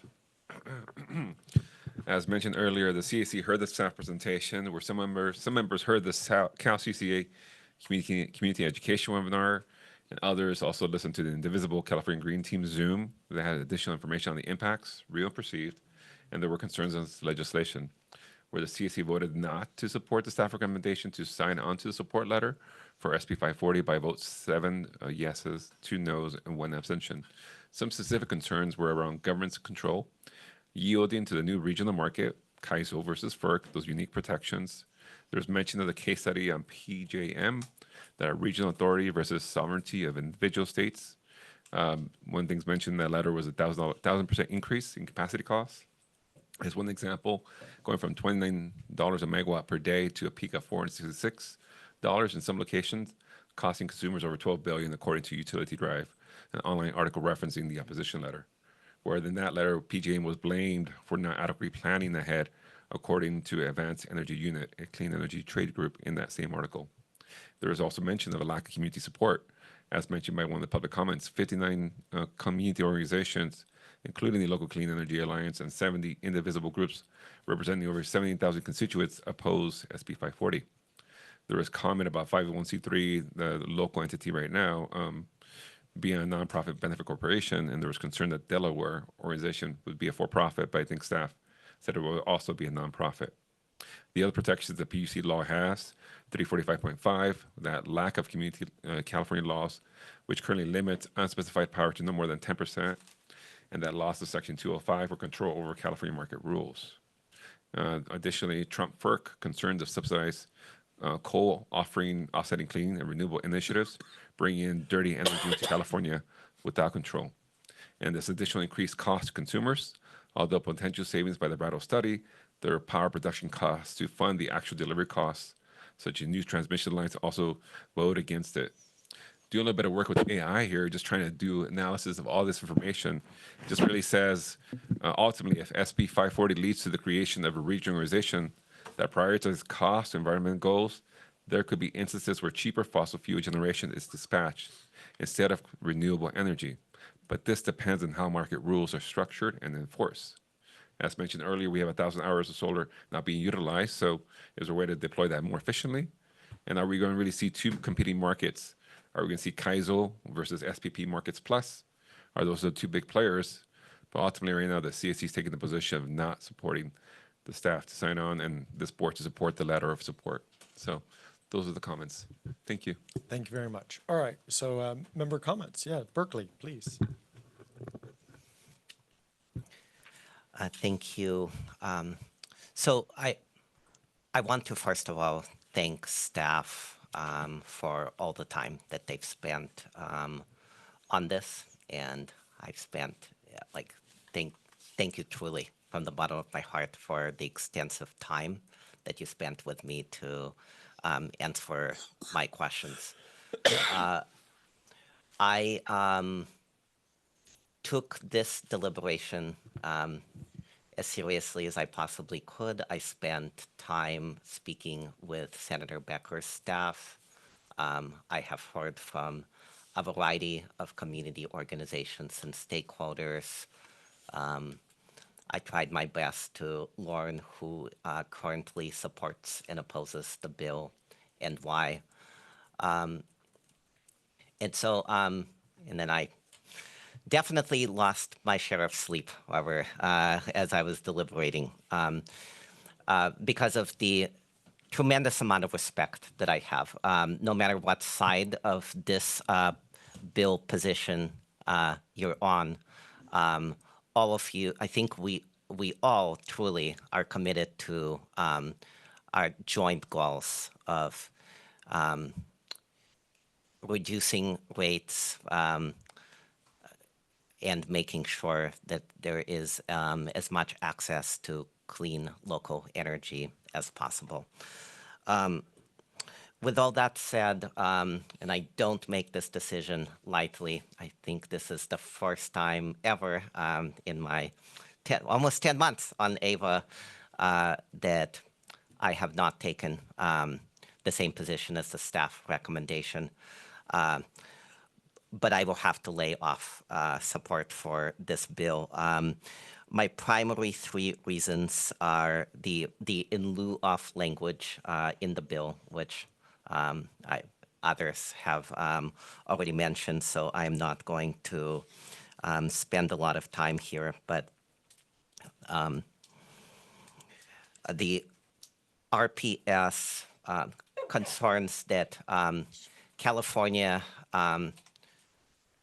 there's a real possibility that California stands more to lose than can be gained in the aggregate by other states moving towards California's RPS goals.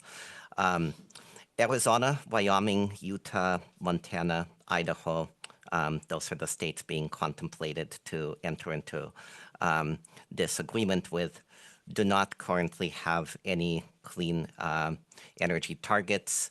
There are two states who do, but unlike California's ambitious goals, these would take hold not before 2045 to 2050.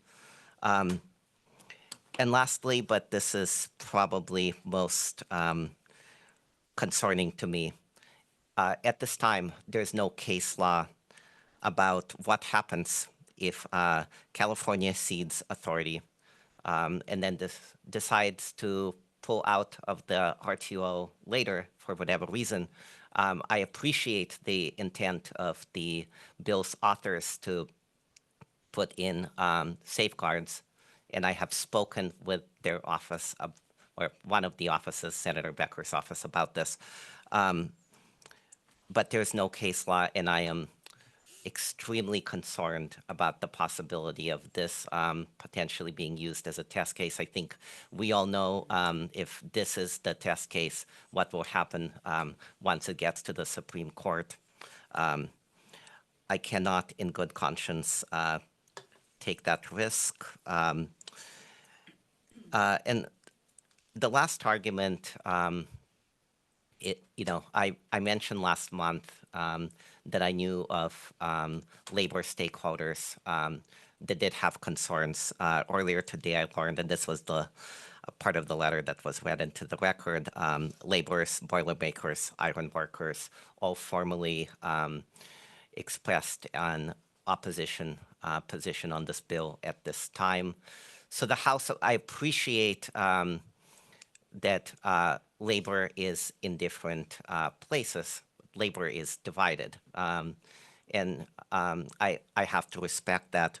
And while this is not, this is a different case, I will just say from personal experience, not 3 years ago, the CPUC passed Net Energy Metering 3 under the promise that rates would go down and the amount of storage would go up.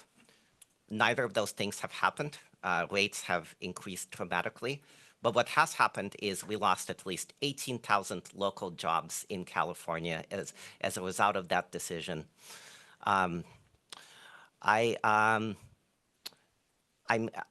Particularly after that, I maintain a healthy skepticism about promises that are made, even when they are under the best of intentions. I understand that doing nothing is not an option. I am committed to working with this body to pursue other solutions, either to get TAC or PCIA rates under control, or even, as we heard today, seeing if we can engage in some advocacy around right-sizing RPS reporting standards, anything that would reduce costs to our agency and ratepayers. There was a mention last month about leadership, and I just wanted to say that to me, and I respect whatever position each of you take on this. To me, part of leadership is risk reduction and trying to do no harm when I know none of us have a crystal ball, but I feel uncomfortable supporting something that I am not certain is going to lead to a better outcome. And leadership to me is also listening to my constituents. Most, if not all of them, have written in with concern. So for all those reasons, I'm going to be laying off of this recommendation, but have tremendous and profound appreciation truly for each and every one of you, wherever you find yourself on this bill. Thank you. Additional comments by members in the room at this time? Hayward? I think, Member Secker. Okay. Yeah, I mean, thanks everyone for, coming back for a second conversation on this. And I do understand labor is split on this. I know both state and local IBEW do support this. I think they're actually a sponsoring agency. Is that right? I did want to just ask on some of the public comments about the sort of fear of bringing in coal back into the mix. Can you speak to that, about that fear, about, if we open up to a regional, body, then what is the fear that we're now looking at bringing coal into like our mix as well? Can either of you talk to that? I mean, I'll say something else, see if you have anything to add, Todd. This doesn't change the emissions performance standards that the state already has in place. So I want to isolate this discussion in this bill really around energy markets. And all of the RPS standards, the emissions related standards, resource adequacy is all still governed and overseen by California. Okay. And that's, there were some mentions of this is an RTO and this is not an RTO. Okay. An RTO oversees all of that. Examples that were specifically mentioned in some of the discussion. This is not PJM. This is not an RTO. So it is a very small cleaved off portion. I'm not suggesting that's not an important portion. It is very important. Obviously, we're discussing it, but it does not touch emissions performance standards, RPS, or anything like that. Okay. Yeah, the only issue here is would we see more coal in the real-time market, the Western Energy Imbalance market, or potentially the day-ahead market than we see today? So as Howard notes, the backdrop here is that the state controls the buy side. So it's the state that can tell us what we can buy and what we can't. And nothing in 540 changes that. And the state has told us we cannot buy coal, at least under long-term contracts defined as greater than 5 years. So the only question is, will the real-time market see more coal than it does today? And the modeling is no. And interestingly, some of the states that were considering EDAM participation, or at least were eyed for potential EDAM participation and regional participation, Utah in particular, are trying to wall themselves off from us. Because what the modeling shows is that the zero, in fact, the negative price energy that we saw discussed earlier by E3 will displace coal. And we are seeing across the country, and this is why the fossil fuel industry that runs the Trump administration has been so vocal in their desire to support coal. Coal is not economic. And so the expectation here is that coal will lose. Can I guarantee that? No. Can't prove a negative. Can simply point to the general trends here and that it's very difficult for somebody who has to pay money on a variable cost basis for inputs into their production process, has a very difficult time competing with somebody who will pay you to take their energy. And that is the world that we are in for roughly 1,000 hours of the year. The volumes and the number of hours where we see that phenomenon will only increase, pushing out coal. That's the expectation. Again, can't prove the negative. I mean, it's modeling, question only is how wrong will it be? But directionally, that's the expectation, pretty confident in that. Okay. Thanks. Yeah, I mean, I guess where I stand is, I think I made my voice heard last time, but I do feel part of, moving to a place where we're reliant on clean and renewable energy is innovation. And I think that includes technology, it includes markets, it includes, the way we buy renewable energy. And it seems to me this is sort of, progression and trying to work with our regional partners and moving ahead on that. And I do fear, if I think to the point of if we sort of protect ourselves and become an island, then, what are we giving up there? So I think this is a sort of compelling exercise to move forward and see where this bill goes, because I think AVA does have an interest in working with our regional partners on this and having this ability to open it up to a bigger market. And so I understand the concerns, and I've read all the letters, and I appreciate all the feedback, but I think I still stand in supporting staff's recommendation on this. And if I can, I'd like to move in support of the staff recommendation. If I have a second on that, and then we can continue the conversation. Okay, we have a motion made by Hayward and looking for a second at this time. Seconded by San Leandro. We'll continue the conversation. Would you like to, want to go Union City first and then San Leandro? Thank you, Chair. Thanks. So what I'm hearing, I think three things. One is it sounds like the reason these out-of-state producers want to leave is potentially the exact argument against joining, so we can make market rules that we like, and a regional organization can make market rules that we don't like. And so that's a trade-off that sounds like we're actually all acknowledging. It's just whether or not, something can be done about that or not.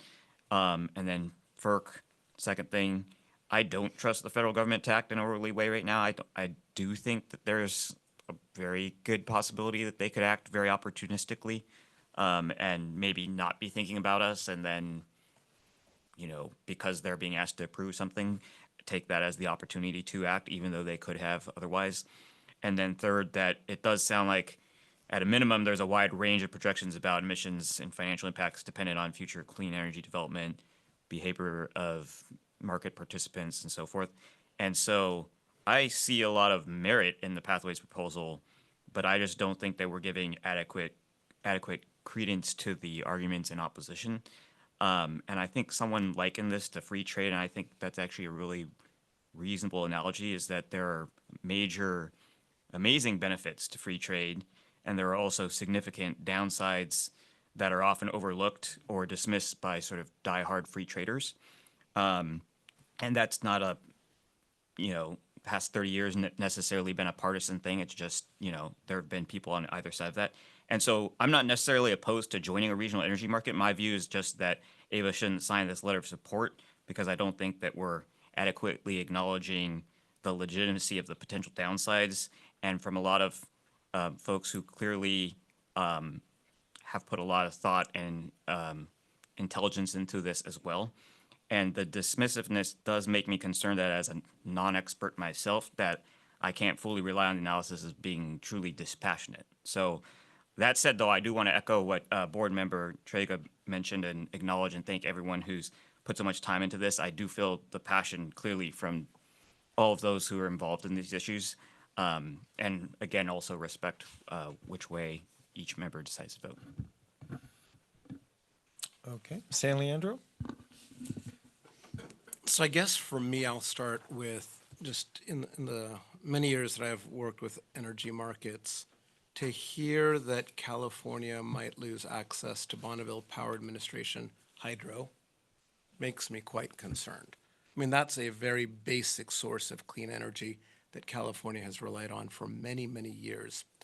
The fact that that power might be diverted to a consortium in the middle of the country as opposed to coming here just leaves me flat-footed. I do think that there is risk for opportunism. That's been expressed by various folks. I think that risk exists, but how large is that incremental risk when we have a president who has already pounded on the table saying clean coal, clean coal, clean coal, clean coal? I mean, that's already something that the president is pursuing and advocating for. And so if this creates a market where at least allegedly clean coal is available to California, I'm not quite sure how that would result in FERC opportunism. I think that the president would say good, that it's good that California has access to that.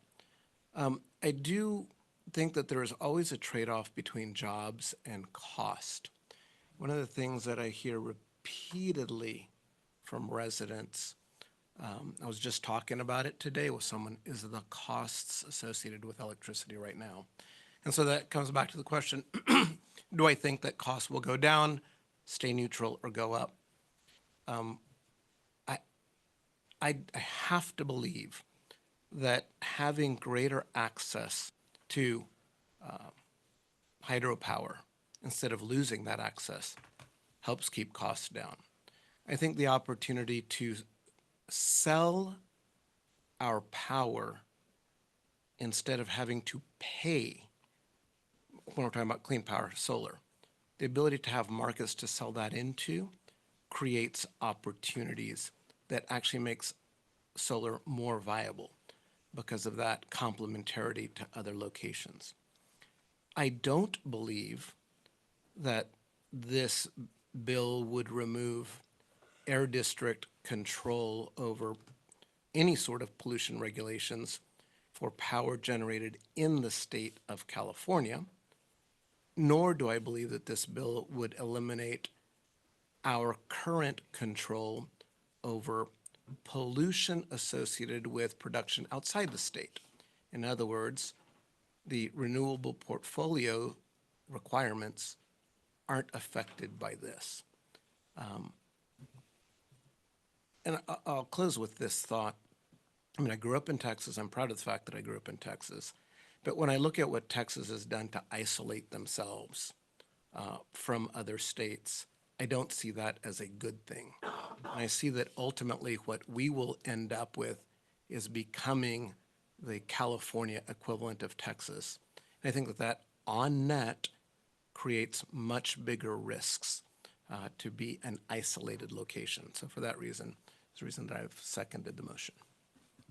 Okay. Further discussion by members in the room at this time before I go online? Yes, Tracy.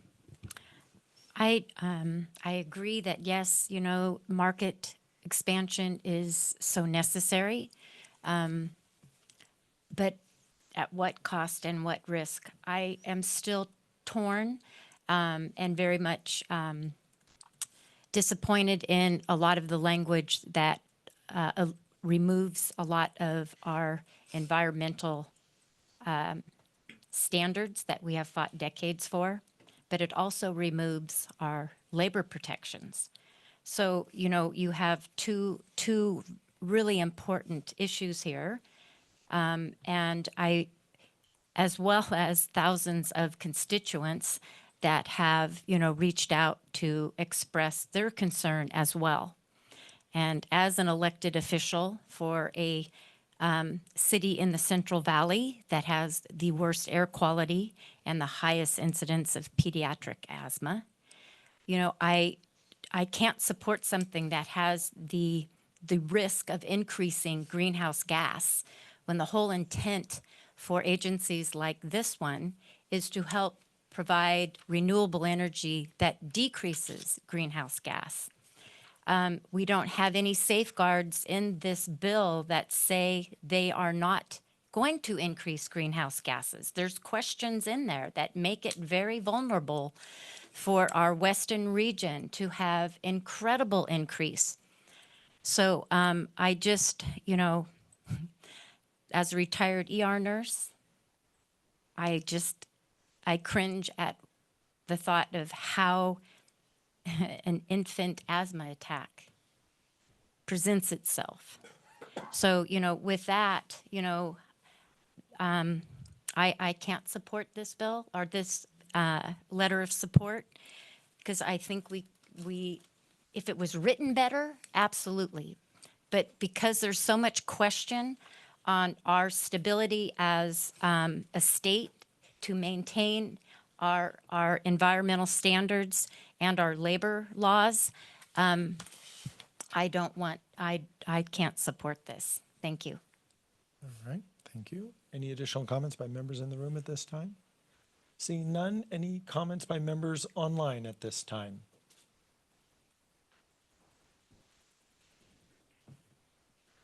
Yes, I have a quick comment.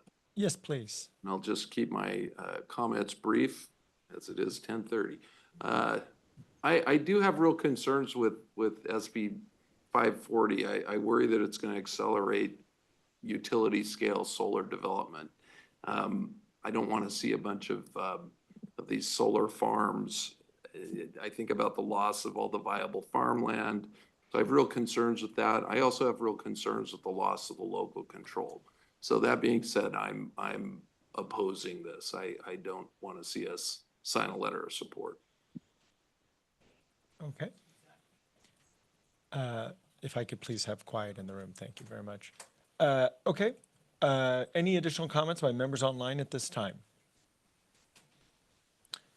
All right, seeing none, we have a motion made and seconded. I'll just add a quick bit, which is in my tenure serving as AVA, on AVA, I have seen AVA do power procurement contracts both in New Mexico, a lot in Southern California, and even in the nation of Mexico, I guess I'll say, and evaluate those. So we have been doing it to try to advance everything everyone's talking about, energy efficiency,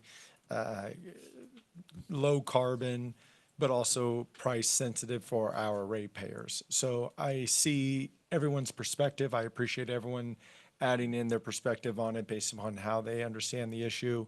It is a complex issue, but AVA has been trying to, procure power contracts long-term to achieve our goals. So it aligns exactly with how we're trying to achieve that overall goal. So we'll see how we go and appreciate everyone's respect through the conversation. We have Chairman, I'm sorry, this is San Joaquin County. Can you state the motion again, please? Yeah, the motion is currently to advance staff's recommendation to support the SB 540 with a letter of support.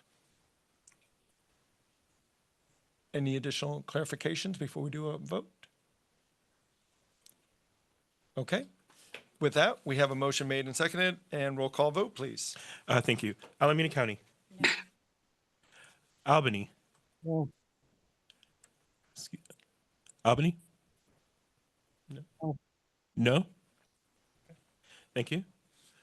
Berkeley? Abstain. Dublin? Yes. Yes. Emeryville? Emeryville? I'll come back to Emeryville. Fremont? No. Hayward? Yes. Newark? No. Oakland? No. San Joaquin County? No. San Leandro? Yes. Stockton? No. Tracy? No. Union City? No. Piedmont? Yes. And Pleasanton? Aye. Motion fails. Motion fails. Okay. So the motion failed. There'd be no letter. Is there any additional motion that anyone would like to present at this time before I close this item? Otherwise, they would not receive support. Just want to make sure I ask before we do it. That's how we do it in Pleasanton, in case it wanted to be a substitute motion. Okay. Seeing that, we are now completed with item 13. And I appreciate everyone's conversation about that, as I mentioned earlier. We're going to move to item number 14, in lightness of the, or in sight of the hour. I'll try to go briefly. Board member and staff announcements, including items on the future agenda. Any items by any board members in the room? Online? Okay, I'll just mention for everyone that we have the budget process coming up for AVA as outlined by staff. The budget process will go to committees in May and come back to the full board in June. If you could please try to make sure you achieve or meet your subcommittee meetings so that we can achieve quorum and do the business of AVA, that would be extremely important and appreciated. And the second announcement is that the location, the next meeting will still be at the AVA that you are located at today, Harrison Street. So that will be where our next meeting is at in May, on May 21st. Any additional announcements by staff? Okay. I have an announcement. Vice Chair, yes. It's a fun announcement.